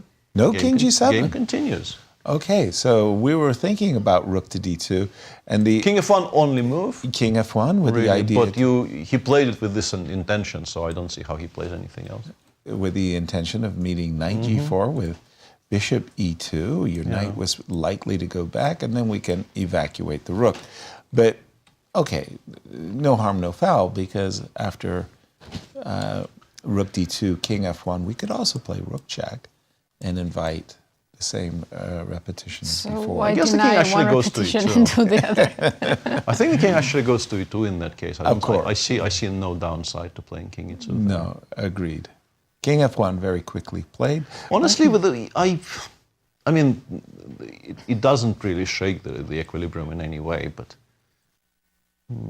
You just like the king on F1 and bishop on E2. Because if you imagine us, let's say, playing rook D1, check king E2, and then rook, I don't know, A1, and white playing bishop B5, you have to start on every move worrying about blundering F4, bishop B8, and I just don't see how we are, the side playing for a win here. Mm-hmm. But then again, I think it's just inevitable that there's going to be a repetition somehow with rook B1 and a draw inevitable. But I kind of hear you that you sit there, you go, okay, F4, if your knight gets kicked to H6, probably that's still okay. Probably still okay, yeah. Yeah. I will keep an eye on this, but we have Christian with MBL. Maxime, first of all, congratulations. What a clutch performance when you needed it the most. Sum up your emotions right now after such an important victory. Yeah, it was a crucial game, and my coach gave me this idea of, going for a very slow game, very much like the Italian games that Alireza had with Ding, but with Rui Lopez, which means black went committed with B5, which changes. And to also surprise him, perhaps, a little. Yeah, that was the idea. And it worked because up till here I was in my preparation, and I'm pretty sure I also looked at B7, but couldn't remember the details. Did you feel like he was still in his preparation, or he knew exactly what he's doing? Or I think he was trying to remember, to be honest. I know this was a theme, and suddenly, you give up a pawn, but you get huge compensation. I didn't even look at what was happening after, say, bishop h3, but over the board I thought rook g1, queen h5, any move actually. So rightly, rook b7 was interesting. I just thought, even if he hasn't castled, it's not such a bad thing for me because, this knight on e3, is extremely important. Can always jump to f5. And block out the counterplay. G4 came as a surprise because simply, it's not only queen e1 is good. And at this point he was also starting to burn a lot of time. Yeah, I was not sure about this position though, f5 and, okay. You actually don't need to have bishop h4, which is interesting. But that's why I thought queen e1 is good. This I thought was essential to get some counterplay. Bishop h2 and g3. Take. I wasn't sure if I should go like this. That's a wild variation. Yeah. Can he go h3 at any point? Or queen g3. Queen g3, so that's why. He has to get a queen first. Okay, here bishop d1 is strong, and if queen h6, just knight d5 and bishop e3. And I was looking... Just to interrupt you for 1 second, this one finally finished in a draw, and you're looking now at your 2024 Sinquefield Cup champion, as it happens in real time. Congratulations to Alireza. Any thoughts and words of encouragement for the young... happy for my countryman, Yes. Yeah, of course. And Ali had, let's say, a difficult year, and with also the candidates where he, for the second time didn't perform as well, but he's proving that, with the right attitude and, this will to take risks in every game, can also bring some dividends, and I'm looking forward to him replacing me on that very chair in a few minutes. Probably in the playing hall later today. But you mentioned the candidates, talk about this extra pressure. You play the candidates as well. How does that pressure feel in the heat of the battle? Oh, it's, of course, huge. Also, the circumstances of my qualification meant it was different. First half, it was so wild. So I qualified through Temurajabov pulling out basically the last seconds. So I had like 2 weeks to prepare. So, when you have 2 weeks to prepare for such an event, you have no time to feel the pressure. You don't get the build-up. Yeah, you don't get the build-up. So it was like maybe a blessing in disguise. And then, of course, interruption, second half, like, okay, it's just... But for him, it seems like he's a completely different player after the finish of the candidates. I wouldn't say so, because he was taking a lot of risk in the candidates as well, and sometimes it comes down to a bit of luck. Like here, Ali clearly had this share of luck, I would say, against Fabi, against me, against some other players. I remember he was also in trouble. So, of course, then and he had this share of bad luck in the candidates. So overall, you could easily have the results from the Sinquefield Cup versus the results of the candidates completely reversed for him. So that's because he's taking so much risk that his game is high variance.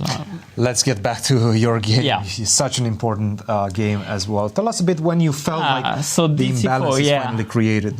Yeah, for some reason I didn't like knight d5, but I struggled to understand why. I mean, I think I was considering this, but here, these positions I was not so sure about, like a4, knight c7. Okay, this is pretty good. Very concrete, right? Yeah. I thought dc4 was very good, but seems like I misunderstood something. Okay, first of all, knight h4. I thought this was very good for me, but hard and to... I think you were partially right, at least. Yeah, because knight f4, I thought even rook takes, which is not forced. Yes. Okay. At least from a practical perspective, this looks very dangerous. And this position, you assumed you had to take on h4. Like, this looks huge for me. Like, it doesn't look so huge at first, but actually the knight on g6 is kind of stuck.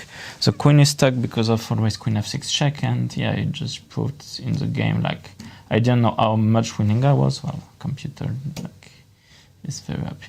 Yeah, you never let him back in the game. Actually, I could take first, like not allow any counterplay. This is bad, but it's good enough. No, I calculated that I always have queen a8 and then pawn pushes. Maxime, you mentioned the technical analysis that your coach helped you with. Did he give you any practical feedback as well? Obviously, you were coming on a 24-game draw. 25. On the 26th. Okay, here at least I knew what I had to do, and like basically the draw was almost like a loss. So, although not completely, because if Gukesh won his game, like I had to have a minimal safety net, but I knew what I had to do. I knew also things form is like better, but still shaky. And I have tremendous respect for him and for his play. But hopefully he can get his shape back before the match, because that would mean a very, very interesting match with Gukesh, playing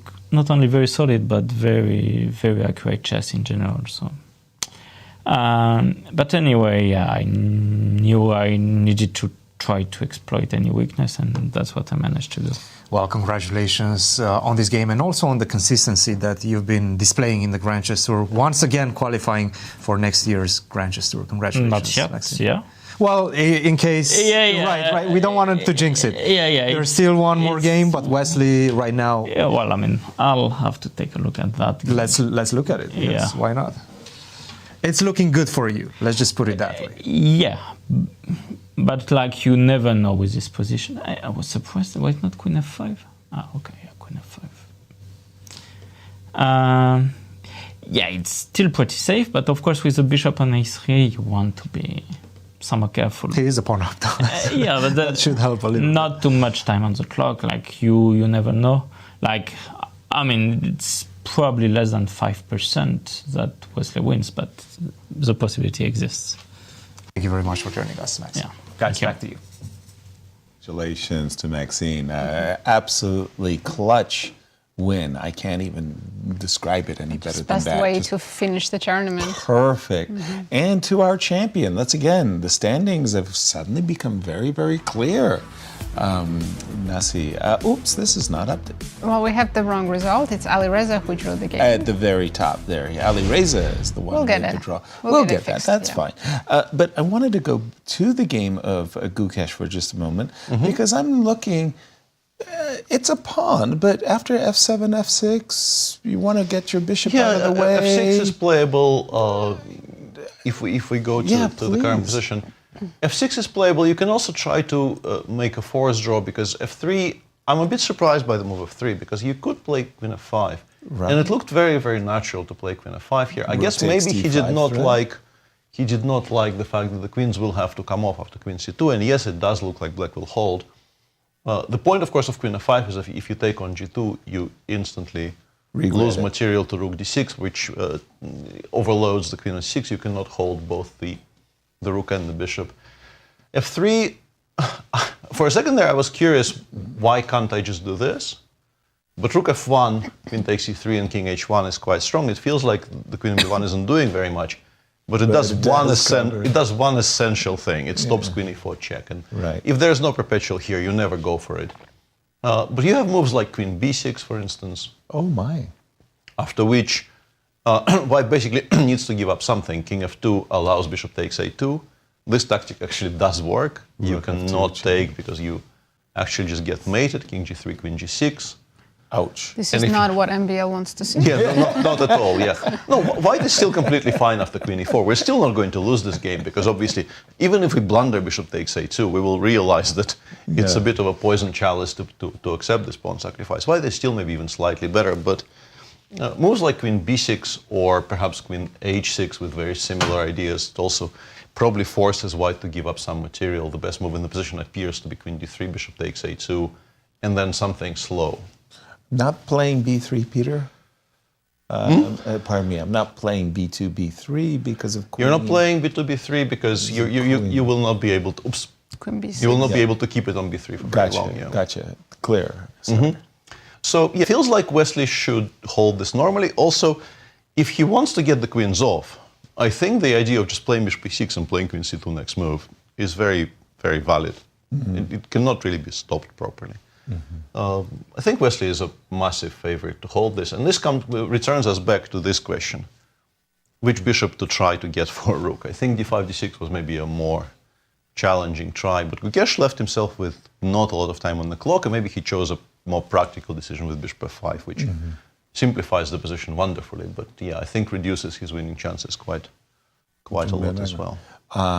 I miss the idea of queen b6, rook takes d5, queen takes e3 check, and may I introduce my rook with a check into the equation.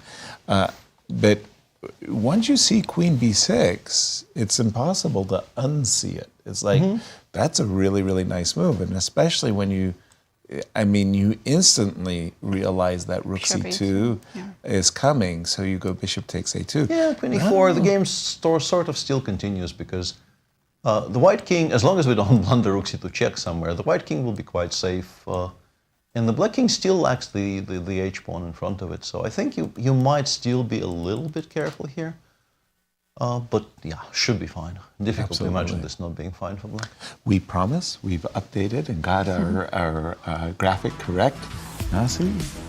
And here it is. So we have results. Alireza Firouzja drew his game against Prague and secured first place. And check it out, 2 victories. We don't say that every single round. Fabiano saying, "Hey, you guys surpassed me." That was those were 2 big victories. And here's our champion. Alireza Firouzja wins the 2024 Sinquefield Cup and the GCT Tour. Absolutely, I couldn't have done it without you. In terms of predicting, I don't want to take all the credit. I'll share. Thank you. Yeah, right. So Alireza repeated 2022. He did, and he came, he saw, he impressive. conquered, and he did it again. Beside that game, Fabi's game, sorry. Yeah, there's only 2 left, We and only Fabi's 2 game. games left. And this is for second place. I am a bit confused about the Fabi's game. He played your move knight e4. And we did see rook He didn't d8. go knight g5. I He guess went he saw knight knight d6, f8 and the source of my confusion is, what exactly is the choice here? for black. How is bishop takes d6 not on the board Yeah, I yet? don't know. Is the knight trapped? Like, let's say I go knight f. Knight takes. It Oh, comes what? back, Sorry, huh? b2 is Yes, protected. right. So I can. Boy, am I having a hard time. Just a second. So wait a minute. Knight f6. Maybe knight f6, yeah, and then rook d1, knight e4 or something, yeah. No, this Do you want to go looks back to rook d8? kind of. But so, d6 is not really hanging because yeah, of we f6. can make a move here of some. That's a some that's a curious. Yeah. Knight b5, honestly. What? I'm very excited about the idea of queening my a-pawn if you take that. Which I will do post haste, yeah. So you're saying box. Yeah, force. takes, king f7, king e7. I understand we're not supposed to enjoy this, and we will not, but forced is forced. yeah, but if I actually manage to kick this rook away, I guess he is Before worried about immediately? before here, before king e7, b takes c5. But you can go rook c8. Yeah. Bishop before maybe rook c6. Yeah, exactly. Establish some kind of a blockade like this. Play knight f6 next move. Play h5. Claim that. This I'm happy with. Actually, I'm playing on light squares, and any trades, I'm more than happy. You played knight f6. Knight f6. Okay, bishop takes f6 now is the only thing that gives advantage, but it gives a significant Yeah, it looks bit of winning. advantage Bishop for f6 and knight takes b7. If we take on b7 immediately, rook d1, king d1, knight e4 is actually good for black. Say that again, please, Peter. Rook. If knight b7 immediately, Bishop knight f6 is a blunder. yeah, it's a miss. It's a miss for sure. Yeah. But you have to start with bishop takes f6. It's only a mistake because of bishop takes f6. If you take on b7, I take on d1, I go knight e4, and now the knight on b7 really is in some trouble. Right. This is. And it takes white a long, long time to do something about What is it. Anish's idea after bishop f6 and then knight b7? I'm not sure. Maybe takes king e7. Maybe he thought this works King out. where? Takes king bishop b7. But we bishop go b7. before c4, c5, king f7, king c2, king e8, king b3, king. Those c6. No. I should have played c6. Yeah, of course. Yeah, c6. And the thing is, this is completely stuck now. Yeah. So I will bring the king over to c4, and then I will find a way. So how does the machine win it? We get here. You play, let's say, h7, h6. And the machine actually continues passing to force more concessions, which might be the only way to win, which is interesting. Like it goes king d3, bishop f8, king d4, bishop e7, king c4, the old triangle. And now if you play bishop f8, What did you do the triangle for? it continues passing. I'm expecting for this machine to finally show me how I'm breaking through. And maybe we actually win with c7, king d7, knight g8, do we? Yeah. Maybe we don't. Probably. The evaluation hasn't bottomed out yet. Yeah. It still says it's kind of playable, but this has a look of something that This wins is for feeling white. very. Because very nice. yeah, due to the fact that this machine is severely hamstrung and doesn't really move past depth 20, it just keeps on doing this little. Okay, it goes king e5 here. B3? This is clever. This is very nice. clever. C7 is coming. This is very clever. Okay, this I understand. Yeah, king d4, and now you suddenly find yourself in a situation where either king e5 wins, or you can also do. Now b3 loses to king d6. Oh, this is all very beautiful, actually. I'm happy we're showing this. It is a nice geometry. And if bishop f8 check, we go king b6, d3 c7, king d7, knight c5 check, bishop takes c5, king b7. King b7. And if you do this, I am just in time to pick that up, and then the entire structure collapses, obviously. That is collapses in on itself. But honestly, this just looks lost. You kind of feel that something will happen to this position, which will be enough. Bobby has 15 minutes to find this. Yeah. Well, bishop takes. I think F6, you get there knight move by takes move, B7 honestly. Yeah, I think you get there move by move. Isn't difficult.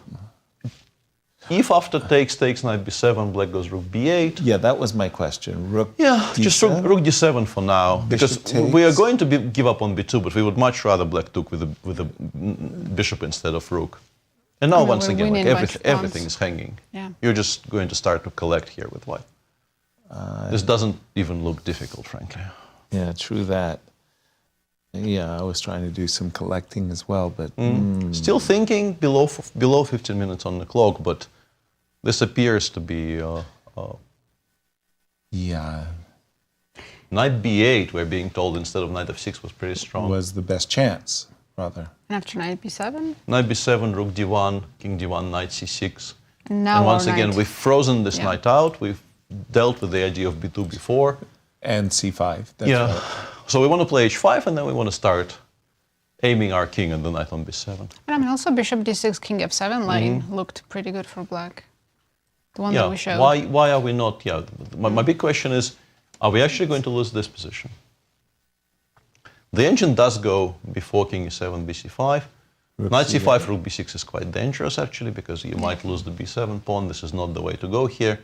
But going rook c8, rook c6. I like that very much. Yeah, I still prefer this to what he's done, at the very least. Yeah.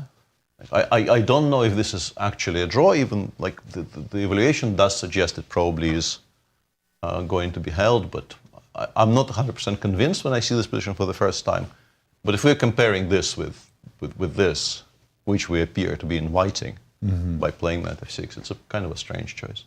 But Anish is really not having a good tournament, so... bad judgment. But, sorry, not to flog a horse here, but knight b8, that looks like a really optimal move. I mean, almost from the opening, we were trying to get the knight to c6. And if you can get it where the knight is actually trapped or ensnared, I don't even know how to put it. What do I have to do? Yeah, I mean, you can play bishop e5, try to dig it out that way, but I guess black just takes and goes king f7. And well, that's a big... I'm thinking so much better than what can happen now. Oh, wow. Stunning. Knight f6. I mean, it gets a single question mark, but maybe deserves a double question mark when you think about the two superior choices of bishop d6 and king f7, as well as knight b8. Anish is not going to be happy with himself whatsoever. It's a long flight to Amsterdam, let me tell you. That's not good. Knight f6, nonetheless. And here we go. We're going to see this. And before we leave this, I just want to show something. And this is, I think, maybe the reason there's so much difference. In this position after knight c6, after we've given up on b7, put the knight on 6, I wanted to ask the engine why not bishop b5. And the massive difference is, like knight d6 check, normally you would be very happy doing this, but here you've actually lost potentially because the king will just come and pick it up. And yes, you can create two connected passers, but they are now stopped. Wait. And those two will actually win. Right. But my question was, what happens if b4? But now white is just not in time to...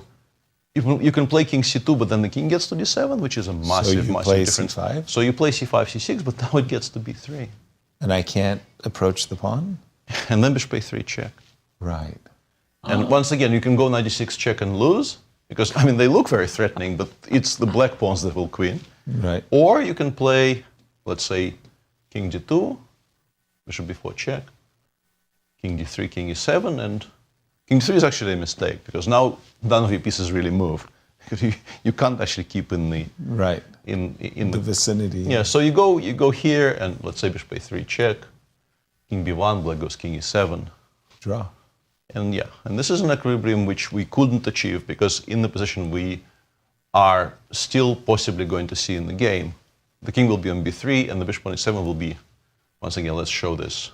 The king gets to b3 and c4 and the bishop never really leaves the e7 square. It's very important for black to generate some counterplay, and here he is not going to be able to. Well, Fabiano will really appreciate this moment, but he has like, what? 10 minutes or so. 10 minutes versus 25. For whoa, let's go to Gukesh. Whoa! I think it's going to be a draw between Whoa, we did see queen b6. Yeah. Yeah, but rook e1. Look what Wesley has done after rook e1. This is so beautiful. Queen a2, rook c1. Yeah. Yes. And this is a perpetual, very cleanly calculated by Wesley.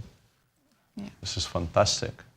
MVL will be back in his hotel cheering the draw. Yes, and that means Gukesh also will finish this tournament with all draws, just like Prague. Yeah. They'll be wondering, what does it take to win a game on the Grand Chess Tour? It's so difficult. This is the perpetual. That is a pretty way to draw. It is. Rook c1. I mean, white's not forced to take, but if you don't take, you're not better. Remember, I had this sort of you know tactic what? After rook c1, king f1, I'm playing queen d3 here. No. That's also I'm actually not even giving you those squares. I'm playing queen d3 here, I'm not kidding. Yeah, we're gonna... I don't want you to play king e2, king e3. I'm worried about king e2, king e3, but I'm not allowing you to make those moves. If you take on c1, I play king e2, queen c2, king e3. You have to give a check from c1, I go king e4. Maybe it's still a draw, but I'm running towards maybe some useful squares. Good point. Yeah. I'm not giving you any of that. I'm playing king d3 check. I'd start. Yes. King d3, much more clean, a much cleaner. Let me check if queen c1 is still a draw. Yeah, and Wesley has played... Yeah, both are draws, but queen d3 is cleaner, honestly. Rook c1 is on the board. Yeah. I think if you want to try that, you go king f2 here. Okay. If you want to try to run towards the queen side, you go here and you go king d1. But the issue is, even let's say queen g1 takes, g2 takes f3, but it's just not worse. I probably as a bishop. Yeah, I probably have an immediate perpetual. But even let's say if I collect the entire king side with checks, I'm not going to be running very many risks there either. Right. Yeah. It's one of those things where, congratulations, your piece. I think you're a piece up. Yeah. We're kind of playing for a loss here. This looks like a study. How did white get this position? How did he get such a bad grouping? I think MVL will start screaming at the screen if this appears on the board. Yeah. Like, stop it. Yeah, please don't do that. Well, Wesley has already turned his head away. I think he knows that he's got the draw in. This is a very beautiful little tactic there by Wesley. Mm-hmm. So once again, we're looking at king f2, rook takes, king takes, and this one. Before you were saying let's take a walk. This time you're less.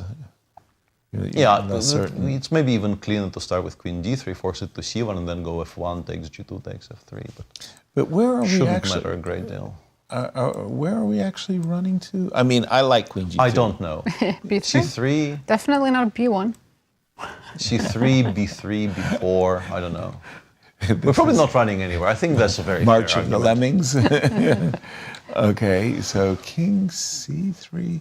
Are we running away, Nazi, in this one? And in the meantime, bishop takes f6 has been Honestly, played I by wouldn't Fabi. want to draw that way. I would No, take I would be pawns. taking, and you pick up the pawns as well. Yeah, that was what Peter was advocating. King f1, go ahead and capture. But for purity's sake, I would very much prefer if Gukesh took on c1 here and we had the perpetual with the rook still alive. Yeah. That would really drive the point home.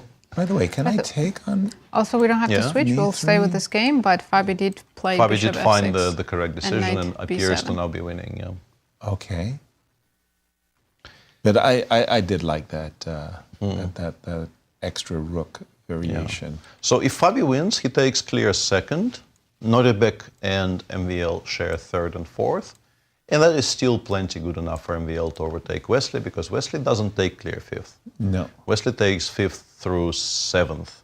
Yeah. And that's going to be more than a point below MVL's tie for third, fourth.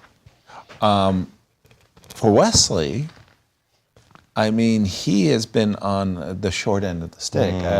When we think about the candidates and who qualified ahead of him by 1 point on the FIDE. And now he came in this this final event with a lead, and he just gets overtaken at the very last hurdle, if you will. Gukesh, it's a bit rough on Wesley, but yeah. What is Wesley's current rating, live rating, do we know? I don't know. But he will probably still try to qualify. He'll be in with the rating. contention. Of course, yes. For the GCT. For the GCT next year, just by rating. But I don't know if it's anywhere near guaranteed. No, I mean... No, ratings change every day now. Wow, and... So he's currently rated 2751. Yes. Prior to this game, I think, and he is just in the top 10. Right. When you think about so many players, like a Duda, for example, just on the outside looking in, give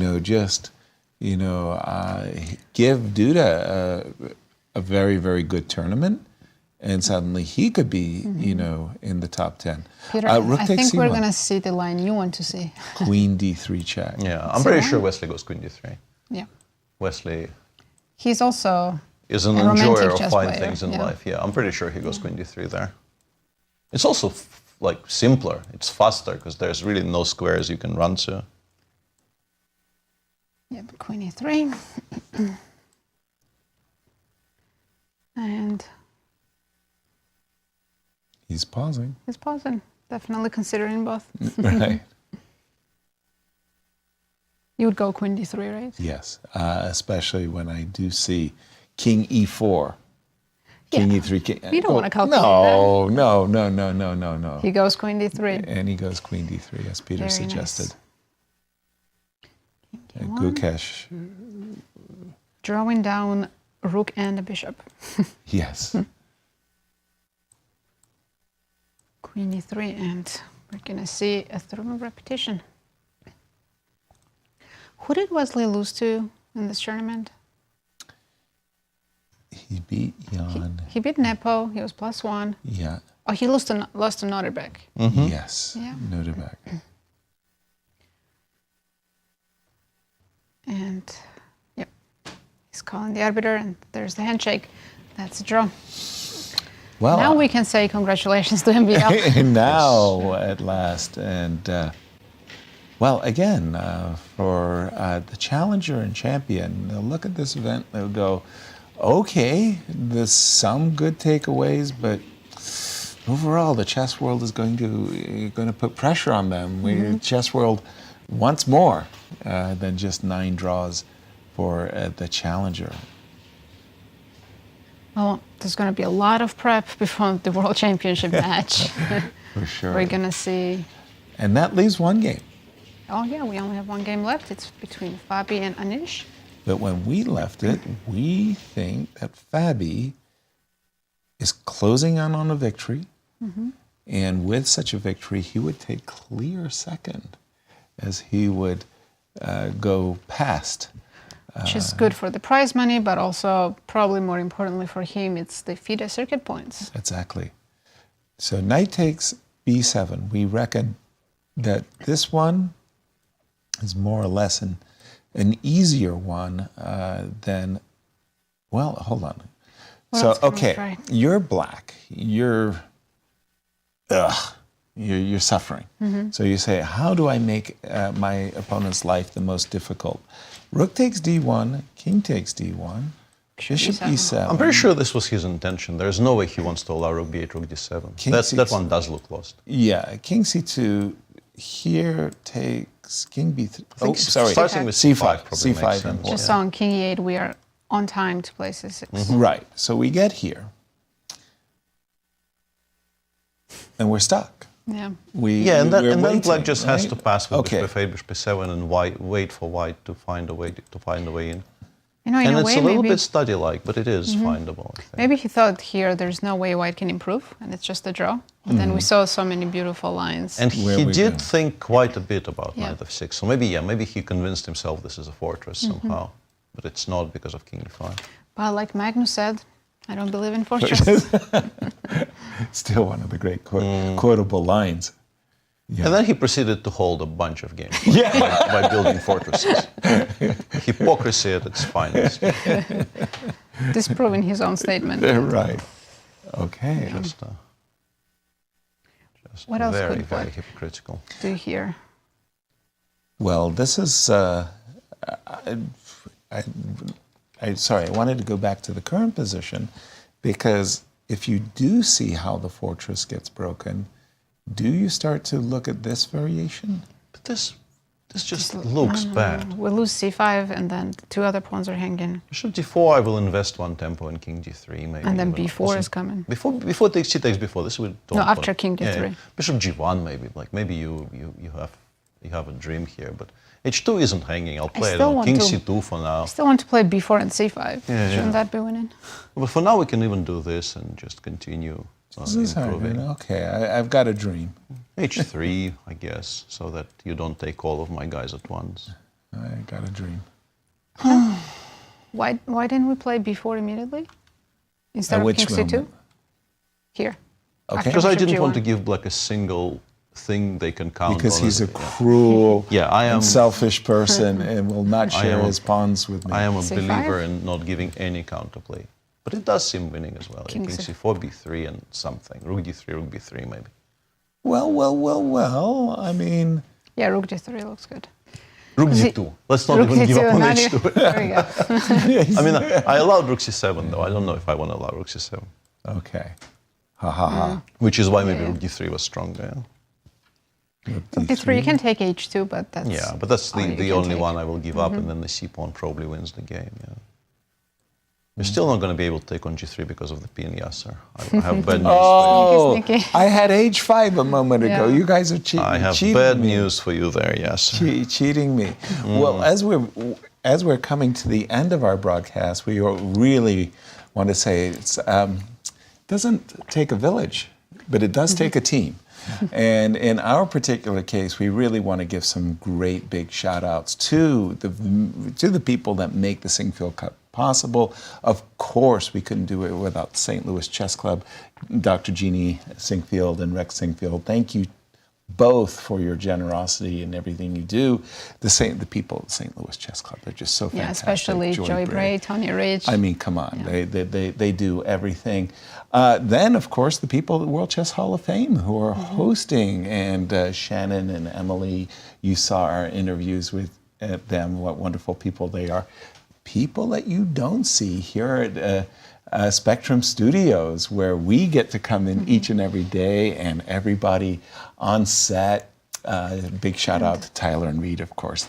They take care of all of our needs. Absolutely, and Kevin Depew and the Silverback studio. Absolutely.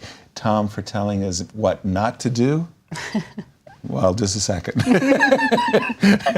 I mean, he did say, go to Kevin in studio when he met Christian just a moment ago. It's like, what? Peter. Yes. You both.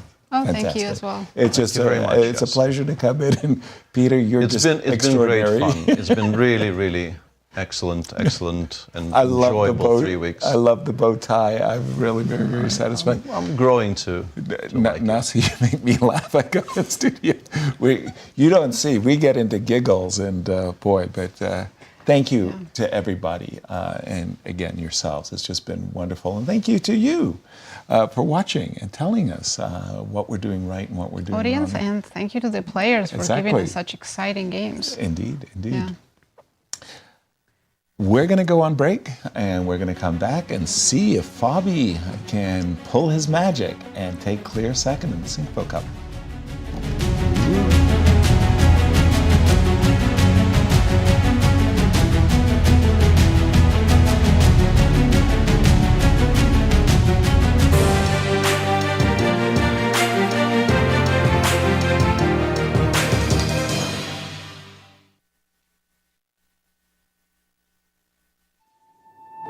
In our game, we see echoes of warfare. Every bishop's silent shift. Every piece finds its place. The clocks are ticking, and every second matters. Legends will rise, and champions will fall. Give it everything you've got, and ask for more. This isn't just a game. This is it.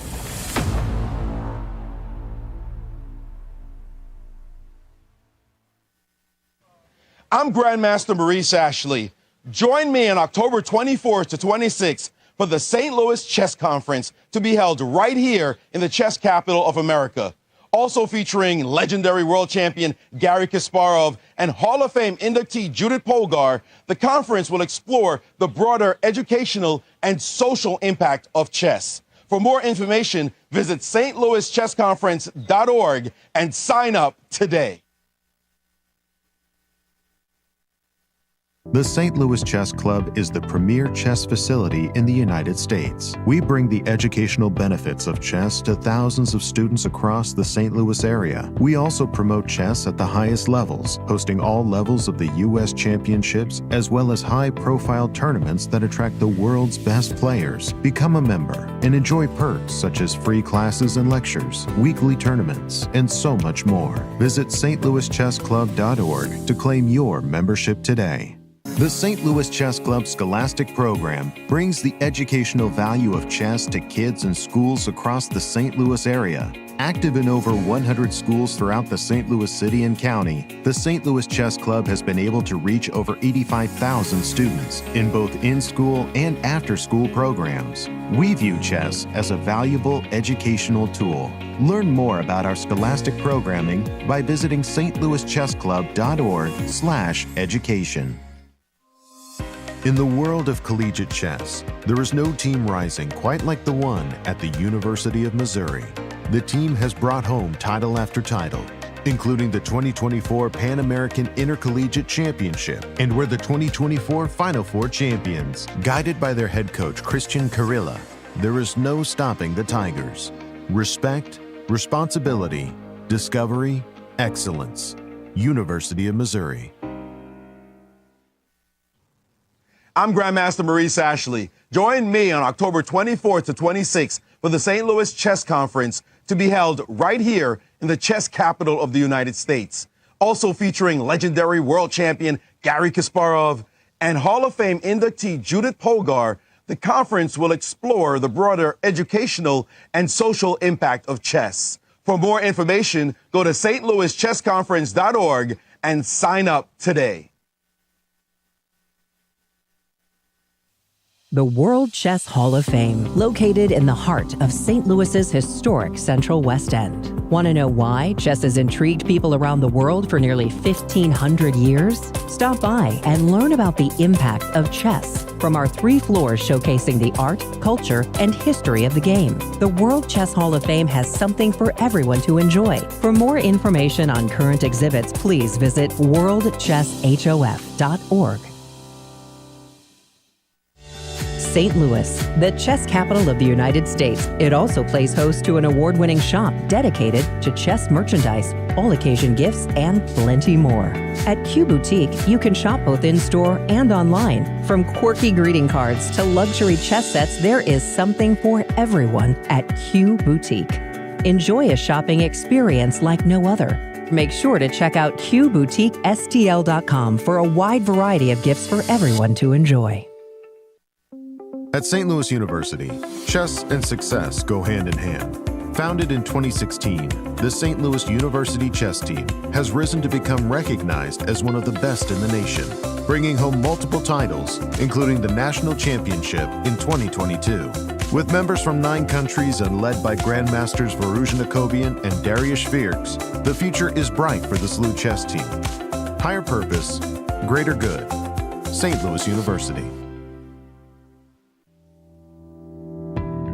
The St. Louis Chess Club is the premier chess facility in the United States and is among the best in the world. Thanks to co-founders Dr. Jeannie Cairn Sinquefield and Rex Sinquefield, the St. Louis Chess Club is a non-profit organization committed to promoting the game of chess locally and internationally. We bring the educational benefits of chess to thousands of students across the St. Louis area, promoting cognitive development, critical thinking, concentration, and analytical skills. The St. Louis Chess Club welcomes chess lovers of any age and skill level to come and enjoy the game of chess. We also promote chess at the highest levels, hosting all levels of the U.S. championships and the American Cup, as well as high-profile tournaments that attract the world's best players, including the prestigious Sinquefield Cup, Cairns Cup, and many more. All tournaments can be streamed via our YouTube and Twitch channels that also include over 2,000 chess lectures for anyone to enjoy. Become a member and enjoy perks such as free classes and lectures, weekly tournaments, merchandise discounts, and so much more. Visit stlouischessclub.org to claim your membership today.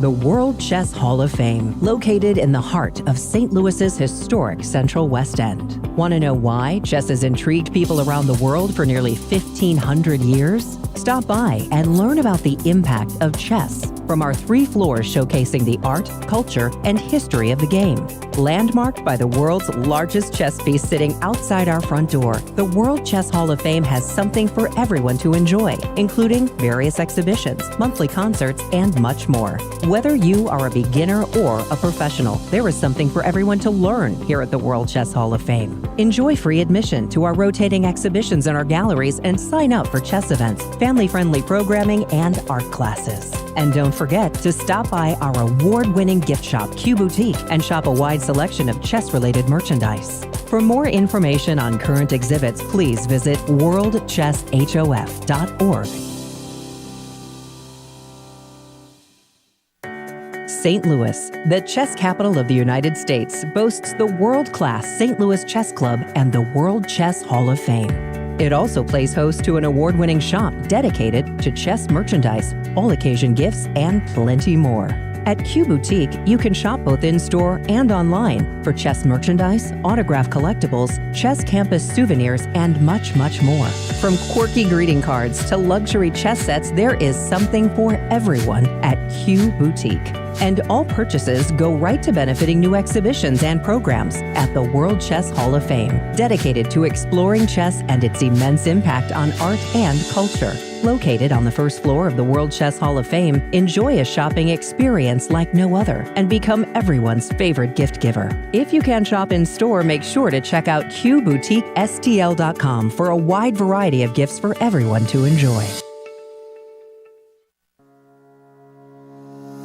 The St. Louis Chess Club Scholastic Program brings the educational value of chess to kids in schools across the St. Louis area. Active in over 100 schools throughout the St. Louis City and County, the St. Louis Chess Club has been able to reach over 85,000 students in both in-school and after-school programs. We created the Select Chess Training Program and the Junior Select Chess Training Program in order to elevate the skill level in students across the St. Louis area. These students receive professional training from Grandmaster Firouzja.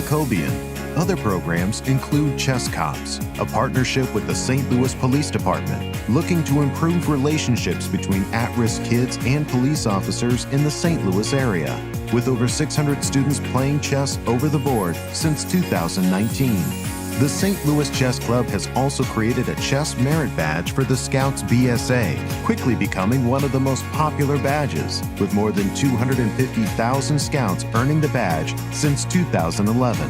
Students of chess can also pick up a copy of Read and Write Chess. Thanks to club co-founder Dr. Jeannie Cairns Sinquefield, anyone can learn how to understand chess notation in no time. We view chess as a valuable educational tool. Learn more about our scholastic programming by visiting stlouischessclub.org/education.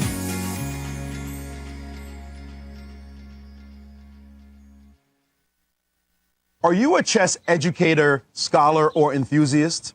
Join me, Grandmaster Maurice Ashley, for the St. Louis Chess Conference to be held October 24th to 26th here in America's chess capital for the latest methods, resources, and research. Register now at stlchessconference.org.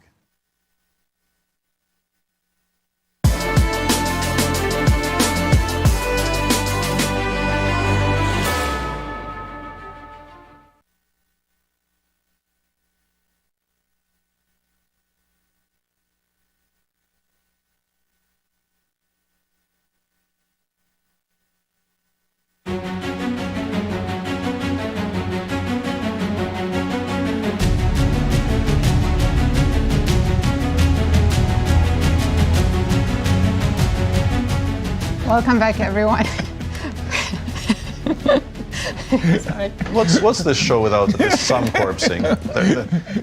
The wheels fell off here. There needs to be some Our forcing. production crew was so excited, they forgot they were doing a show. That was great. Welcome back. Welcome back. We have a very exciting round, final day going on. Let's take a look at the standings. We already have 2 decisive results and expecting a third one. Nodirbek won his game against Nepo. MVL defeated world champion Liren. Alireza drew his game and got his first place. Exactly, clinch first. And Fabi with a victory On the that we were verge of expecting. clinching clear second. And we were close to a playoff. Ooh. So close, yes. But for Alireza, what a 3 weeks it's been. He just repeated what he did in 2022 by winning the St. Louis Rapid and Blitz and Sinquefield Cup and the Grand Chess Tour. Our congratulations, Alireza. You are amazing, and you are a Grand Chess Tour champion. Yes, huge congratulations. Well deserved. And again, $100,000 bonus prize money, $100,000 first. He already took $40,000 in the Rapid and Blitz, so it's just been... That's a good three weeks worth exactly. of work. We have a position that at first blush, it looks like some kind of a study. The knight on b7, trapped, but so importantly covering the squares d6, d8. The pawn on c6 means that black's king can never approach the pawns, which is good news for white. Bad news for white. Black has a passed pawn on b4, and black is just saying, how are you going to break me? I'm going to play bishop to f8, bishop to e7. Your king is stuck, otherwise I queen. So I've got a draw, right, Peter? Not quite. Not quite. Because how do we win it? We've seen I think we need to time it in such a way that we can meet bishop e7 with king e5. I suspect it's important that the bishop is on e7 at that point. So we go king d4 here.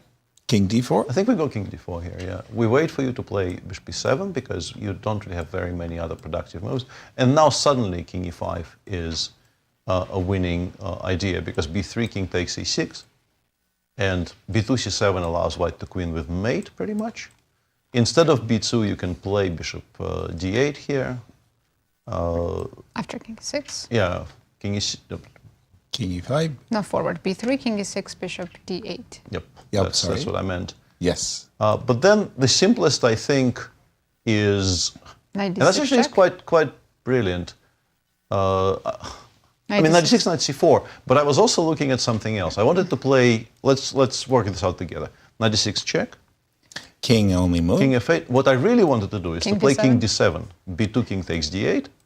b1, c7.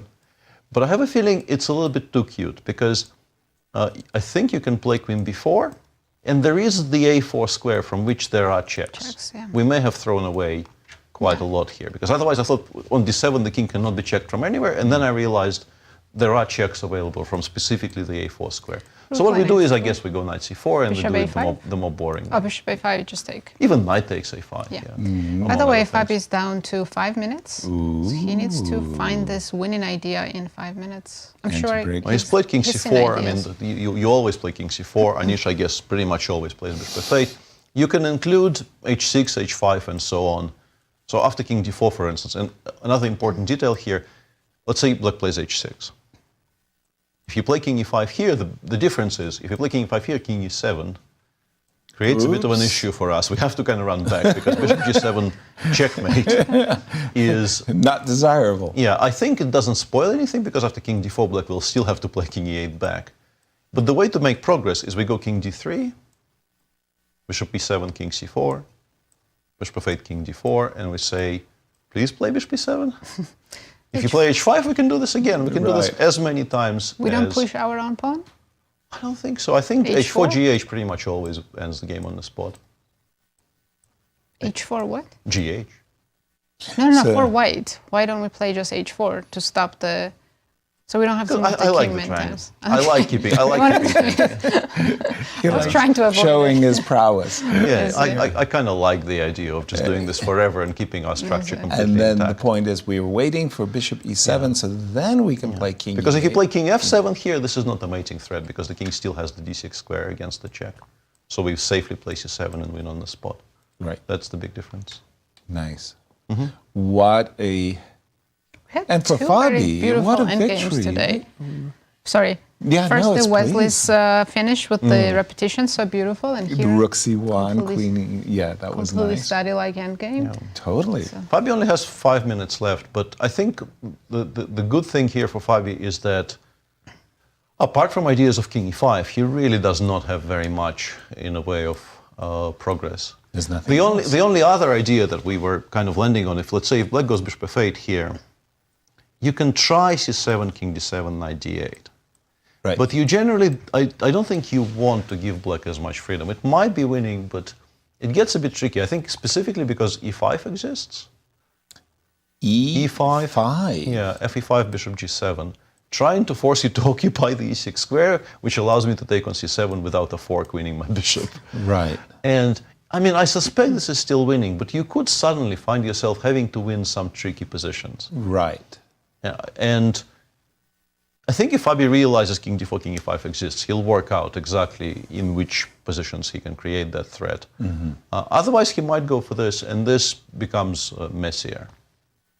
Absolutely. I like the breaking the fortress with the king triangulation. One question. So the moment when we play king d4, why isn't there a bishop g7 check? King c5, we showed that as well. King c5, b3. King c5, I can go back to give you a check. King b6.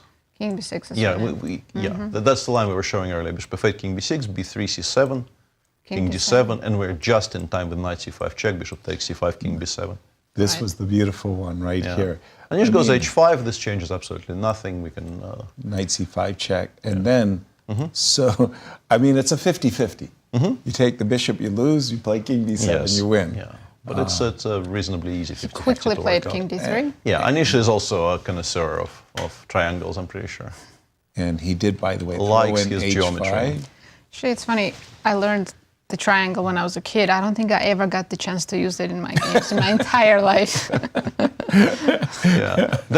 Recently there was this very famous incident where Alireza took a draw, right, in the very famous position where the triangle just wins on the spot, right? Who was he playing? I don't know if I can set up this endgame on this board. Was it? Maybe I can. Was it an online tournament?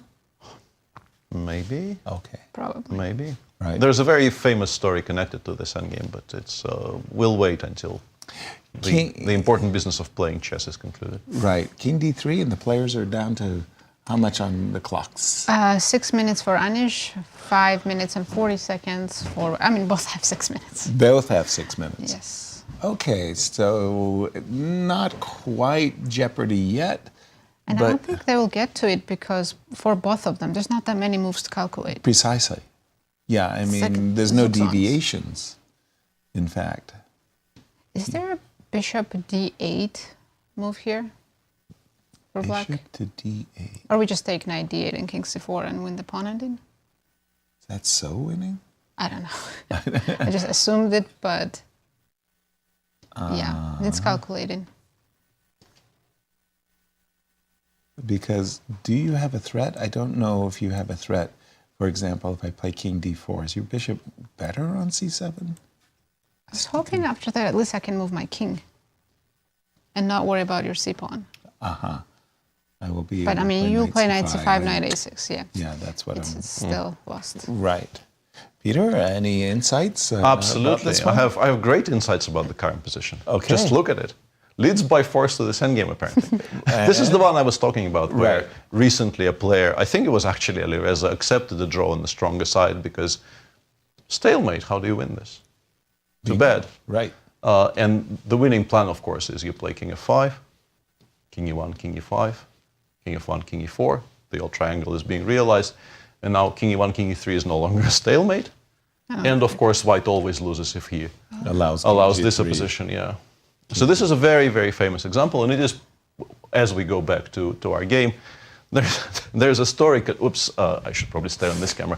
There's a story connected to this endgame, which is very famous in particular the Leningrad chess circles, because this endgame was reached in a game between Leonid Yudasin, a person you know very, very well, and Vyacheslav Osnes, who you may have met, but very, very strong player from my hometown, but did not travel widely, so perhaps less known in the West. And Osnes actually simplified a knight endgame into this pawn ending from the weaker side. No, sorry, Yudasin did that against Osnes. And when they reached this, basically this position with, where were we? Here, yeah. So this position was reached, and Yudasin did this kind of a shrug gesture and said, draw. Theoretical draw. And Osnes was so stunned that he kind of extended his hand, and they shook and signed and they left, and then after the initial shock passed, Osnes realized maybe not theoretical draw actually, kind of actually not theoretical draw at all. Right. And then at some point there was a meeting of the Leningrad Chess Federation where the people assembled, and Osnes rose and gave a speech in which he said that, as recent events have shown, Leonid Yudasin is not only a very strong chess player, he is also a talented thespian. And this became a quote that was kind of passed on from generation to generation. Thespian. Yes. But completely irrelevant to today, though. Right. I mean, if that happened to Alireza, it must have been online with like 2 seconds on the clock. Right, something like that. Oh boy, yeah. Well, Fabi has done the triangle. We have King D3, King D4. Mm-hmm. But has he done it twice or just once? Because the pawn could have gone to H6 before. Yeah, Anish decided not to burn too much time, just to go H5 immediately, and now, yeah, I think Anish by this point realized what is happening, that there's no stopping it. You can go King E7, but then I assume Knight C5 wins very prosaically. It is really sad when you're sure you have this fortress and it's a draw, and then you realize, oh my God, I'm actually lost. Right. The cold shower. Oh. And he has played bishop to G7 check. Yeah, and so now Fabi needs to calculate King C5. But it's not a very difficult calculation. I'm sure he... How much time does he have? 6 minutes. 6 minutes. Yeah, King C5, with the point being King C5, B3, King D6 is a version of exactly the same idea that we were describing earlier. The C-pawn just queens with checks. We're solid. Winning the game pretty much on the spot. Right. Bishop F8, King B6. Yeah, Bishop F8, King B6 is the one we've shown already. I guess it's worth showing that position after King D6, this we have shown. B3, King D6, B2, C7, B1, Queen, C8, Queen. I think this could maybe be continued if not for the fact that Knight D8. Knight D8 exists, and although still King G6. D6? Yeah, I think you choose this. You take Queen E6. No? I think you choose this and you play on Queen, because there is no immediate mate, and maybe you get to give some checks with the Queen. Importantly, the Queen on B1. Maybe Knight D8 check is wrong. Here? Apologies. Yeah. I was going to take on F5. Yeah, actually, yeah, this and Knight C5 or something. Yeah, that is very strong. Yes. And just you'll have probably a couple of once it lands on D7, there has to be a way to either collect everything or give mate somewhere. Agreed. Mm-hmm. Wow. Bishop G7, King C5. Yeah, and once again, Fabi, I think, is greatly helped here by the fact that King C4, Bishop F8 is just a repetition.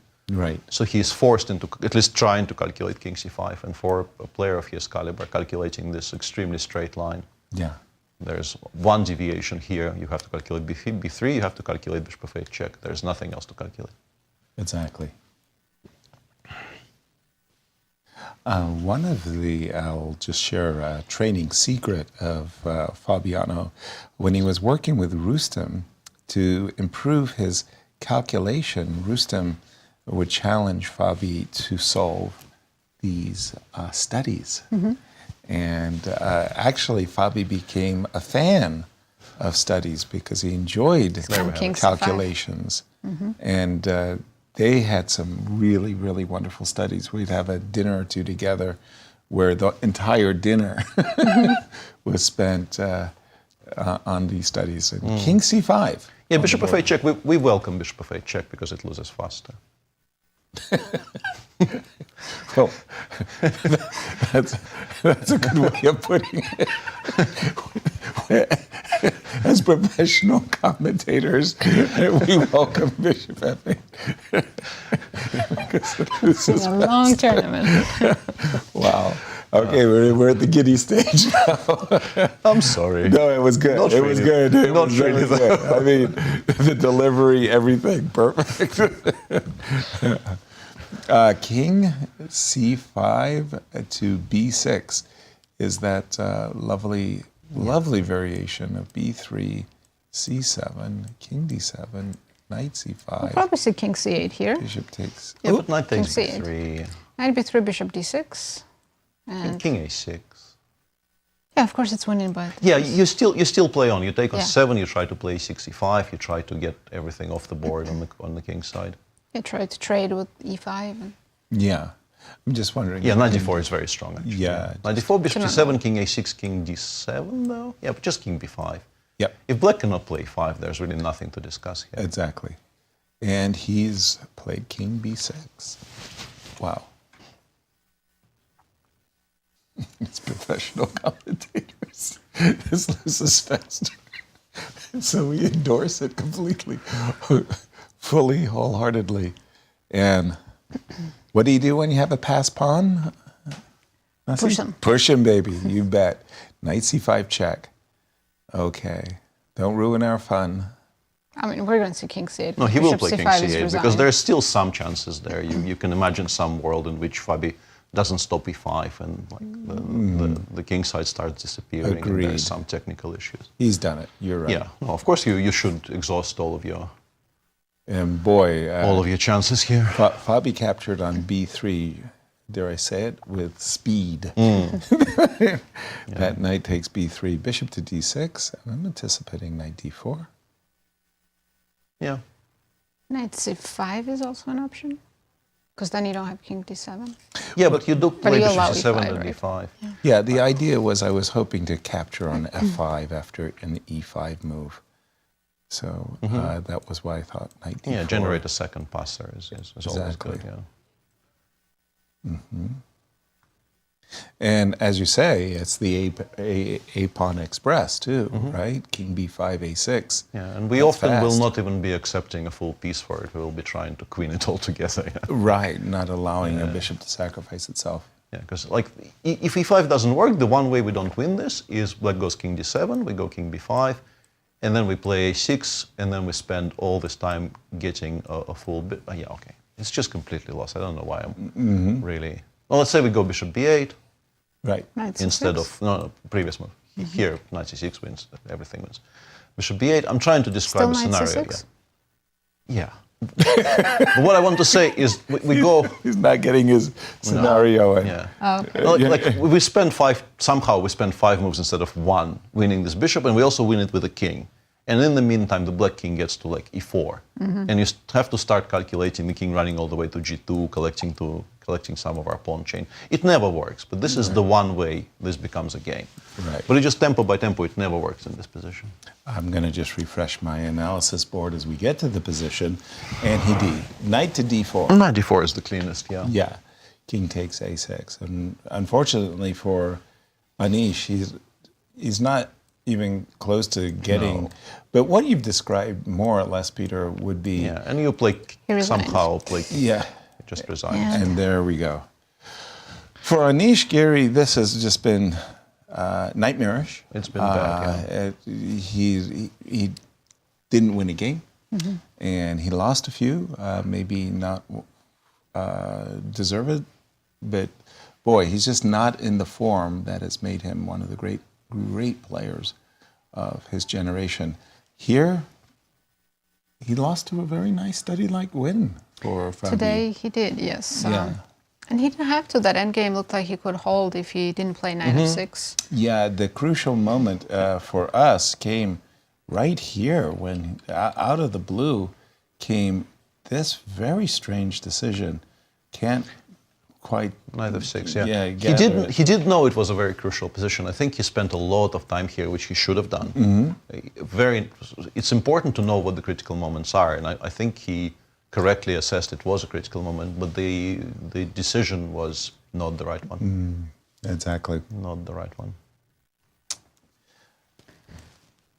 Should we take a look at the final standings of the Yeah, tournament? now that we know, now that all 5 results are in the books, the history books, I the should most say. decisive round today in the we saved the best for the very, very last.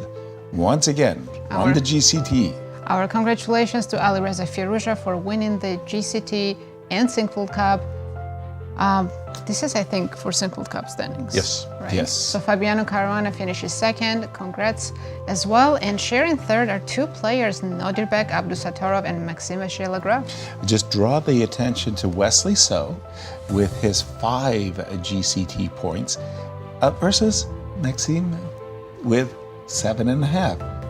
Wesley was a point ahead coming into this tournament, but with this exact results, Maxime leapfrogs and takes clear third, as we were about to see. These are the GCT standings. Alireza Firouzja in first place, Fabiano in second, and Maxime passed Wesley by less than 2 points. Yeah, that's exactly it. Our congratulations, $323,000 richer, as you were saying throughout our broadcast. They're playing for a lot of money. You were right. You were not fibbing. And Peter, to wrap up our broadcast, our 2024 Sinquefield Cup, the floor is yours, sir.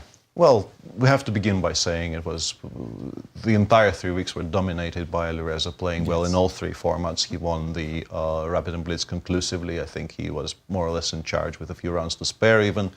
And the Sinquefield Cup, he was only really the one player who looked like winning the tournament. He did have some shaky moments in between rounds 1 and 5, but once he gathered steam towards the end, he just looked completely unstoppable. Nobody could touch him.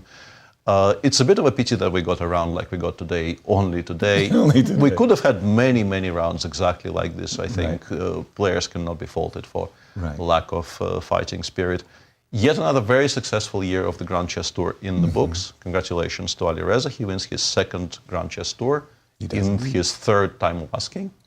2 out of 3 ain't bad, as they say. Very, very well played by the young man. And we're all looking forward to the 2025 Tour. We know the 3 players playing it. It will definitely be Alireza, Fabi, and MVL. But the rest of the field, as usual, will be just as stellar. And yeah, hope to be here to talk about at least some of it. Thanks very much for watching. Indeed. Peter, thank you for summing things up. Once again, Great working with both of you. I know you're going to take a time out so that you can prepare yourself for the U.S. Championships, but there he is. Alireza posing with the Sinquefield Cup trophy. It's such a beautiful trophy. Yes, indeed. And he looks quite happy. Yeah.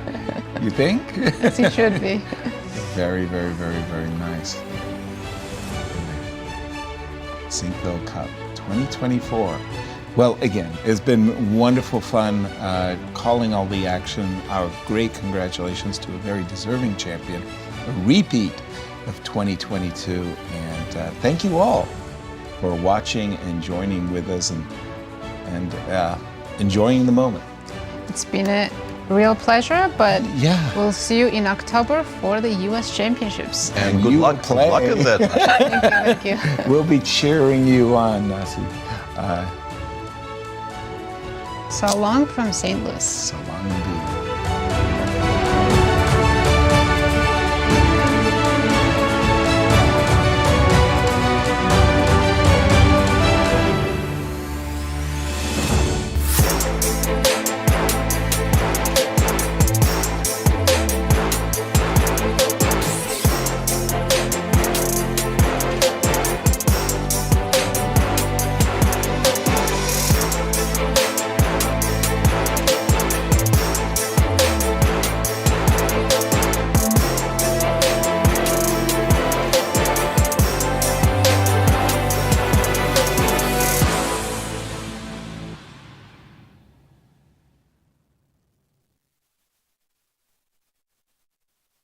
This has been a presentation of the St. Louis Chess Club.